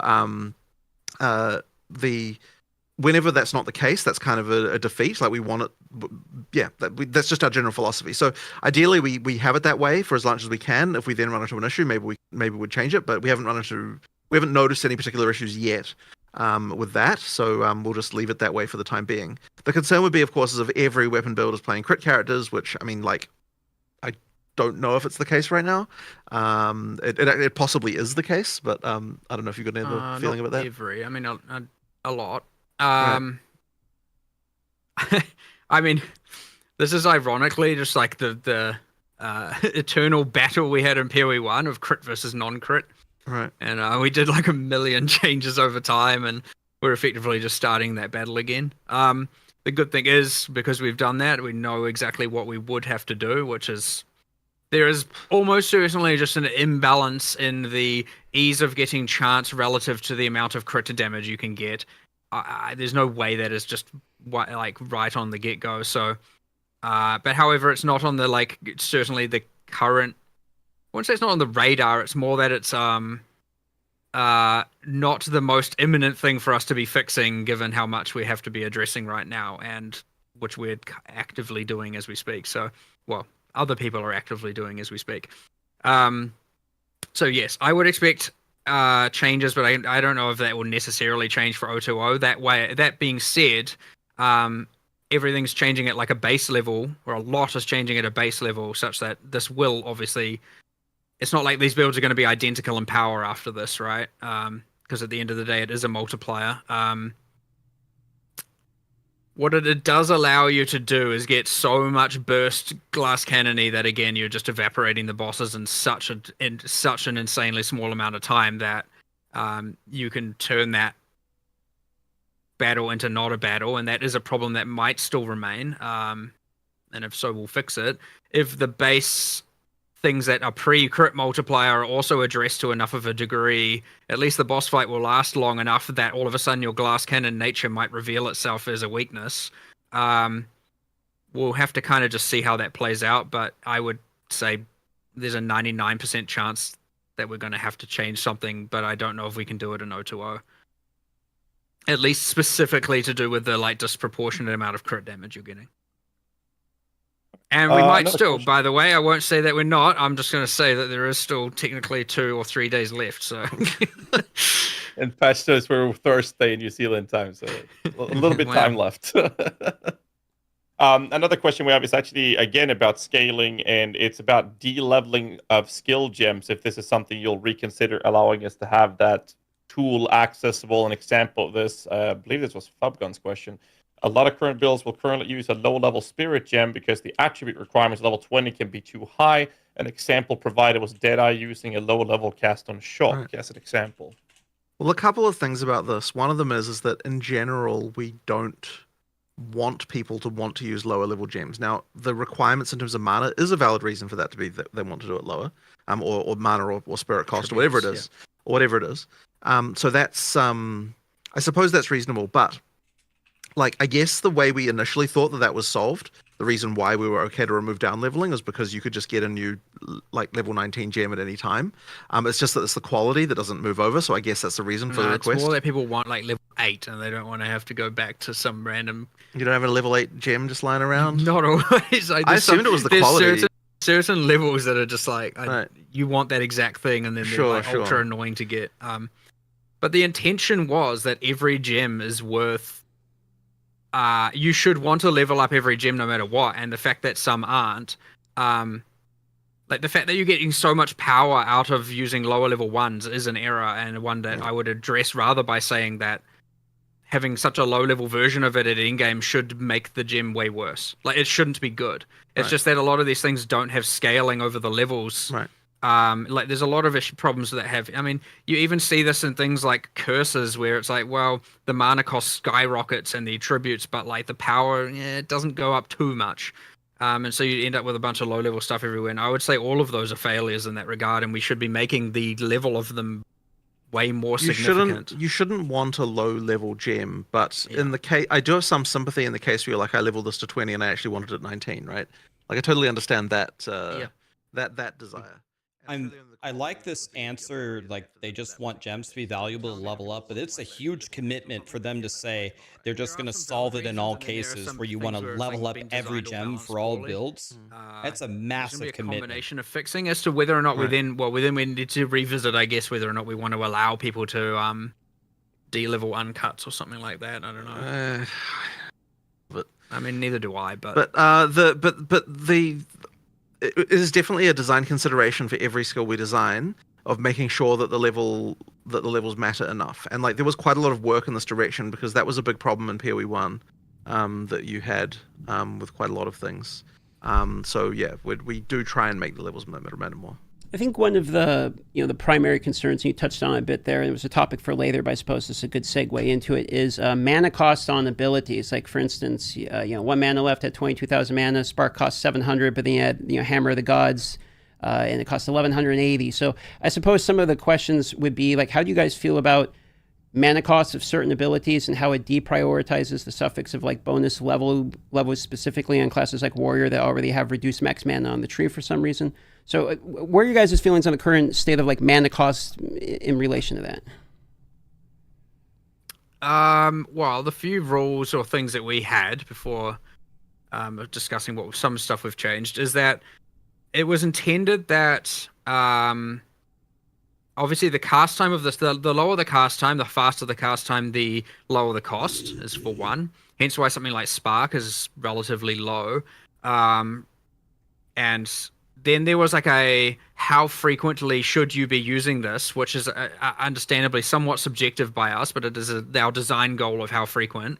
Now, not every skill fell into that correctly. So a good skill there, for example, is like Toxic Growth, was meant to be way more of a like, occasionally you use this and then you work a little bit to blow up the pods. Now, in reality at endgame, it's you use it inside a gas arrow and the pods explode it literally in 0.1 seconds. Right? So you end up just doing gas cloud spam, spam, spam, spam, spam. That's just like one example where it's like, this skill is now being used as a spammable and not being used as the infrequent thing that we wanted it to be used at. Now, when it was infrequent, by our design, it had a, like, you know, multiply the mana by 1.4 because that's how we expect to use it. And ideally, it would be balanced around that. And then, so yeah, the goal here is now, okay, do we either change Toxic Growth's role or do we make it more into what we intended for it to be? Obviously, we're going to start with that direction, and then hopefully we can achieve that. And then if that fails, obviously, who knows? Whatever happens afterwards. That being said, that just explains why something like Hammer of the Gods has a much higher cost multiplier, so to speak, as the frequency in which you use it is much lower, and Spark's cast time is much higher. However, there was a few things that happened in the mana cost balancing. So, for example, when you were a spellcaster, there was a level of assumed plus gem level you had. Because if you didn't have that, then all of a sudden you get +4 gem level and your mana cost skyrockets and you're like, what the heck, I can't even use my weapon or my skills because I'm running out of mana because I got some plus gem level. So we assumed at certain intervals of the game you had, say, up to +4 or something like that. But for attackers, because of the gem level, at least for stuff that isn't using flat damage, the gem level matters a lot less, and we didn't make the assumption you had any, which was an error.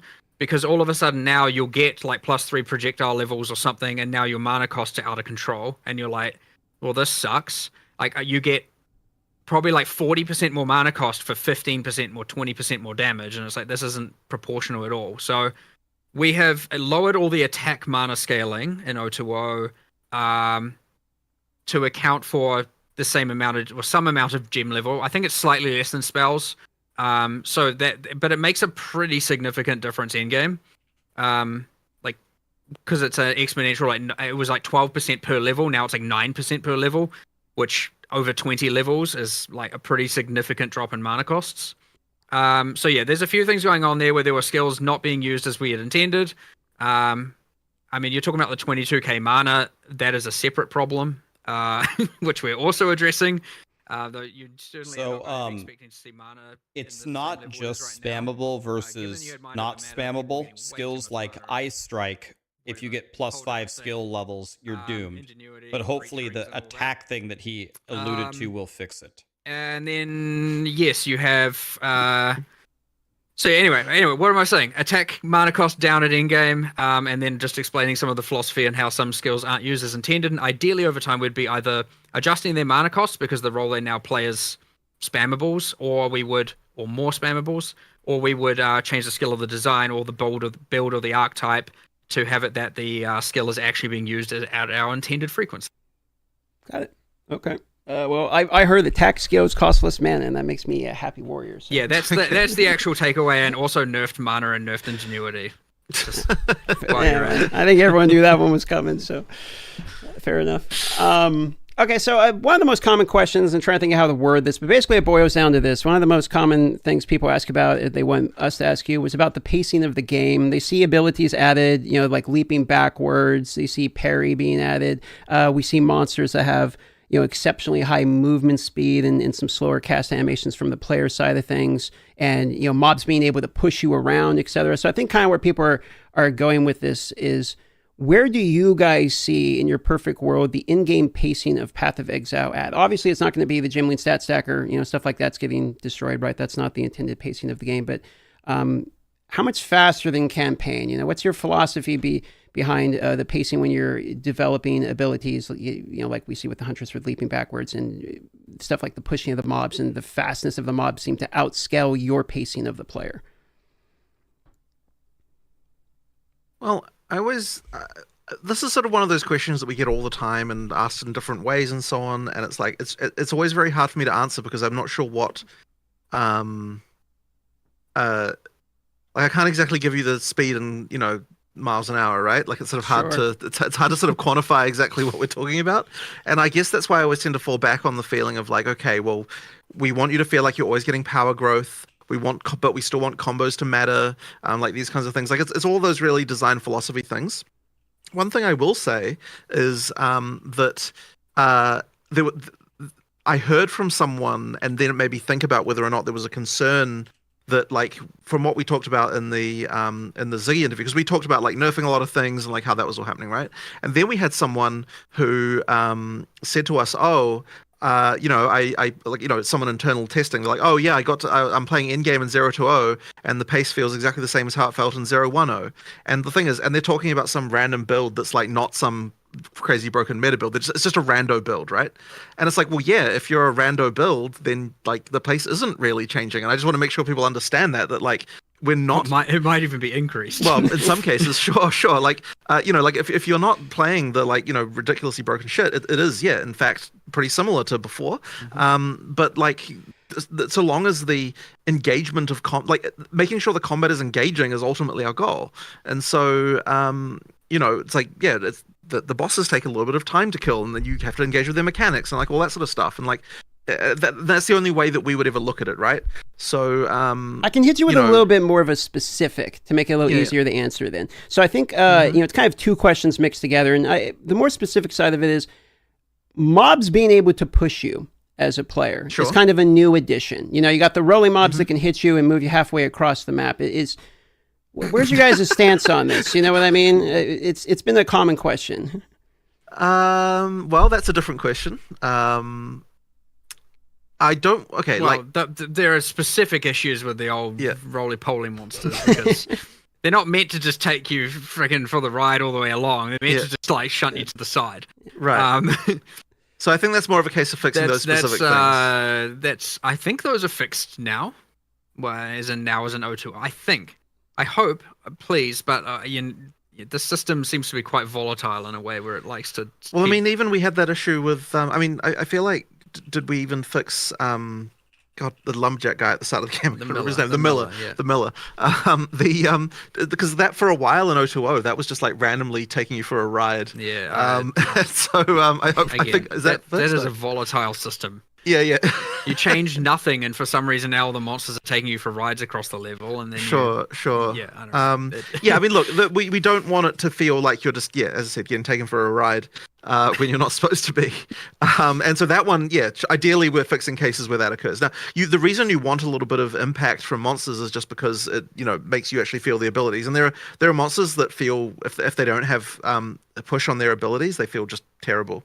Like, I mean, there's things like the Devourer where like until we added the like pushback on the hit, it just felt like it wasn't even hitting you really. So there's stuff like that that's just really important just from a physical nature. So generally speaking, for the pushiness, we're trying to just make it so it feels physically correct. But yeah, we don't want it like pushing you half across the map, as you said.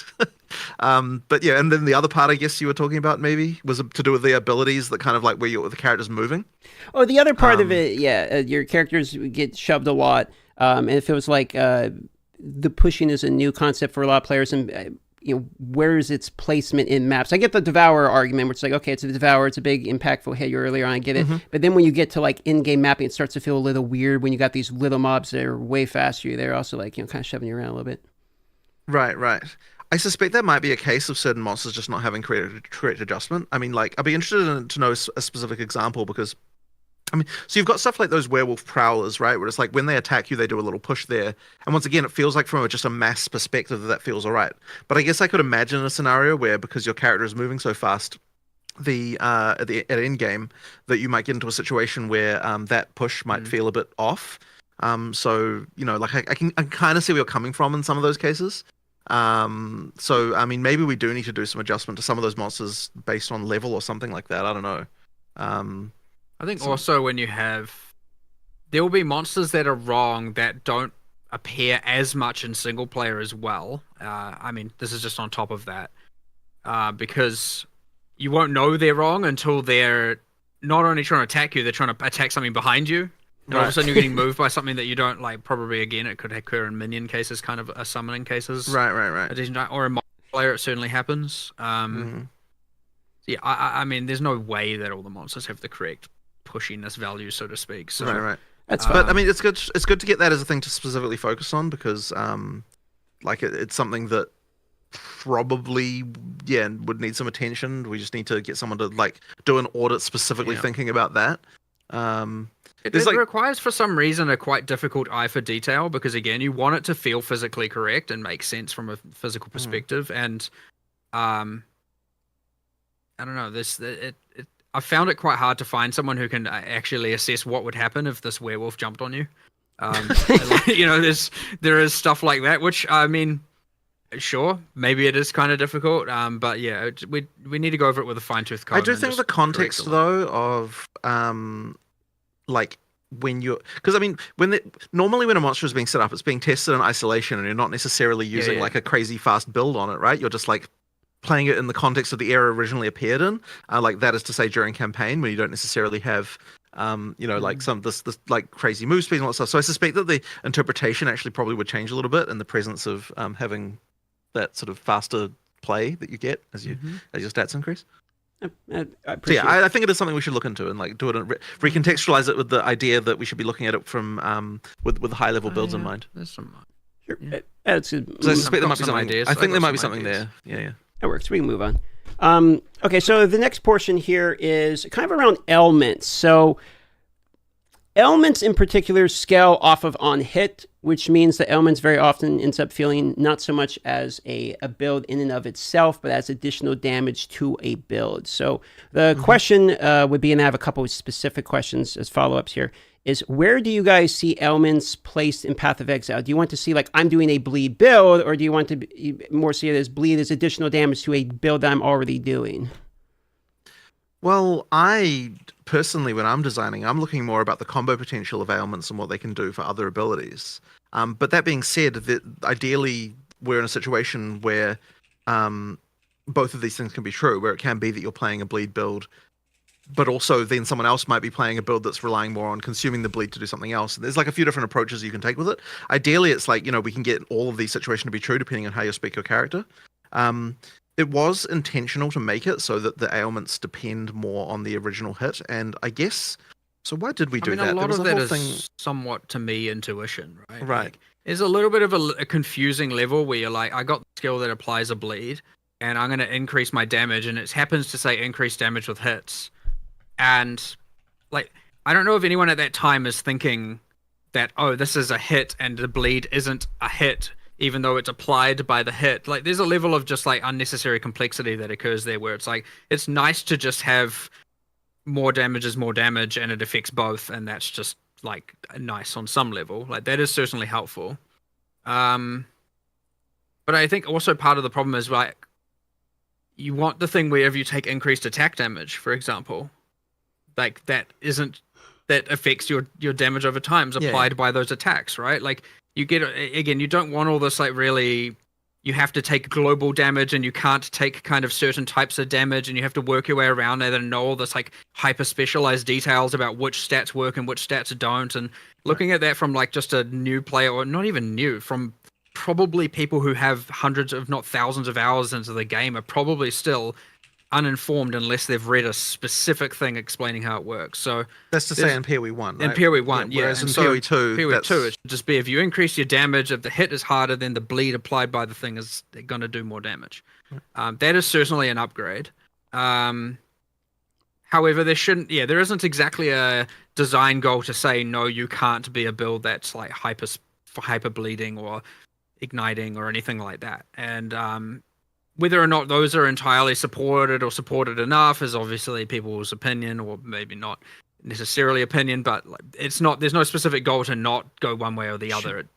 We just want to make sure that you can, if you increase the damage of the hit, the ailment applied by that hit is doing more damage. It makes sense. I think where the feedback ends up coming from is, you're increasing the damage of the hit. So by the end of it, you're not really playing an Ignite build because you like Ignite the ailment. You're playing a Hammer of the Gods build. You know what I mean? That's applying the Ignite. That's, I think, the end result of where scaling the hit comes from. Well, the Hammer of the Gods bleed thing isn't exactly something that that we're like in love with.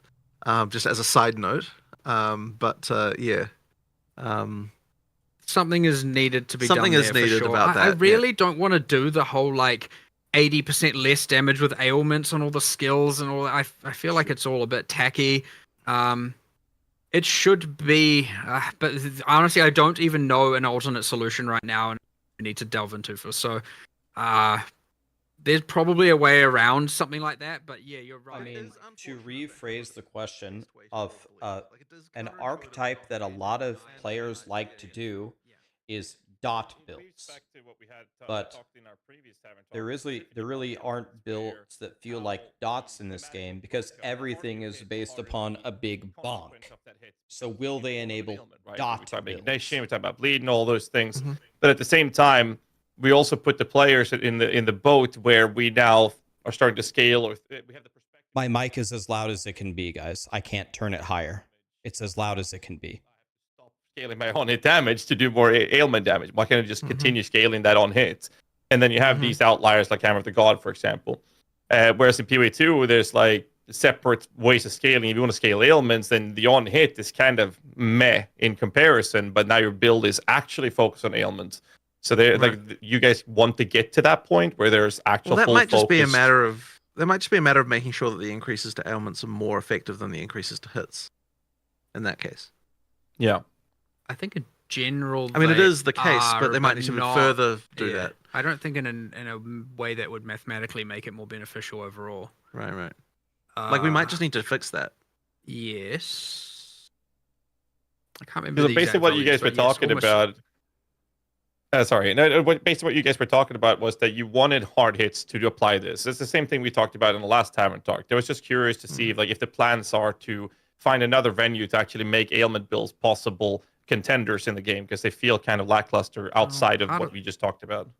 Part of the issue is as well as the goal, and an achievable goal at that, where it's like, well, why do anything else? Well, why not do the ailment if you can have that? You start the fight, you drop your Hammer of the Gods, and now the fight's over, because it plus the ailment is enough to kill the boss from full life. All of a sudden, the cooldown of the skill is irrelevant, which is meant to be the major downside as to why it's allowed to deal so much damage. And so, as long as you can do that, like if it did 10% of the life of the boss and the ailment did another 10%, this wouldn't be such a problem in the context of Hammer of the Gods, because all of a sudden, yeah, you've done 20% of its life. Like that's a decent chunk of damage. But just because of the fact that there is the capability to get it to be so high damage that it will just one-shot them again, and crit is part of this problem as well. Yeah, then why would you not do that? You don't need to spec into any defense or anything else at all, right? You don't have to care. True. So yes, there's like part of a problem where this is where I'm just like, how much of this is just nerf Hammer of the Gods because that's how it's played. Well, I mean, it isn't even. I mean, I feel like at some point you just want to put cannot create ailments on Hammer of the Gods. Well, yeah, but we always try. I know, find we try ways not. around At some more point, arbitrary but the more we have this restrictions conversation, and, I'm just kind of well, becoming that's what I more was saying convinced. before. As opposed to cannot apply, you put 80% less, and Well, I feel like cannot apply is just cleaner, right? They both suck. They do, but at least cannot apply is just like it's just a clean rule. This is what it is, and they're kind of done. You know, like as soon as you start getting, I don't know. I feel like the 80% thing. I know it's on the list right now of things we still have to discuss in more detail. So right, and I mean the today/tomorrow list. So well, speaking of the list and ailments, I am curious because we also had this conversation in the last Tavern Talk podcast, and that was bleed on ES, and it was the contradicting line. We were wrong. Idea, yeah. Okay. We were wrong. Well, there was a few things we did change around that. I'm still not entirely happy with it, but it was a decision we actually made. I remember being like, okay, you can't bleed things with ES, which actually is the case. You can't bleed things with Energy Shield. right. It has to be damage to life that causes the bleed. Yes. And there's some reason for that. I can't remember why. Was it a dumb technical reason or like an actual design reason? I don't remember. Yeah.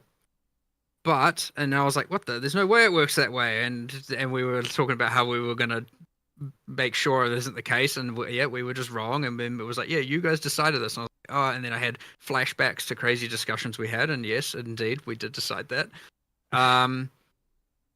Now, all that being said, there were some extreme cases of energy shield on monsters where it was like, the way it was working is the map mod was like, 25%, and then it would multiply with all the life modifiers that unique monsters have, and it's like, okay, now the monsters have legit 2.5 times the amount of energy shield that they have life, or like 1.5 times, so that, you know, there's a million life, they have 1.5 million energy shield.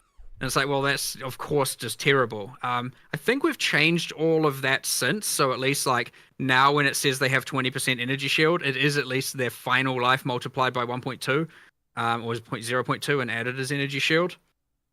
So at least like there's a lot less to deal with there. Now I'm not entirely sure if I'm happy with the fact that it works this way and it is just a nice downside for bleed builds. Or if it's like, well, this is just annoying because of, I don't know.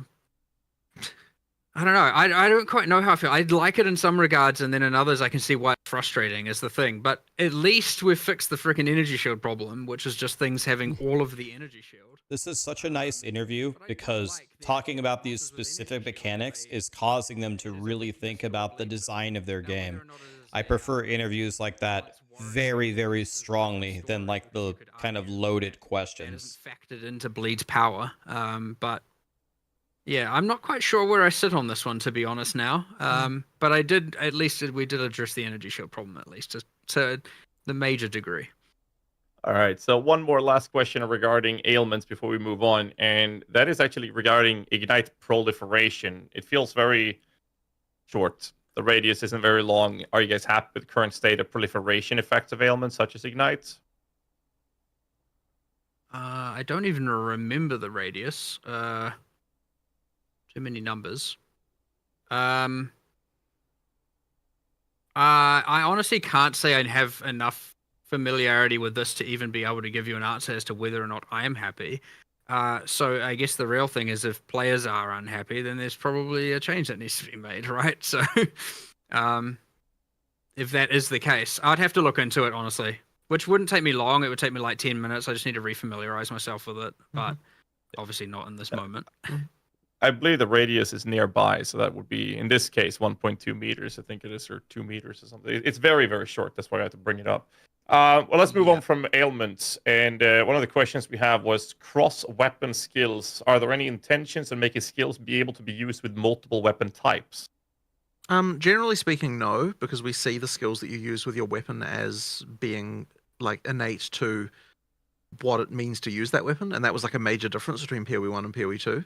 So yeah, the plan is to keep that. That being said, there's still a few skills. I mean, things like marks and stuff like that. We just have them work across things. But generally speaking, no, the skills are supposed to be associated with the weapons. There'll be like unique item territory that might bend the rules there a bit, but sure. Otherwise, yeah, wanting the skills and the weapons to be quite linked was one of the main design goals of POE2, and having that different weapons feel different from one another when they can be quite melded into the same concept in POE1, where it's almost like it doesn't really matter if you're using one or the other necessarily. It's just a matter of what gives you the highest DPS.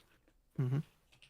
So next question on the list, which we touched on just briefly here previously, about boss spawn rates. So you said that you've increased also the rate that you're going to see monsters, or I should say bosses, be accessible. Does that include things like Audience for a King and their drop rates in like Ritual? That is explicitly what I'm talking about. So that is the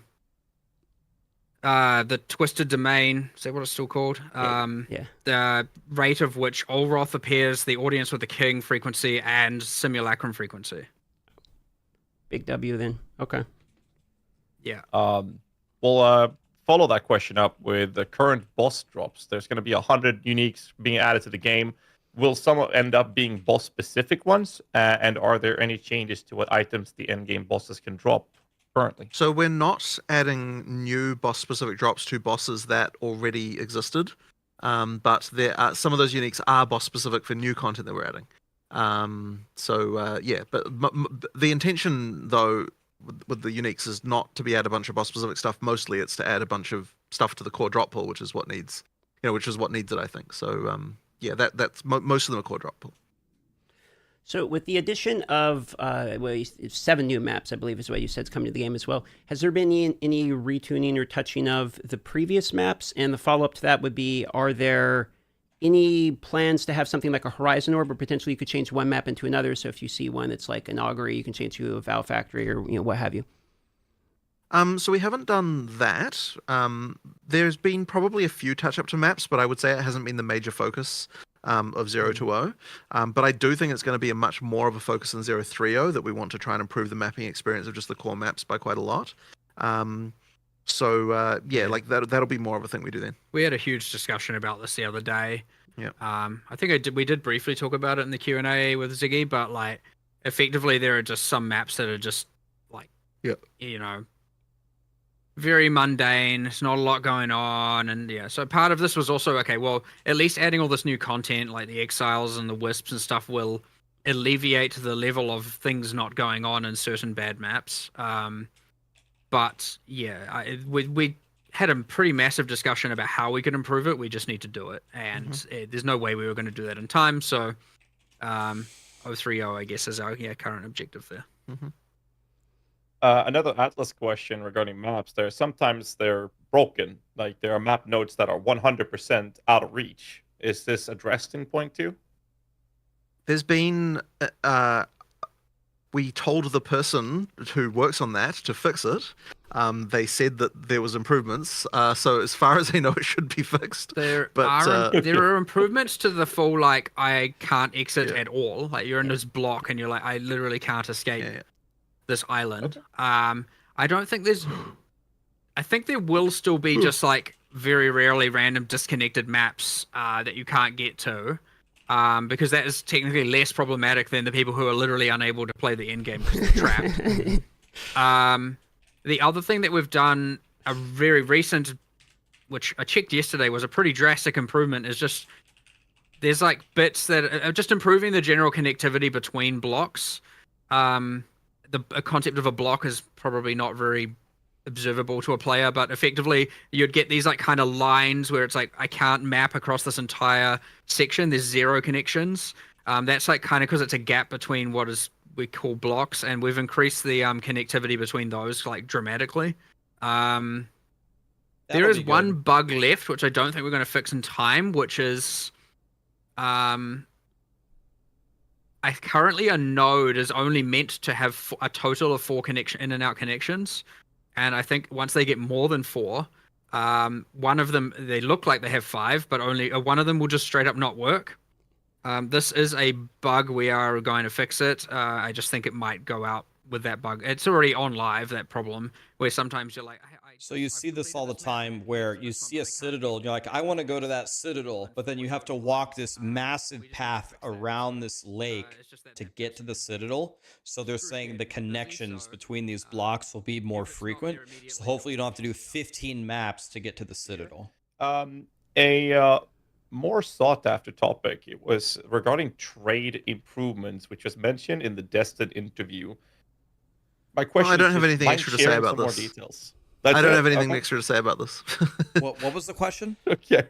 All right, so then moving on to crafting here. So we're hoping you could walk us through the process of coming upon the solution as Recombinators to be the next addition you guys wanted into the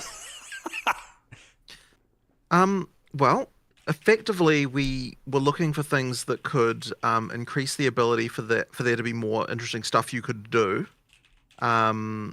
And give each league its own crafting mechanism. And I mean, recombination is something that kind of like a sort of, well, I should say multiplicative with kind of other things that go on with mods, because it sort of allows you to do some interesting stuff. And utilizes ground items. Utilizes ground items in a good way. Boxes as far as like what we need a crafting system to do. Today I'm actually going to be going, because we had that last minute change of how we wanted it to work, and so today I'm going to be going through the math of that pretty significantly. That's my plan for after this podcast. So we'll see how that one turns out after this. But effectively, recombination will change, I think, its role a little bit from POE1, because it'll be more about getting the good set of like 3 to 4 like 2, 3, 4 kind of mods that you want on an item, and then going from there with the exalting the remaining. Like that's kind of the intended like place where it kind of ends up being most useful for you. It isn't going to be something that you are going to make a perfect, like 6 T1 item with, because like the percentage chance will just become infinitesimal to the point of like not being worth even trying. He even uses the So tiers really, from Path it's of more about Exile those 1. like a smaller number of mods that you can definitely pick, and then like just hoping to proved that they need to do change well with it. the remaining 2. So that's sort of the value. But ultimately, it's that sort of stuff where we need our crafting systems to work well with ground items, and to fit into the to be multiplicative with other crafting that you can do, and having be on a system that on a league that didn't have crafting as well was a big bonus too. I would tell them right there. You just proved it. We have so many more other ideas and other things we do, and I'm gonna message DM. all of that with future leagues, future content, and expansions to the ones we already have, and it's just going to be a matter of we want to do at least for now give Expedition 1, because like the vendor thing is there, but it's not really like achieving. It's not really equivalent to the others where they have like again an external crafting system that interacts with like dropped items or something like that. So adding that means at least now they all have something, and then now it's either make them better or add new ones, which there's no shortage of ideas of things we want to actually do there. So fair enough. We have another question we got from the community as well, and that is regarding your stance and or plans for resistance swaps, craftable option. Is that something you guys want to see in the future of the game? Sorry, what was that word? I missed it. Resistance. Resistance swap. Well, swapping is similar to like Harvest in POE1. It's meant to be the roles of runes. Like your runes are meant to be the thing that's doing that, as opposed to just changing the mods on explicit items like that. The context there, I don't know if you're aware, but there is a harvest craft in POE1 that allows you to change a cold to a lightning or a cold to a fire, etc. In the resistance thing. Yeah, that really is what runes are for. Okay. Next question we have is actually starting to touch on Ascendancy specifically, and we have starting with the Amazon, and there's a node called Critical Strike, and it's referring to additional crit strike chance from 25% of excess chance to hit. The real question here is is this going to be like a base crit strike chance or increased critical strike chance to the player? Oh, this is a good I question. would assume that we think it's base. Probably base, but honestly, I'd have to ask someone specifically about that. Bro. Yeah, Amazon I don't know the actual ones, but it's probably base. Getting more and more a chance to, because the chance to accuracy has diminishing returns, so it gets harder and harder and harder to get higher values. So I should, in theory, be okay to be adding as base, because could get quite aggressive the fall off there. So I believe it works that way. But this is the exact kind of thing where someone might have been like, "Oh my god, this is unacceptable and imbalanced, and we have to change how it works to be some kind of final value or something," and which the description will be updated and it will be made clear, but that might have happened literally as we've been doing this for all we know. As far as we know, last it worked, it was adding just a base critical strike chance that then gets scaled with increases. All right. The other node is also from Amazon, and that is Penetrate. This is referring to having attacks adding 25% of the accuracy rating on the weapon's added base physical damage.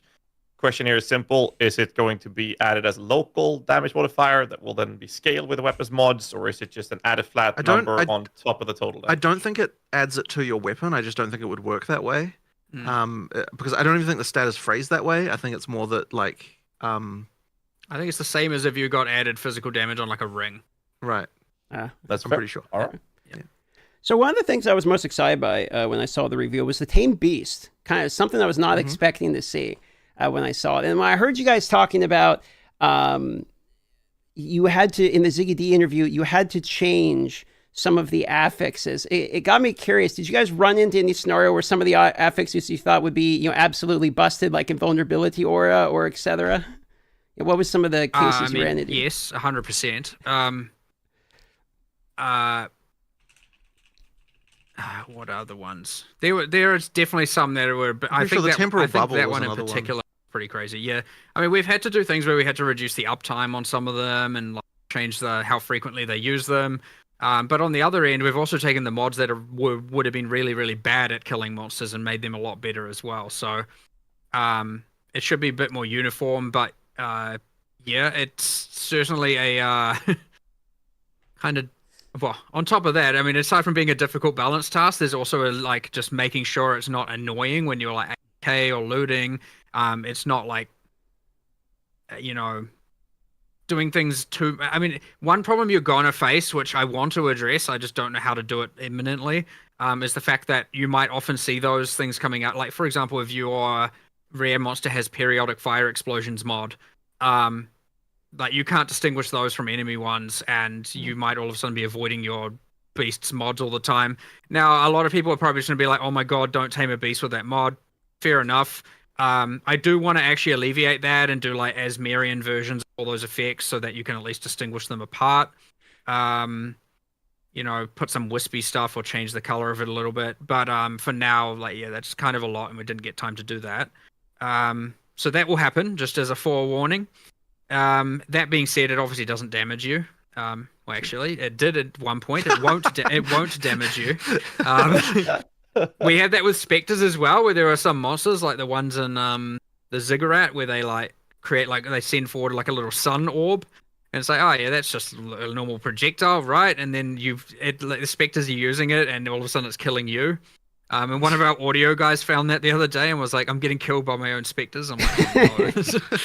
This is not the point in the pipeline. We should be finding this out. So hopefully there's no more of those going on, but be careful. The funny, because the reason why the audio team is because the audio team have to do a whole pass on every monster for the case where it's your minion, because otherwise you get really annoying audio that's like fine when it's a monster, but when they're next to you all the time, it's like really irritating. So it's like that's actually one of the things we had to do to make specters work was do a redo of the entire audio pass for that. So it's kind of a funny one. All right, one last question for Tame Beast for you then. So it's a spear skill, obviously it shows up on the spear skill screenshot you got there. Mm-hmm. Is it locked behind having the spear equipped? Is it the type of... No, it's not. So you can just use it on any class. It's just there because it's associated with the Huntress. You can use it as any character. Okay, that's pretty awesome then. Amazing. Moving over to Ritualist, we have a couple of quick questions here, and I'll start with the first one. The extra ring slots, we saw the answer to this regarding Calandra's touch ring, not being able to copy it, but how will the extra ring slot interact with Ingenuity? It just works with its nice new nerfed version. It just works. Yeah. Okay. Thank you. Gotcha. There was a list of unique rings that had to we had to do specific implementation for, like Thief's Torment and random stuff. I don't know what state these are all in, and the can't use other ring slots stat, I should say. I can't remember the exact decisions that were made on all, but ideally they should just be the most intuitive thing. It's just they all needed pretty specific handling. Mm-hmm. All right, so then the other question I had is a common question people were having was on the screenshot where you were showing the Ritual Sacrifice, where you got the mods from the monster. It was stated as you get one of them, but then in the video you actually get all, yeah. Yeah, okay. That's gone through a whole bunch of balance. I don't know if you get all. I think you get four if you stab them, and something if you stab yourself. There's some I can't remember the numbers, but honestly, again, it might change tomorrow. We do these live streams, and we're not it's not like we've stopped developing on the game. So yeah, you get little inaccuracies like that are just wrong, or that change in the last week or 2 weeks kind of thing. And it's not like we've written that thing literally 5 minutes before we did it. We're preparing that thing for a month. And so, yeah, sometimes across that time, you've recorded a thing and you don't want to have to re-record every single little thing, or you just miss a thing. And so, yeah, you get little inaccuracies like that. But it is certainly not what it was represented as. So, all right. We can move over to the Tactician. And the first one is regarding the focus fire notable, basically where you attack, your totem starts attacking. We've seen this as it exists in POE1. It's not been very popular in POE1, so I wanted to ask what the differences are from the POE1 versions to the new version in POE2, if any. I don't think it is different. I don't think it is different, and I don't disagree with you that it might have even been adjusted since, because I also, I'll go check that out after this, because I also don't disagree that it is on my list of I don't think this is actually very good. So, okay. It might have already been addressed though. Fair enough. The second tactician question we have is regarding the supporting fire minion. Now, can you elaborate on how this minion will actually function, as it states that they will trail you, but they will be literally off screen? And will this have an impact on them being within presence? I have to I have to tell you a secret. The minion doesn't really exist. They're not actually following you. It's just that there's effectively a skill being done. It's got a Johnny mechanic where it Yeah, yeah. scales with minion modifiers. Exactly, It's right? Like so ultimately- yeah. Damage is done as if it was being done by a minion. But yes, the minions don't really exist. They're not really following you. So this breaks they are not within presence then, because they would have to exist within your vicinity. Exactly. Well, Okay. they're off screen, right? They're not. In your presence. They're outside the borders of the map. Exactly. Artillery. Yeah. All right. No, we ruined the illusion. Exactly. I actually think that's bad, isn't it? Okay, so Smith of Katava, temper weapon. This one looks really interesting because based upon the way it works is depending on how much people are really going to use it. So we were kind of curious about how the temper weapon actually works, if there's more details. Is it a time period? It looks like he hits it 4 times and gets multiple attacks. So is it, do you want to give us more information about how temper weapon is going to work with that ascendancy? I can't remember all the exact numbers because they probably have been changed. But effectively, yeah, it is. I believe it's a number of attacks, isn't it? Yeah, I mean, it was meant to fill a role similar to meditate, where it's like you do certain things, and in this case, it's meant to be not like, I mean, you should be able to hit a few times and then get to use it for quite some time. Sure. Like, it shouldn't be just like a really annoying where it's like literally between every pack I got to be sitting there hitting my weapon and Right. But I believe, some number of hits of the weapon gives you a much greater number of actual fire explosions going off. So again, without all the numbers in mind, I can't really explain exactly what that balance is because they would have changed since I last saw it anyway. That works. There were some guesses on whether or not it was going to be duration or on hit. How many hits you get. It's not. It's on hit though. It is on hit. Okay, that answers that then. All right. Another note from the Smith of Kitava is Manifest Weapon, personal favorite of mine with Animate Weapon from POE1. Now, the question would be, how will this ability work? Is it preserving spirit? Is it copying your weapon? Could you elaborate on this? It copies your weapon. Whether or not it is using spirit, I don't think it uses spirit. I don't think so. No, it doesn't. But yeah, it's a copy of your weapon. I think each different weapon type has a skill. So if it's a mace, it'll occasionally do a slam, and if it's a staff, it'll occasionally, quarterstaff, it'll occasionally do. I don't remember what all the skills are, but the idea is that it doesn't just melee attack only. It has like an extra ability it uses on periodically. If you're dual wielding, do you get both weapons? I don't remember. I think no. You probably just get your main hand. It's probably That'd be cool though. I mean, it would be, but technically that is way more damage. Unless you're saying it's one minion that attacks with both, in which case that would be cool. I'd have to have a look. In fact, it could. Maybe it is doing that. I actually, I don't know. I don't know. Last question. Sorry. Often what happens there, just for context, we're involved in their like initial design. We have it at hands off. That level of detail we won't necessarily figure out. You hand it off to a designer will come back a few times asking intermittent questions about it, and then sometimes you don't see it again, and that's fine. You test it on live, or you play it on live. Like, other people have seen it, you trust the process, it works. It's just that, like, it's hard to retain literally details about every single ascendancy node and all of that when you have so much going on. So Sure.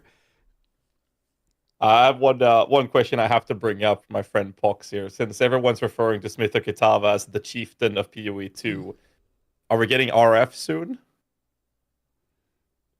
Not you'll have to wait until the class that's most associated with is ready to come out. Unfortunately, Fair so enough. yeah, it won't be. It won't be the. Unfortunately, it won't be the next class either. Maybe the one on. So the A little bit answer further is down the line, I no. think. I had to ask. Mm-hmm. All right, so last question we have for Smith of Kitava is a pretty basic one. The Heat of the Forge skill looks kind of interesting, and there's some debate. Does it work on, like, every hit you're casting a skill, or is it basically energy gain, sort of like the Cast on Ignites, Cast on Shock? I guess Mjolnir isn't out to talk about that right now. So, I mean, I believe it's energy build up, very similar to how the rest all work as well. Just say it works the same as Mjolnir. Yeah, Leave but it at it's, that. I don't think that had been released. Yes, I know. So, I'm just joking.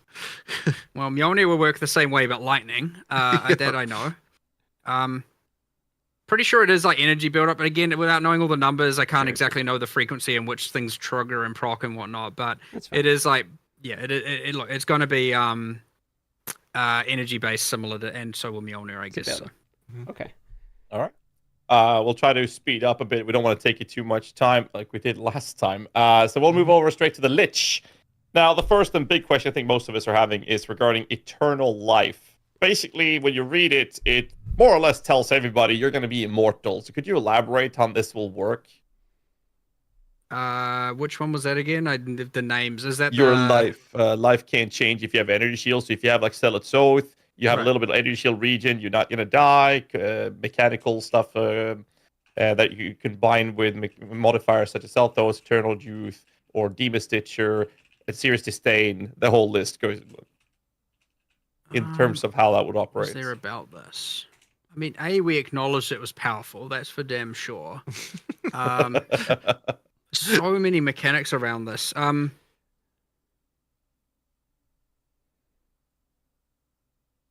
I mean, the name is fitting, I guess.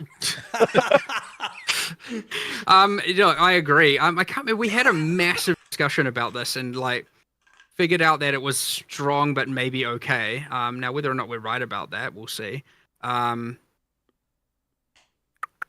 don't know, again, without looking into this more and talking to people, I won't be able to get an exact answer. But like, look, we're not going to intentionally release something that makes you just actual god mode.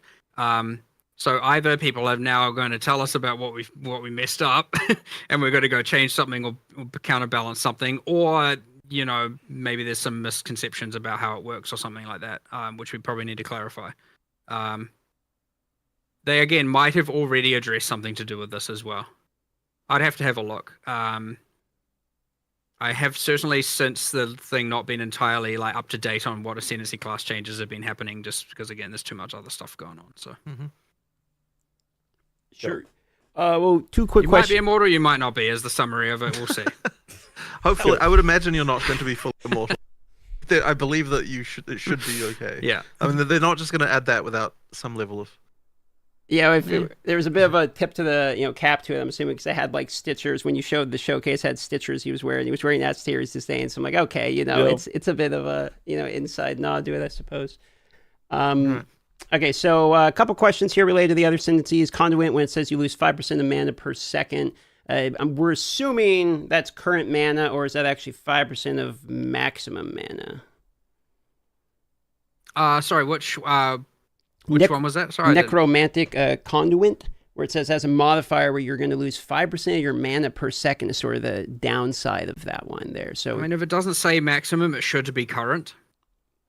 Got it. And then, but I won't ever. Again, we're getting into like the level of specific that I am not able to stay entirely up to date on or informed of nowadays. But I'm pretty sure it would be current if it doesn't say maximum. But again, I will not say that there isn't just a mistake in the description. But we do have several people check all of that, so it should be current if it doesn't say max. Mm-hmm. Gotcha. Well, the last one we have for you on the ascendancy here, it's about the jewel socket, which looks pretty cool. You get the extra jewel socket, you go in the Lich there. Mm-hmm. Can that be used with Adorn? Not putting Adorn in the socket, but does it calculate within? Is it non-unique? I think it's non-unique jewels only, right? Yeah, basic jewel. So it's the basic jewel that you put in there. Can the Adorn outside on the passive tree affect the jewel? Good question. I want to say yes. But I don't know why I want to say yes. I feel like I want to say yes because that's probably what you'd expect, but that might have been handled if it was in a case that was unacceptable. There's a good chance someone they would have tested that and found out one way or the other and made it either work or not. But intuitively, it should work. But again, it may have been handled already. All right. We're gonna move on to some minion questions. First, we have the Asmerian Wisps with how they operate with a new mechanic for the O2. And I was curious how the radius of these would be affecting enemies, as we have enemy or minion builds, we have a non-minion builds that applies to killing enemies fast enough. Will these wisps actually have the time to affect the enemies before you reach them? Would that be an issue for minion builds and other builds like Dead Eyes and whatnot? They do move pretty fast when you're in front of them. So like, and they don't like get blocked by monsters or anything like that. And the radius is like relatively high, so I don't think it should be much of an issue. So you know, I guess I would say just like if we're tweaking those parameters correctly, we've done a few things like when the wisps start to possess, like when they get in range of their target, they make their target unable to die, so that you can't kill it just as it's possessing it. There's a few little things like that. But yeah, they are pretty generous with it. I'm not going to say it's impossible. Like, there's always going to be some kind of killing edge of screen. Well, hopefully not always, but there is always the possibility of that happening, and thus, yeah, you're going to be able to just like obliterate things before it happens. But it's pretty difficult to do, honestly. At least you can't, unlike torment spirits, kill the spirit on accident to start with. So at least there's that. One step in the right direction. That being said, yeah, I'm not going to say it's impossible. Like, it's obviously if you are extremely powerful and in like an underleveled area, there's a good chance you're just going to kill everything with a single tap. The moment it not even approaches your screen. That being said, it should be that we've done enough to account for this. If we haven't, there is always more we can do to account for it. So we'll just have to see. But I'm pretty sure it's in a decent spot right now. Hopefully, it won't be a problem. So we have a question that's sort of a follow-up from one of the previous updates. Minions got an AI improvement around body blocking, and we were wondering if there's going to be any further AI improvements to body blocking in 0.2. I don't think we've got anything else in 0.2. I think there wasn't anything else. Yeah, not in 0.2.0. Yeah, I'm pretty sure that isn't. I know, like, the raised specters have a thing where because we don't, if they get too far away, they like become like a spirit form and like travel over to you and then reappear as the monster and stuff like that, so they don't have to even die and respawn when you get too far away. But there is like, Guys, some people are complaining about the quality of the answers in these interviews. Dude, these guys are not only doing everything for POE2, they're also doing all the future stuff for POE2 that we don't even know about. To expect them to know the answer to every single microscopic detail, I think is ridiculous. you get away with a little bit more, so you can be a little bit flexible. But in terms of the generic minions, no, I don't think we've changed anything else there yet. We did the 2 changes, right? It was when was that door thing we did? We did that. Was that? Is that in? I'm pretty sure that's it. Okay, right. And what was the other one? Main one we did? The whole, like, if they get off screen, they immediately revive next to you. So I don't think there's any other changes. If the thing was already done and deployed, then yeah, there isn't anything else in 0.2 for that. A quick question is regarding minions in the early game, mostly referring to first 20 levels or so.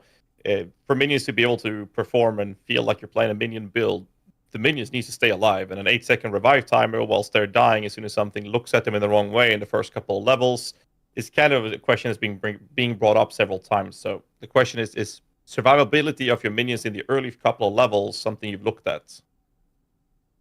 I don't know that I see it currently as too much of a problem. I was actually playtesting minions last night, and I mean, one thing I will say is that the Witch probably has one of the easiest times in the early levels compared to many of the other classes overall. That's fair. Just in my opinion. So I don't know that I'm looking hugely to buff anything there right now. I don't know. I sort of think it's sort of in an alright place in that regard.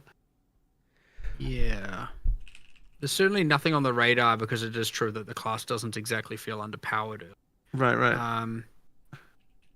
The question is whether or not there's maybe like a couple of bosses here and there that are maybe too punitive, or a couple of monsters, that are too punitive to minions. Well, the one that I noticed as I was playing in the very early game was just the ground, the on-death ground poisons.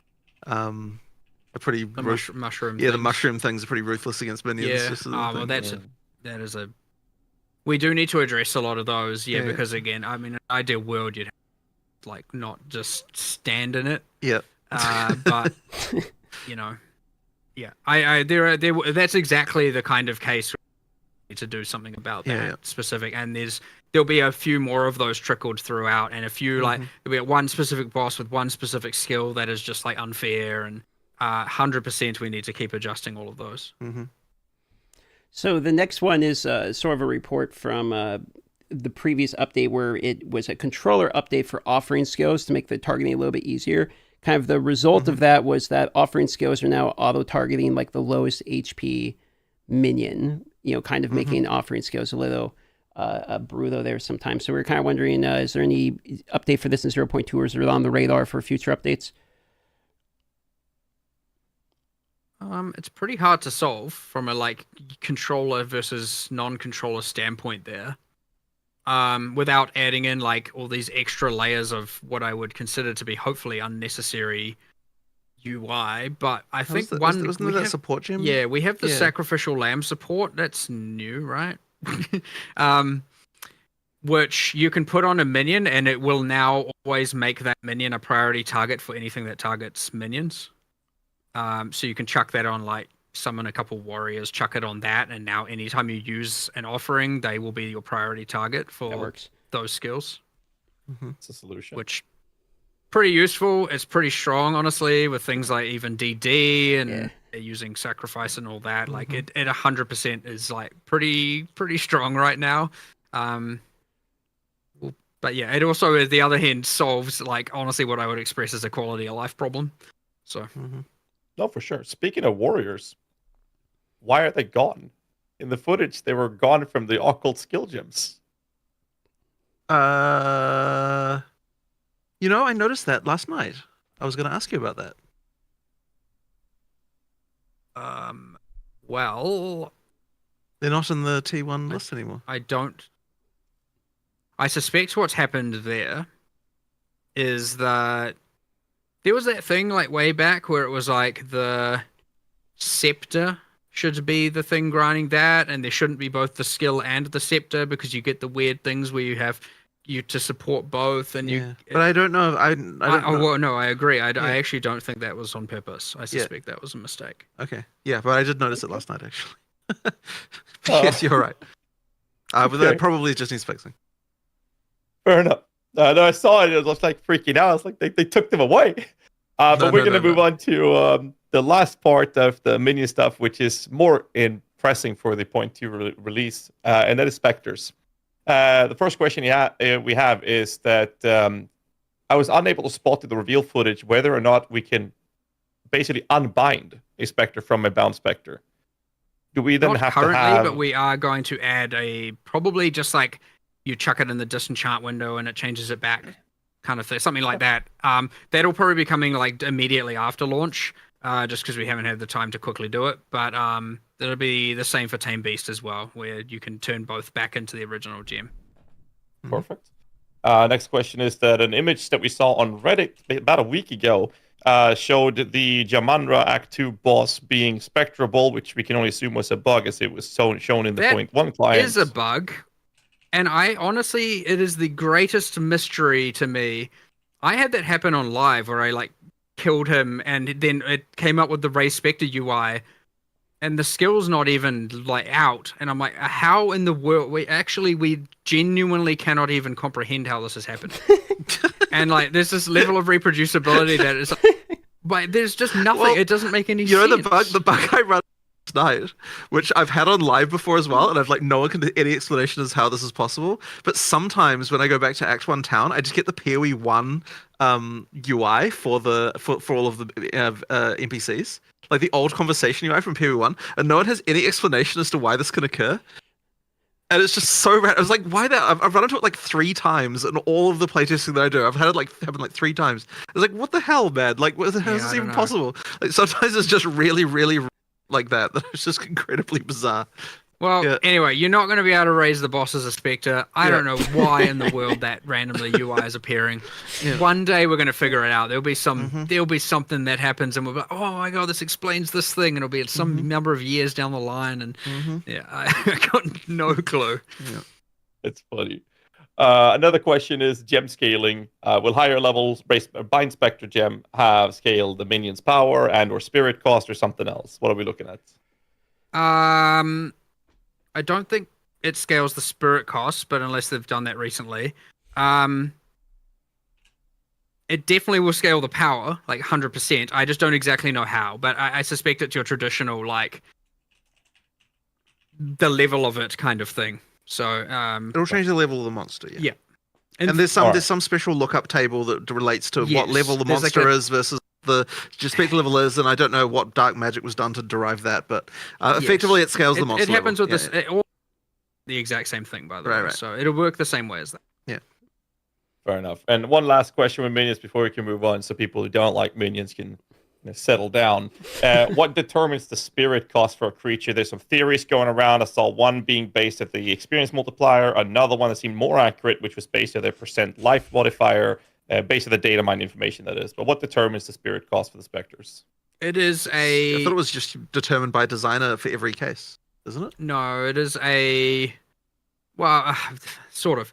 Generally speaking, it is just some sort of multiplier, or there's some sort of math applied to, how much loot or experience it would have given, which we call the effectiveness of a monster. And it is relative to that, which it's not information we hide, so it's not really relevant. It's not like a problem or anything. And then I know as it gets up, it kind of squishes it so that you don't get such extreme values.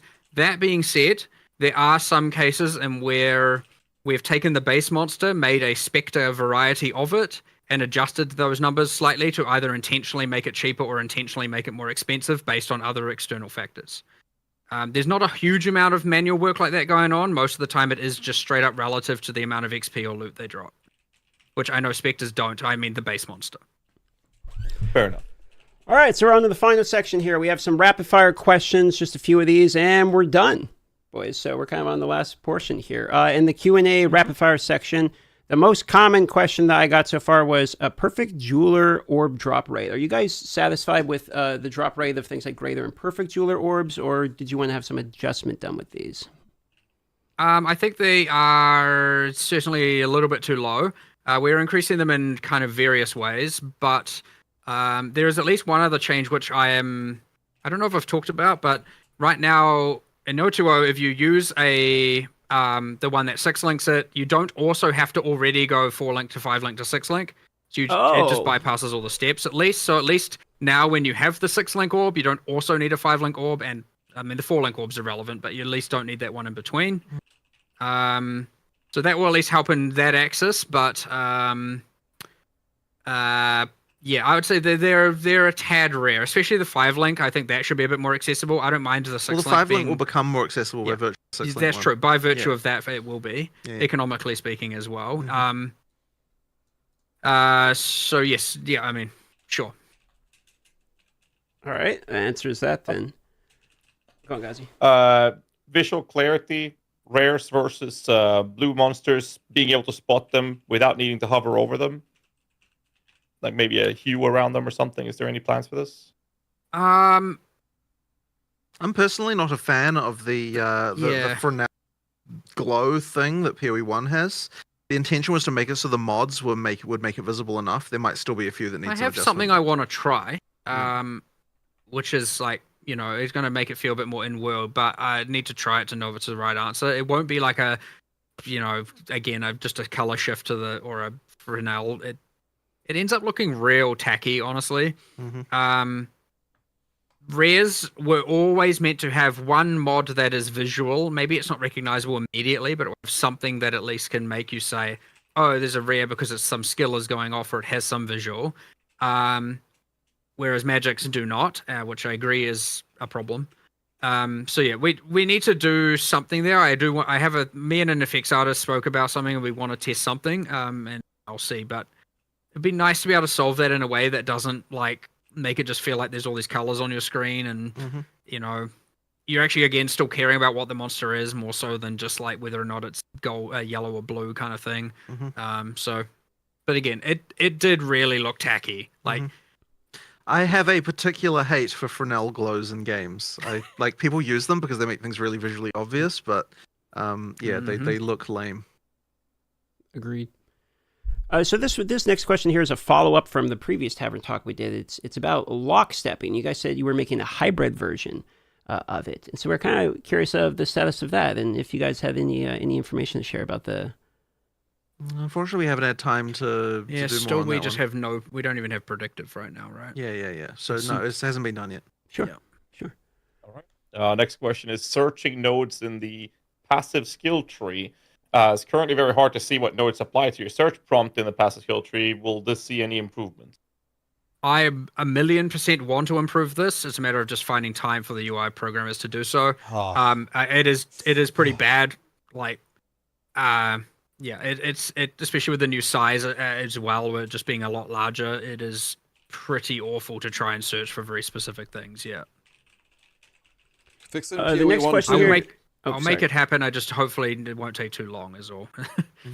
All right. So another question that we've seen is about API improvements potentially. For instance, being able to the current NeverSync can't use this filter where you can't do like tiers 1, 2, and 3. You can't hide them individually. So improvements around that specifically, or additions to API in Gemro. Is there any update on this? So here's one like. I suspect the rarity tier of the dropped rares are not exposed to the item filters. Really? Was that not done? That's the implication there. That is the implication. That's I what was I've actually heard, not yeah. aware of that. And if it isn't, then we sometimes can we just miss the obvious things. Yeah, yes. well, that would be trivial to add, though. We could probably do that. There was something we did that was also obvious and very beneficial. Oh no, it was the tier of the skill gems or something. I think we were adding, if not already added, Right. as well, because that was another thing you could filter by skill gem, but not by the. But rarity tier of tier, it. rarity tier should be fine to add. That should be 100% should be fine to add. All right. Next question we have is localization improvements, as in different language support. It's been asked by multiple people. Is that something we're looking at for 0.2 or forward or future?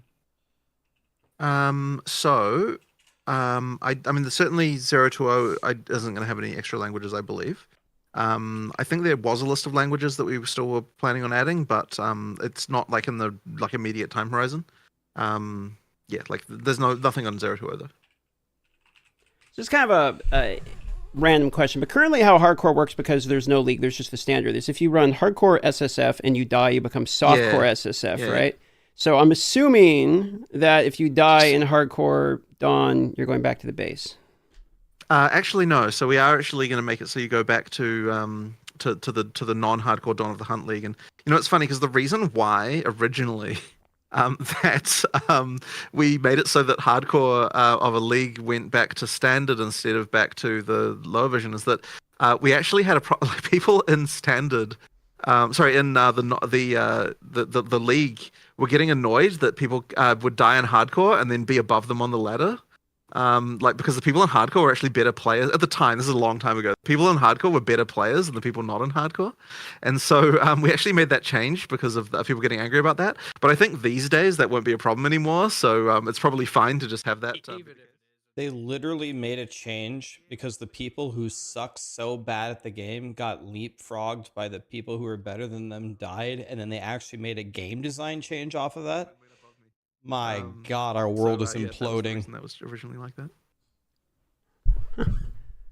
All right, and next question here, and I'll send over to Gazi, is visual clarity specifically in regards to delirium affected maps. So sort of in the end game, you're basically going to be deliriousing most of your maps if you're juicing, and it can be a little monotone in color of the saturation. So I mean, I'm iterating on this. Like, I literally multiplied the delirium fog intensity by 0.5 yesterday, just as like.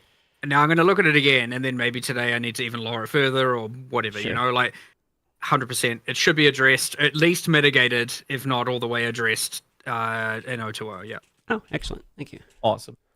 2 more rapid fire questions. First one being private leagues. Will we see the possibility of this during the early access stage of the game?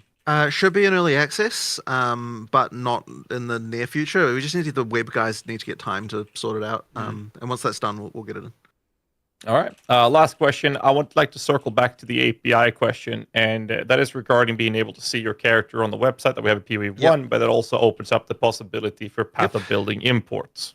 Yeah, yep. So that is something that is being worked on. Same team. Same team. There's, we'll get there soon. I mean, even internally, it would be nice for us to be able to look at characters on the website because like we can just look at anyone's character as like admins, and that's just nice to be able to do. Just for just for investigating things like why is this character OP and that kind of stuff. So yes, it'd be nice if we had that. All right, well, that pretty much concludes it. I have one fun question for you on the way out the door, which is what do you predict the most commonly played class is going to be for the first week? Well, obviously the Huntress, right? Like, obviously, there's going to be a million people wanting to try that out. So, yeah, I mean, look, it'll probably be some ridiculous number, like 70% Huntresses or something. I don't know what the number will be, but something like that. I mean, you would assume so, yes. Yeah. Right? But I mean, after that, after that is that tougher to understand. So Amazon or Ritualist then? What are you going with? Oh, okay, right. You mean in terms of sanity? Well, okay. I reckon Ritualist for some reason. I just reckon. But maybe that's just because it appeals to me more. Like, problem is, if I knew why one would be getting way more played than the other, then I would go and solve that. Right. But I mean, to me, it's like I immediately taken the slot. I'll pick the other one. I'll pick the other one just because I can't both pick the same. So I'll pick Amazon. Right. And I'll do it just because of the name and the Diablo 2 association, and I'm just going to pray that everyone just wants to play Javazon. And my last playtest for the Ritualist, I took the ring slot, and then I didn't have a ring in my inventory. So I just forgot about it, and then I was like 20 levels later, I was like, oh crap, I still haven't put a ring on my third ring slot yet. It was like completely pointless. But hopefully the top of too many players do that. It's not only just pointless, because the nodes because there's a downside. So I was like sacrificing I forgot to add the ring. Yeah. All right, well, we'll see who's right come the launch. And thanks for all the time and answering all the questions. Anything last you want to say on the way out the door here? We're done now. I think we're good. Thank you very much. Good. All right, cheers. Thanks for your time, everybody. All right. Thank you. All right, what did you guys think of that? Super cool for grinding gear games to do that.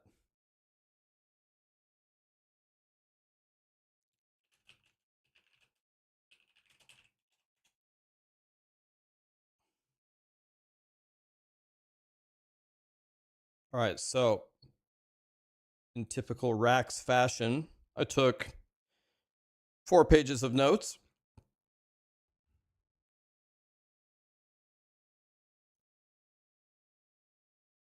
I guess let me go, for those of you who didn't see the whole interview, I'll go 100 miles an hour real quick. Let's just quickly cover what they said. It's actually not every question that they asked, but 95%. They didn't say anything about Druid. All right, here's everything. We're going to go real fast. Here we go. Patch notes when? Wednesday our time, Thursday New Zealand time, they think. Are there shield block changes in the patch? Because they said they're introducing parry and they said they'd improve shield block. They said they need to finish shield block animations, but they think shield block should be in 0.2. Is the intention to make people use the active block? It needs more mechanics that make it alluring to use on things other than boss fights. They're testing something on how block can be interesting. Is Magic Find changing? Yes, it's being nerfed.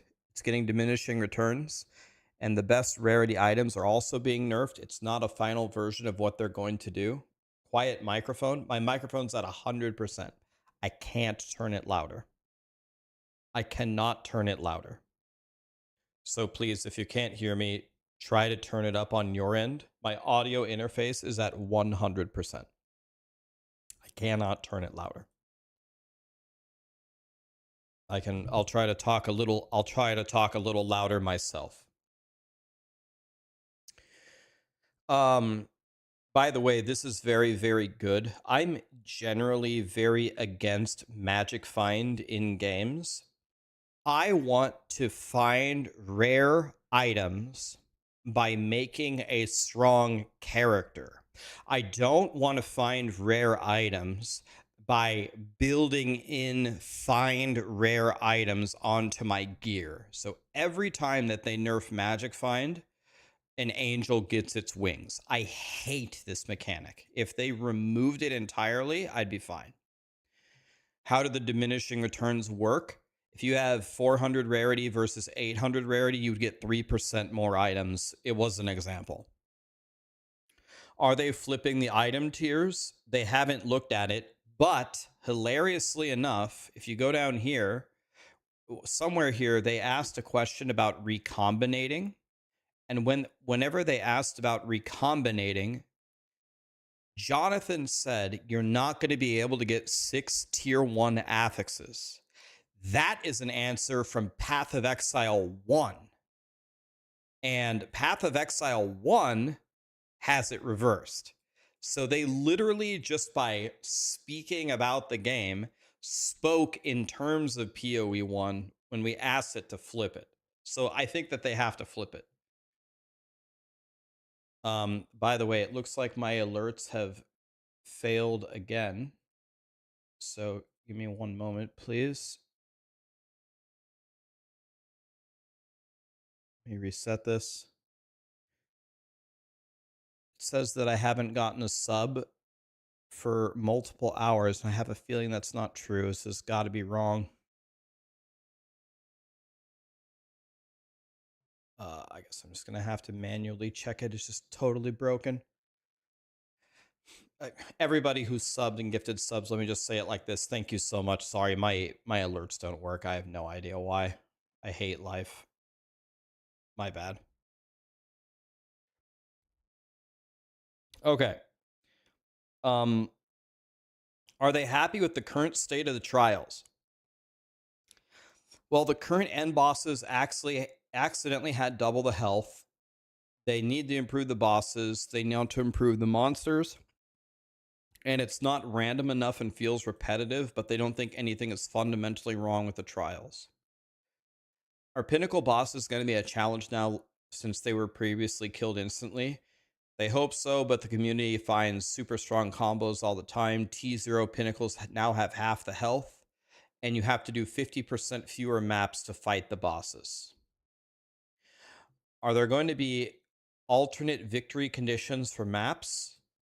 They fear other things are going to get boring or be unpopular. The focus is on putting more interesting things within maps.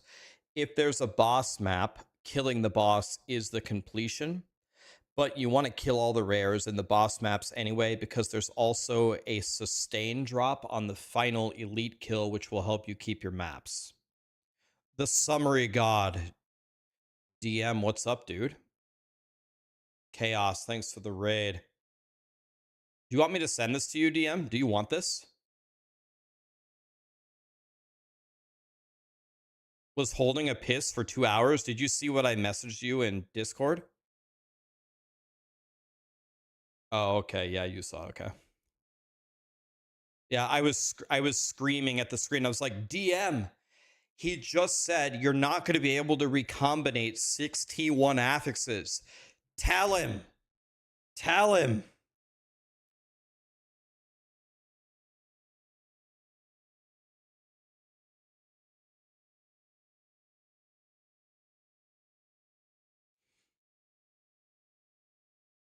Nice job, man.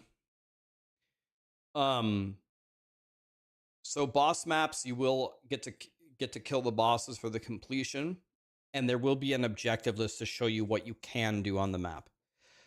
Do rogue exiles get stronger in the endgame tiers? Yes, they start appearing in part 2 of the campaign because they have a full set of skills, and they have a 1 in 12 chance of appearing in a map. Can they drop endgame boss uniques? No. Are you satisfied with on-death effects? Give them a list of things and they'll look at it. Do on-death effects even need to exist? Never thought of it like that. They thought it'd be cool if the monsters explode. It's a bigger problem in the endgame than during the, I should say, campaign. They'll look at it. This is, I'll tell you what. Out of any subject I've ever seen brought up to grinding gear games in POE1 or POE2, this was probably the answer to me that I don't want to say surprised me the most, but Jonathan and Mark have proven time and time again that they are like students and scholars and very, very in depth with their analysis on just game development. When I heard them say that they essentially have never wondered if on-death effects should even exist in ARPGs, this made me really, really, really shocked and sad. Because these are so garbage. I hate them. And I always ask myself from a design perspective, why do these exist? I really don't understand. I don't get it. I don't get why they exist at all. I don't know where it came from and why people keep doing it. But I was like, holy mother of God.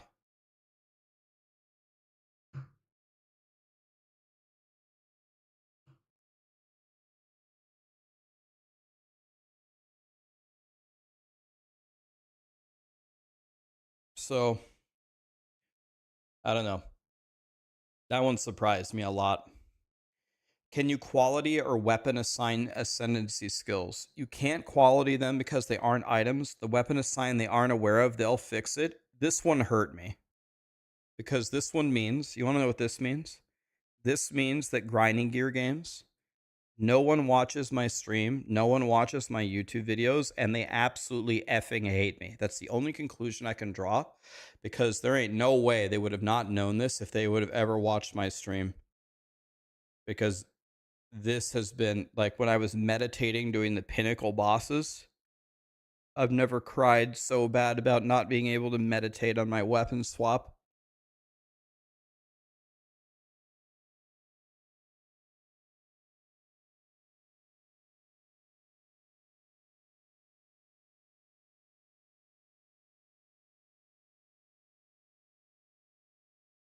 GGG hates us all. That's true.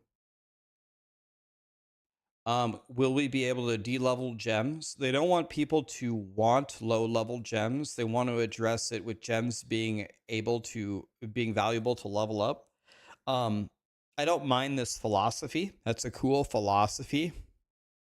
I'll tell you what, if I worked at grinding gear games, I'll tell you what my point of view on this would be.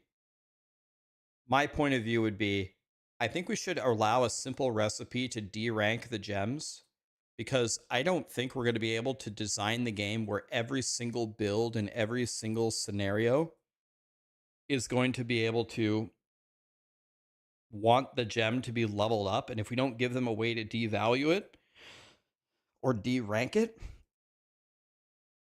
we're going to keep running into this issue unless we code the game perfectly. But they were kind of adamant that they want to just make it valuable to level them up in all cases. So, like, for example, Flame Wall with Gas Arrow, right? Flame Wall can just be level 1, and you don't want to level it up because it raises the int requirement. But all I need the Flame Wall to do is ignite an enemy so it detonates the poison. So this is a big commitment from them. How do they feel about mana cost with plus skill levels? It's based on the design of the skill. If you spam it, it should be cheaper, and vice versa. So if you don't spam it, should cost more. But the example that I was going to give is Eye Strike. Eye Strike is more of like a spammable skill. But if you get +5 to Eye Strike skill level on your weapon, you've doomed your monk. But then they said a separate comment was attack spells had their mana cost way too high, and they fixed that. So maybe this will fix it. We'll have to see.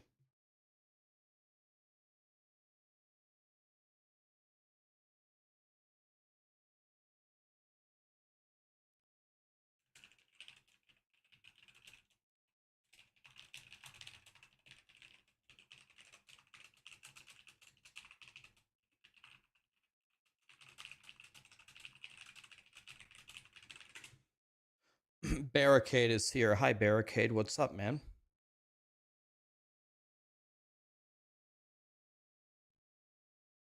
Did they address the worst issue in the game, armor? They said that they're going to take armor back to the drawing board and potentially fully redesign it.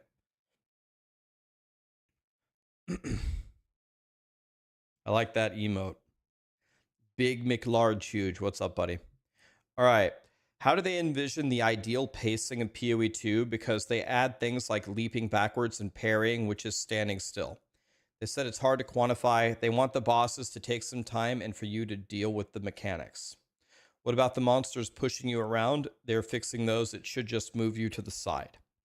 Are ailments supposed to be their own builds or in addition to existing builds? They like how hits apply the ailments, which simplifies stats, hits and attack damage, work on bleed, whereas if it was on his own, it wouldn't. A major discussion about ailments ensued in the interview, and essentially there's a lot to look at and consider for the future. But I think, like, the way that if I were to ask them the same question, here's the way that I would have phrased it. I don't think the essence of the question was actually talked about. I think the point that DM was trying to make is some players like to make dot builds, damage over time. You run around like a shadow priest in World of Warcraft. But it doesn't feel like you can really do that in PoE2.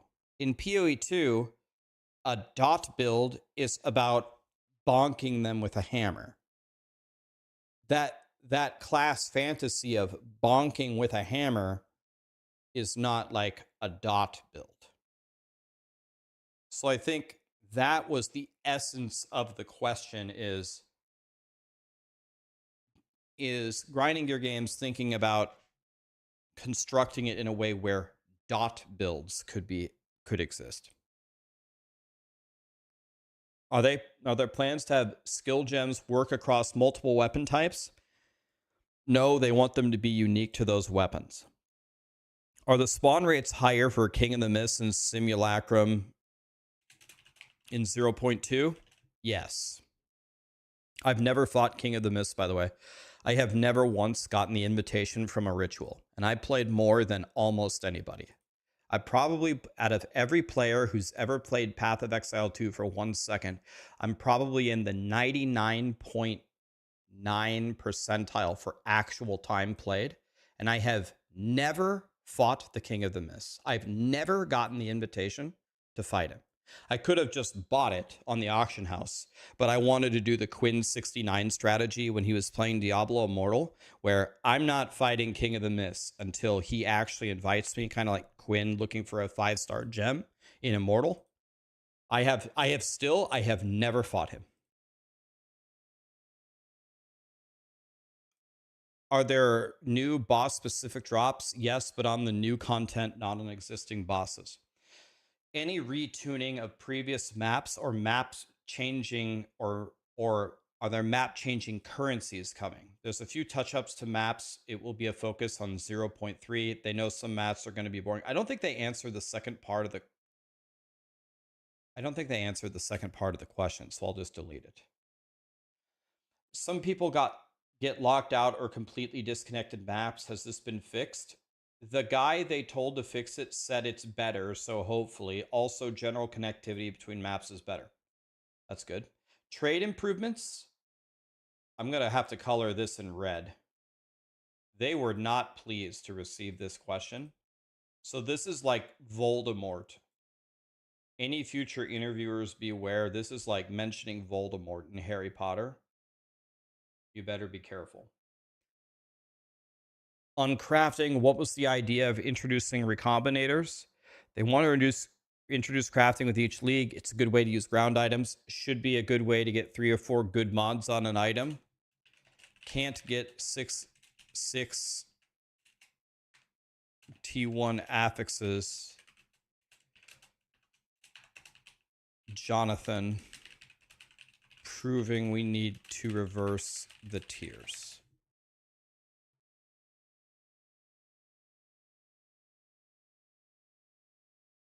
Oops. Don't need to open the audio interface. Will resistance swaps come to POE2 like Harvest in POE1? Runes let you resistance swap.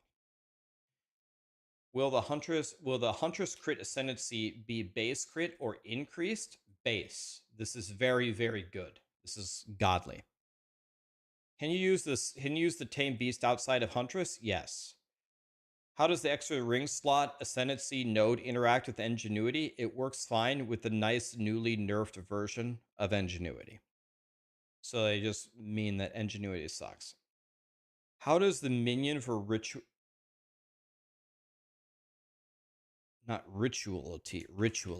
How does the minion for the ritualist work? It's not an actual minion. It doesn't exist. So allies nearby stuff won't work. Let me say, shouldn't work.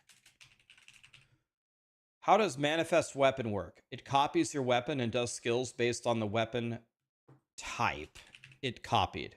Dual wielding, they think you get your main hand only. Is Righteous Fire coming soon? No. Let me type that out in case people didn't play POE1. Is Righteous Fire the skill where you stand there and do absolutely nothing as a brain dead idiot and kill everything? Coming soon? No. No, this is not a slam on Pox. I love Righteous Fire. Righteous Fire is perfect for me. If you clip this and send it to Pox, he'll probably think it's funny as shit.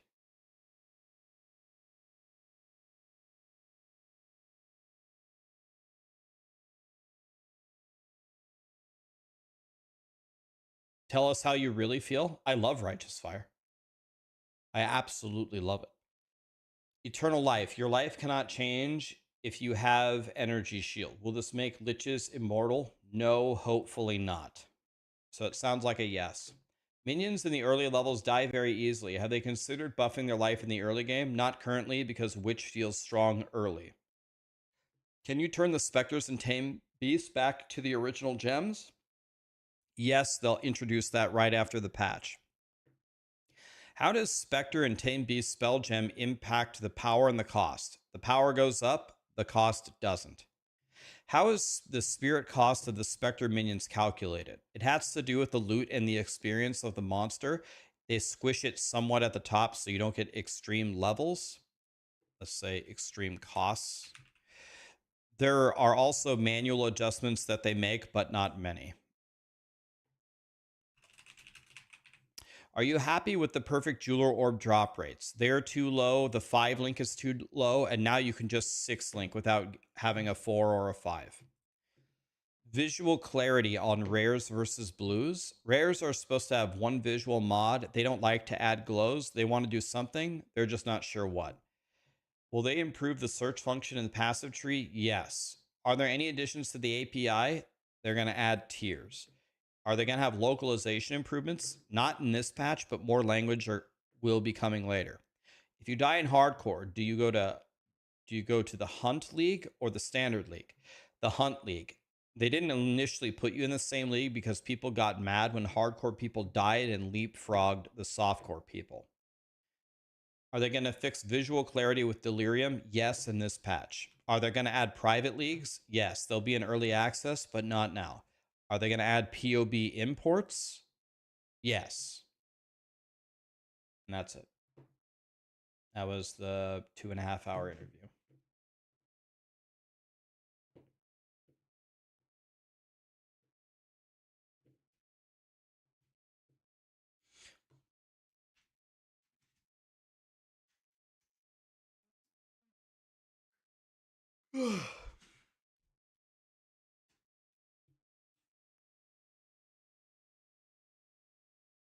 Hi.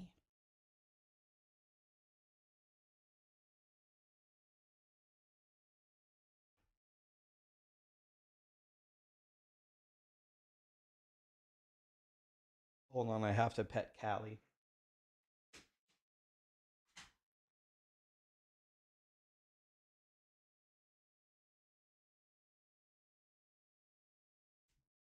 What are my thoughts?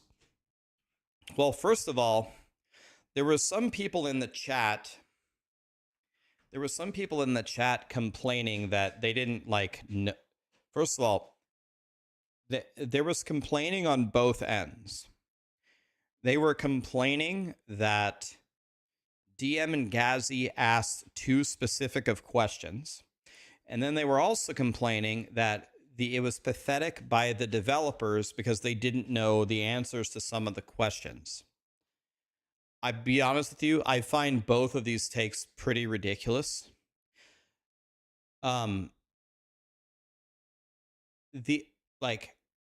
What we keep getting in all of these interviews on all of and for most of these game developers is like high level horseshit questions that don't actually help the blasters of the game really play the game better. We have so many opportunities to ask these high level questions for the masses to get excited. This was a private dev interview where the two lead guys sat down and said, for 2 hours, you can grill me on anything that you want. And the entire community had a whole Reddit thread and had multiple streams to vomit questions for multiple days. And I do not think we should be complaining about the results or complaining that we have the opportunity to ask very in-depth questions to learn how the game actually works. This is not Chutes and Ladders. It's Path of Exile 2. And we need to understand how the hell this stuff works if we're ever going to make good builds or try to actually clear the content. Another thing, maybe some of you have not worked at a corporation. I worked at a corporation for a decade, and I started at the bottom and I climbed pretty much to the top. So I've been an individual contributor and I've been a manager, and everything in between. For the two top guys to come in here and field some of the hardest questions and just do the best that they can with all the shit that they have to manage and do for this game and all the future patches they're probably working on simultaneously, and try to answer these specific questions out of the blue is fucking incredible. I would bet I'm sorry to say, I bet 99% of you in the same position as them would not be able to retain the same level of information that they were able to regurgitate in this interview.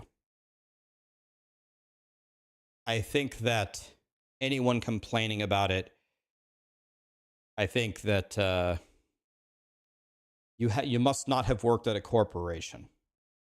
You must not have worked there, because it is very, very rare that the people at the top know fucking anything about what's going on.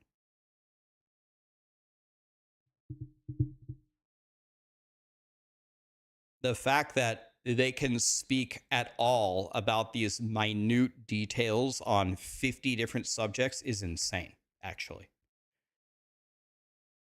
Because as I got higher and higher and higher in the corporation, my daily activities on my computer investigating all the little small details went down.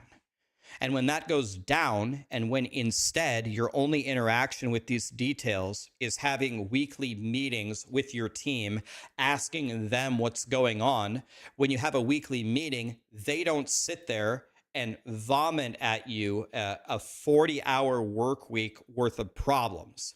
They have 15 minutes to speak to tell you the high-level stuff that they looked at. So when you go into an interview blind and they can ask you anything and they pick a small detail that you didn't talk about in the 15 minutes in the weekly review, how will you know it?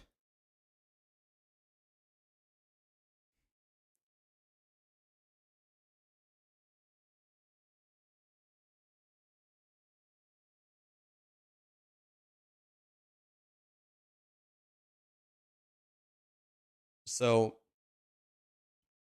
I find it, I don't know, I find it very, very, I find it very ridiculous that people were unimpressed by their knowledge just because they didn't know the answers to every question.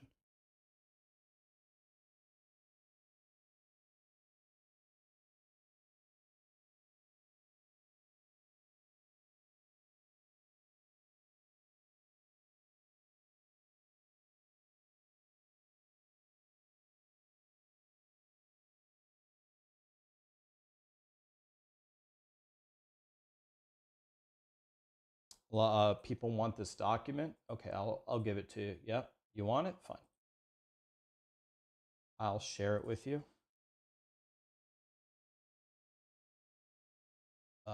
Here it is on Twitch.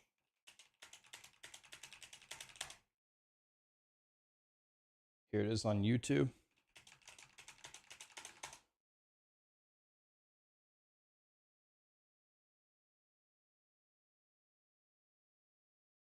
This is exactly why when I was a senior analyst and I was talking to the associate vice president of my company,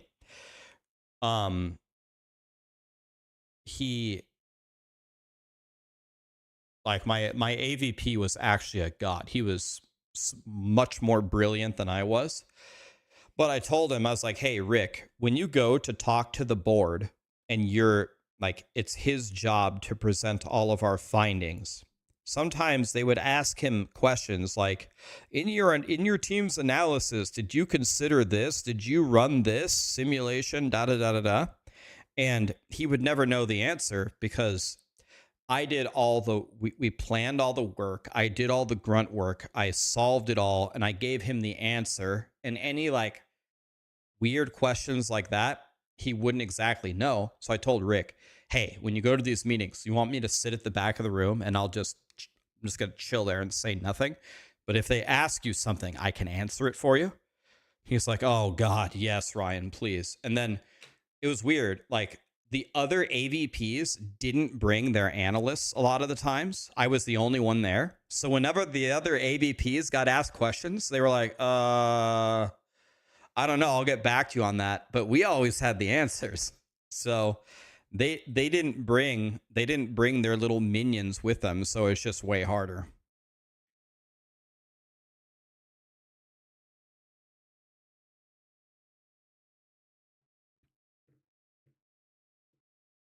Rax is a specter. Yeah, he raised me as a specter and brought me to the meeting.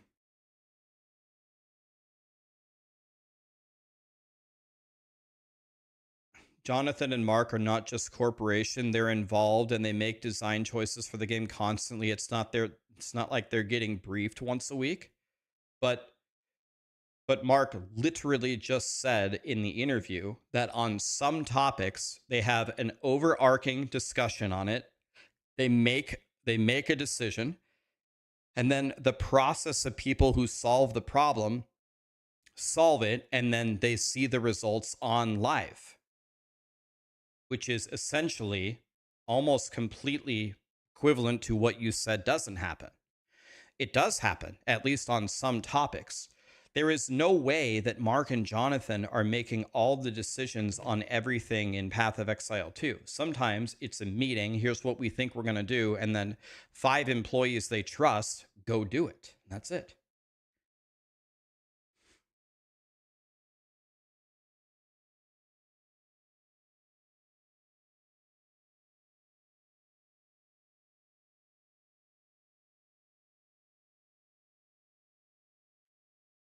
You're right, Rax. Some people just can't accept that they had a bad take. Here's my conclusion. This is where no matter how you get to the conclusion, you can take any road you want to get there. Here's my conclusion. If you expect Mark and Jonathan to sit on a couch and be asked the most intricate, minute details on the design of anything in Path of Exile 2, and for them to know all the answers, you're crazy. You could not do it. If you worked there and that was your only goal, was to go to that 2-hour meeting and know everything, you would not be able to do it. If I was hired as the interviewer, I would bury you easily. If I had 2 hours to ask you anything about POE2, you would not be able to answer all of my questions. You could study for it 100 hours a week. You would still fail, and you'd fail badly.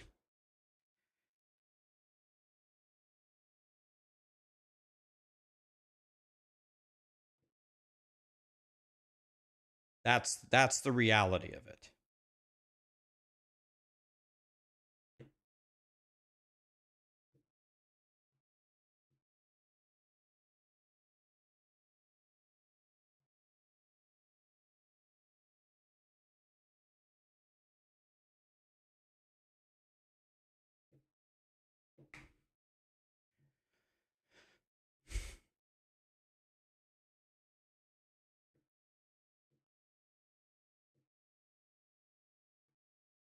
You think friction for the sake of having friction is bad?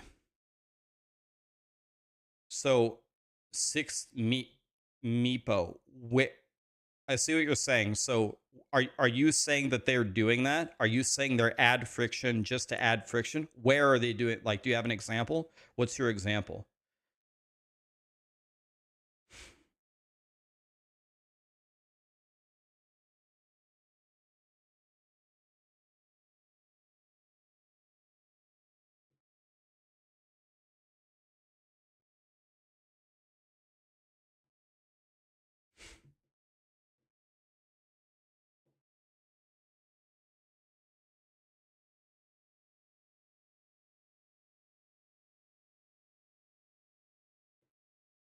Oh, trading?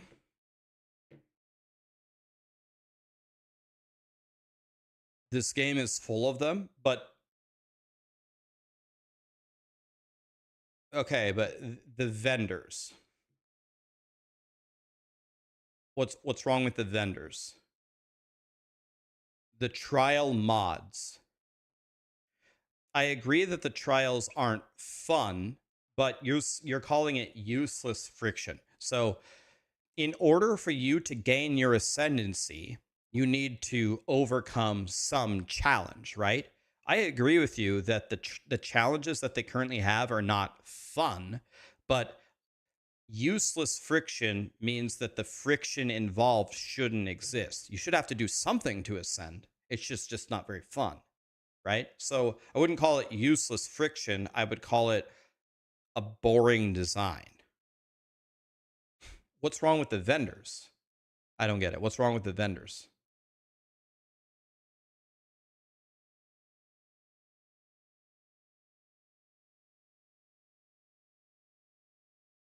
Oh, it was tactician, not ritualist. Oh, thank you.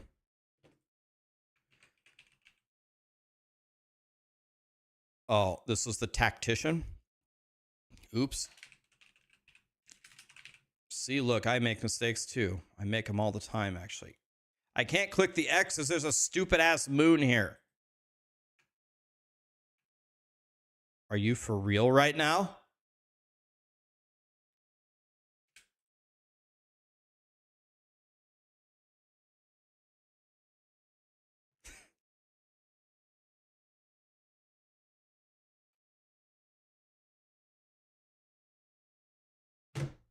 Well, I guess we're searching for nothing the rest of the day. Nice UI design. A premier example is on death effects. Oh, hold on. This is my doctor calling me about my liver plan. Let's see what the plan is. Hold on. I have to take this.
All right. Well, hey, thank you so much for the rate. Did Talkative rate us?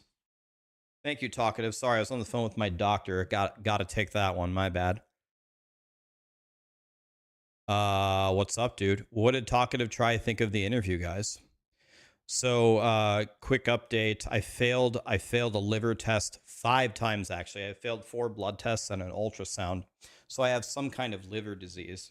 That was my doctor after I just got the results. So he failed the 5th liver test.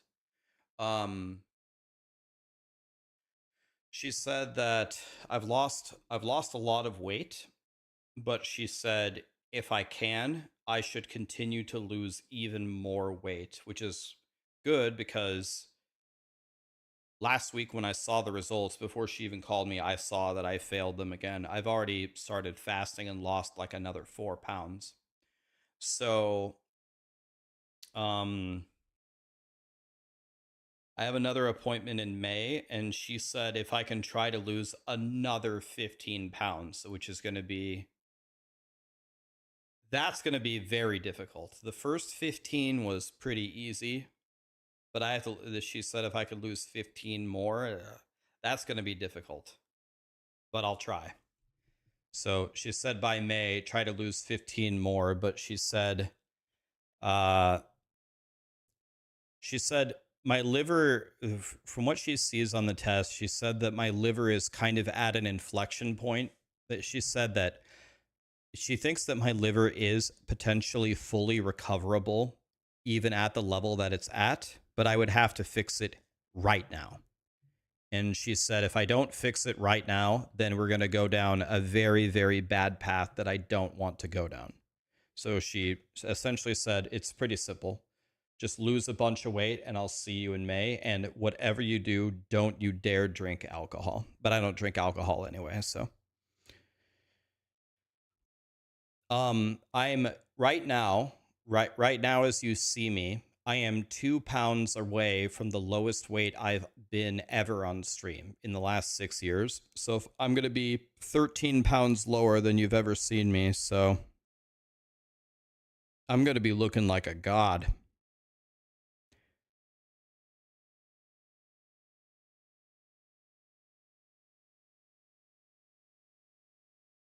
So that's what it is.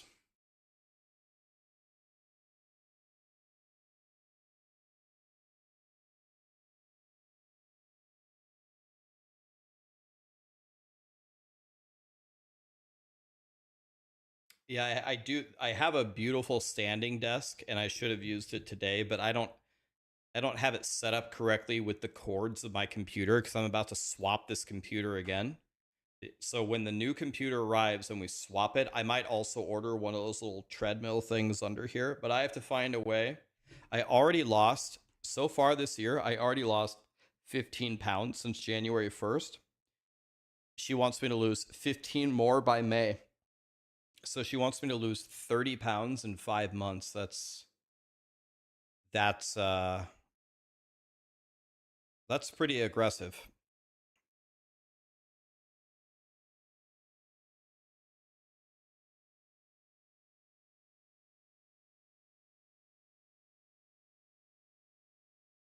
Yep, we're gonna do it.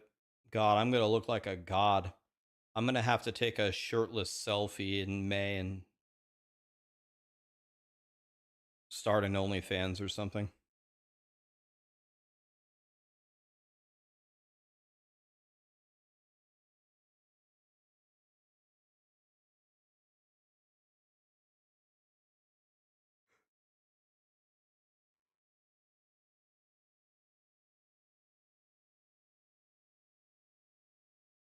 Is it all the Chipotle? Chipotle has never once contributed to me or anybody being overweight. Chipotle, like anywhere else, is all about what you order.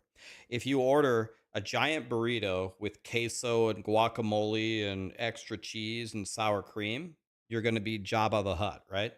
If you order a bowl with white rice, grilled chicken, and lettuce and a hot salsa, you're going to live to be 300 years old. It's all about what you order.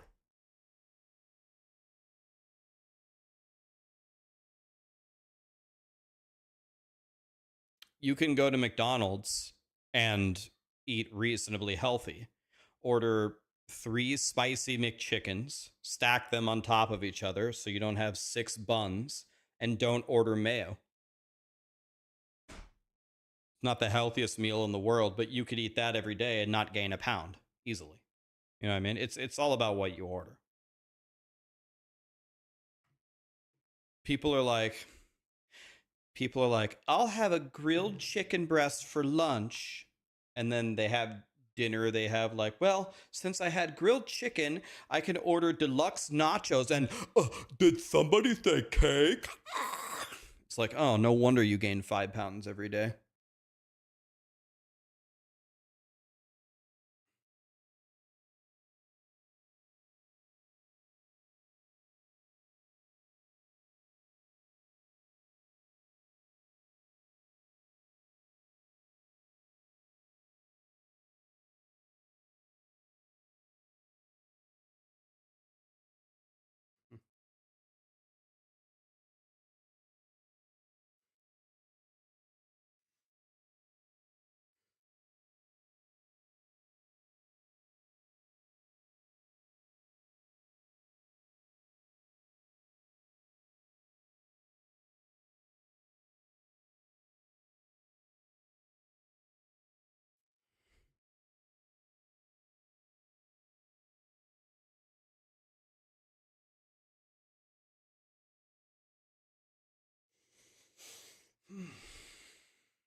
Yeah, pizza rolls like Ashley. Yeah. I'm surprised you guys remember that story.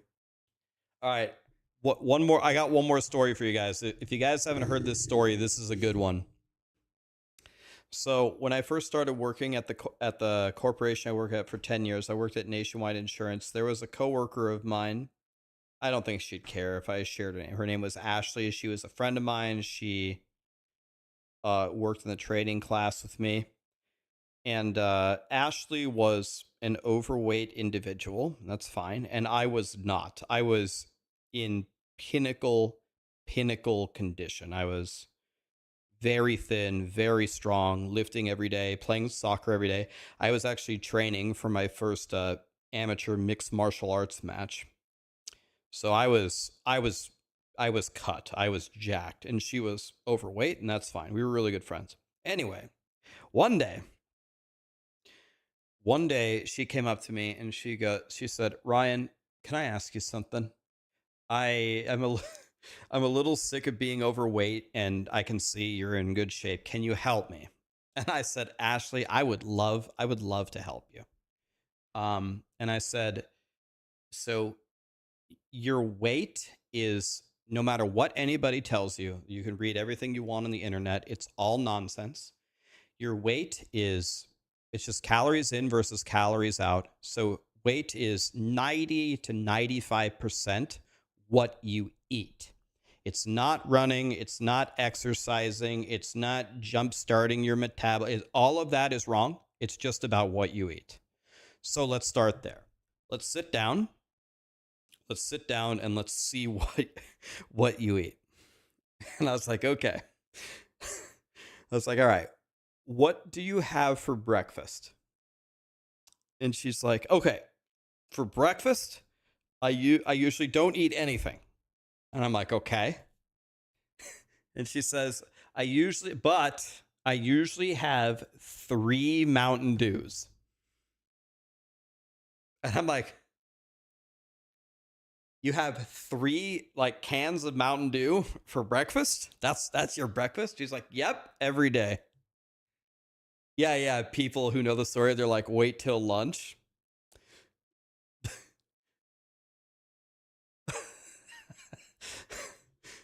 I was like, okay. I was like, so you have 3 Mountain Dews for breakfast every day? She's like, yep, every day. I'm like, okay. Well, I can see a good starting point for us.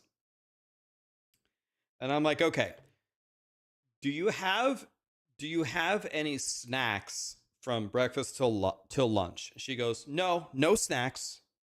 But I usually drink between that time. I usually drink another Mountain Dew.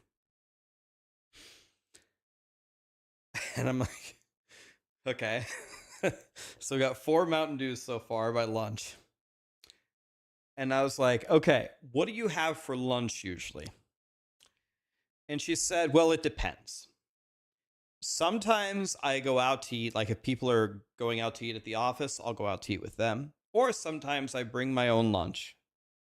And she's like, I just eat different things. Like I'll just order one meal, or I'll bring a sandwich and chips or something. And I'm like, okay. Now, dare I ask? I'm going to ask, I'm noticing a pattern here. Do we have any Mountain Dews for lunch? And she said, yes.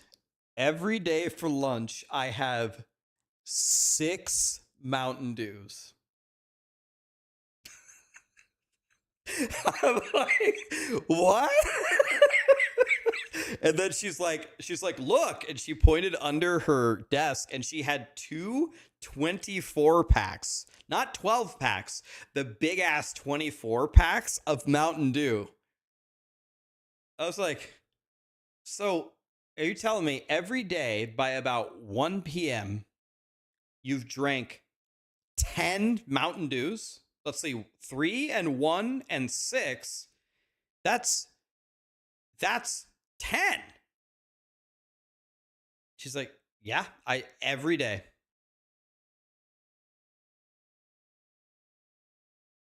And I'm like, oh my God. Okay. Okay. Well, any snacks before dinner? She's like, no. I'm like, how many Mountain Dews we talking here? And she's like, actually, by here, I'm kind of good on Mountain Dew. Maybe like one more.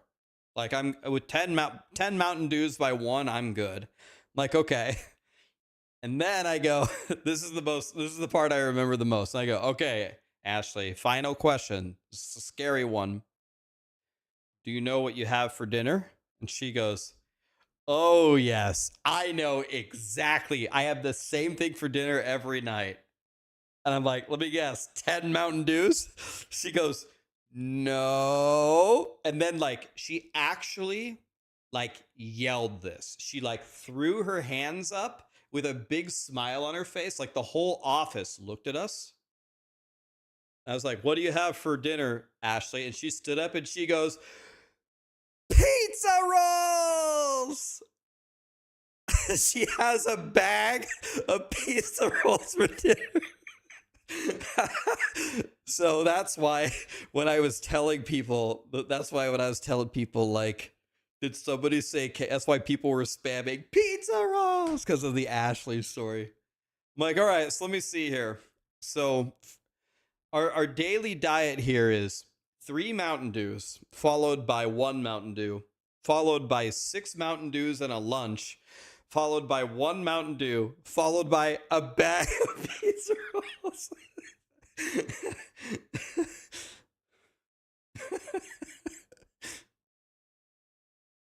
That's like the diet you would have on like a summer day where your dad tells you, "Hey, little Ashley, you can have whatever you want today. Whatever you want, we're going to make it. You want to make a whole batch of cookies? You want to drink a 24-pack of Mountain Dew? You want a bag of pizza rolls? You got it." Except that was every single day.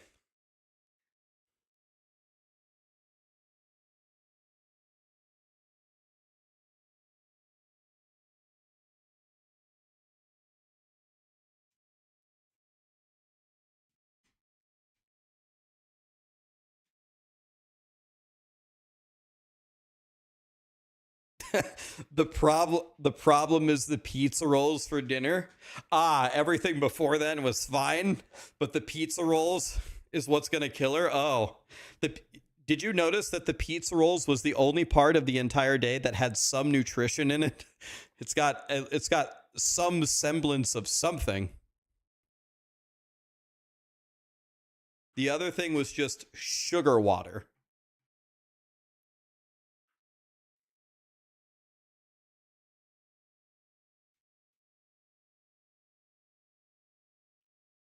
I'm from UK. What's a pizza roll? Well, pizza rolls, not to be confused by this story, are absolutely delicious.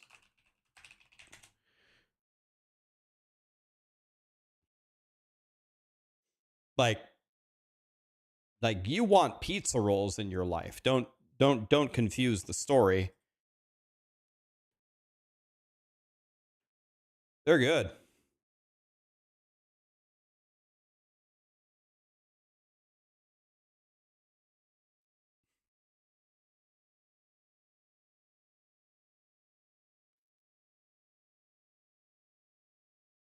You put those in the oven and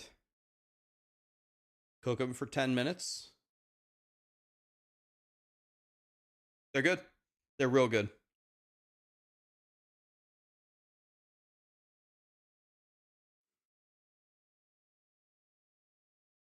Are those little mini raviolis? I guess toasted ravioli is a thing. Much crunchier than a ravioli. Even crunchier than a fried ravioli. I'm telling you, they're good. You would like them. Like, they're good to have, like, when you have all your friends over and you have a giant ass bag of 90 pizza rolls and you cook them in the oven, you guys just eat pizza rolls and play Halo all night. They're real good for that, but they're not good as a life force. You can't live off of pizza rolls. They're tiny too. They're like one bite.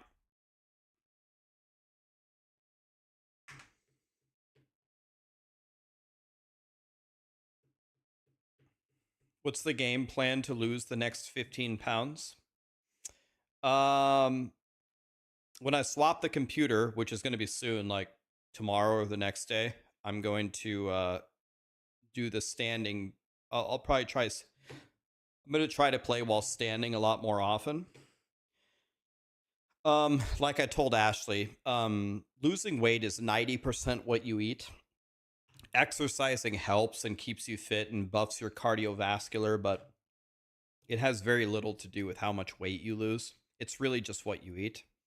So I'm already actually eating kind of like a little angel. I guess I just have to keep doing what I'm doing. I mean, I already lost 15 pounds this year. I'm already frying.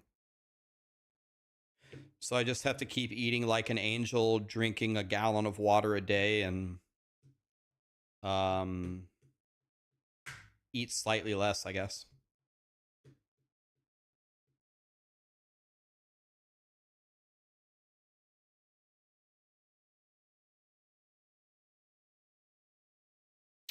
That's what it is. It's consistency and some additional fasting. Did I do MMA? No. I was about to, and then I tore my rotator cuff in half military pressing. I have never had an MMA match, so I'm not an MMA fighter. I'm not even an amateur MMA fighter, but I was about to be. I did judo my whole life as a kid, and I was real strong for my size. And I was training with a very good boxing coach for multiple months. So I was definitely ready. I was definitely ready. I have a feeling the first amateur fight I was going to have, I probably would have absolutely kicked the living shit out of him, whoever it was going to be, because I was probably, for a first amateur fight, I was probably very overtrained. You're glad I didn't? I'm glad I didn't, because they have so much head trauma and they have so much speech problems from getting hit. They have cauliflower ear and everything. I'm glad I didn't as well, but I really pity. I have remorse for a fight that didn't happen, of my first amateur fight, because there weren't many people in my town that were my size that were stronger than me, and I did judo my whole life, and I was training in boxing. I probably would have kicked the living shit out of him.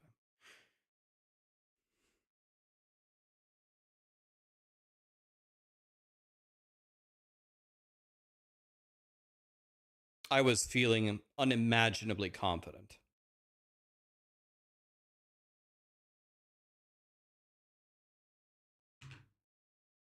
And now I'm a fat piece of shit.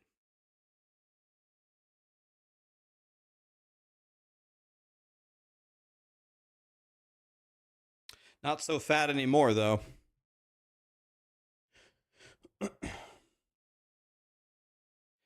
But I was very, very, very, I would say, overtrained.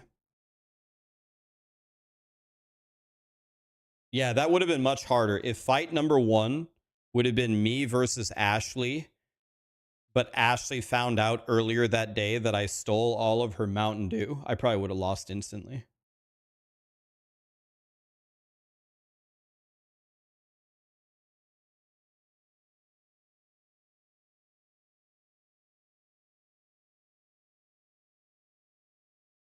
You had fatty liver disease and lost a ton of weight? Hell yeah.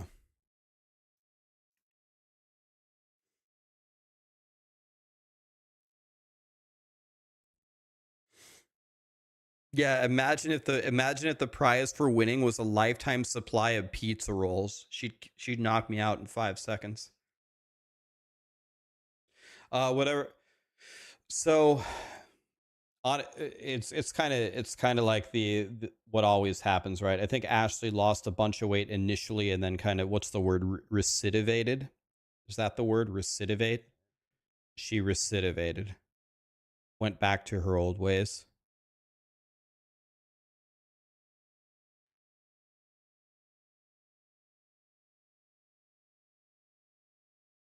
You're 330, you're 331 at 6'5".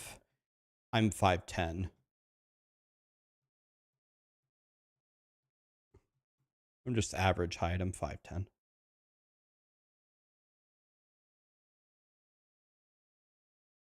Do you give yourself a soda every day? I try to never drink it really at all, but when I drink it, I drink the 0 calories, 0 sugar ones. So I never have a sugar, one with calories or sugar in it. Like pretty much never. Maybe once a month I have one. Hi, Callie. Did you want to join? Hello.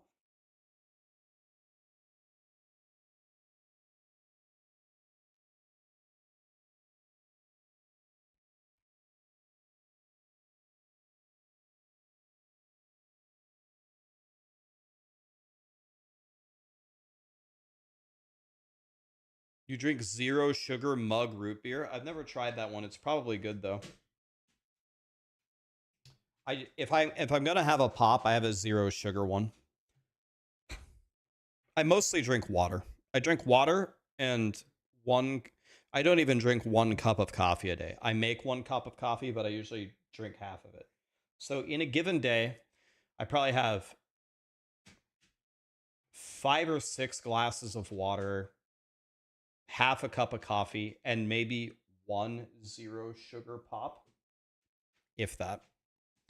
Again, with the pop, same thing. I usually open it, take 3 sips of it, and then put it in the fridge and have it over like 3 days. I don't drink very much stuff. I never have. When I was a young kid, when I would go to the sleepovers and like we'd get like a 24 pack of Mountain Dew, like all of my friends would be chain chugging Mountain Dews as we'd game. I'd open 1 Mountain Dew, drink half of it for the whole LAN.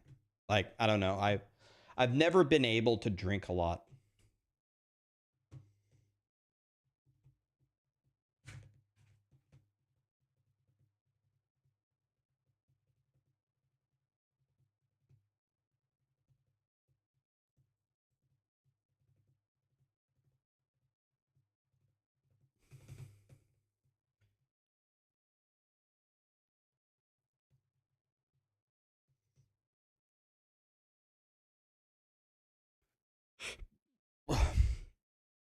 All right. I'm going to hang it up here, guys. I'll have a recap up for you guys on YouTube if you care to watch. Thank you so much for being here.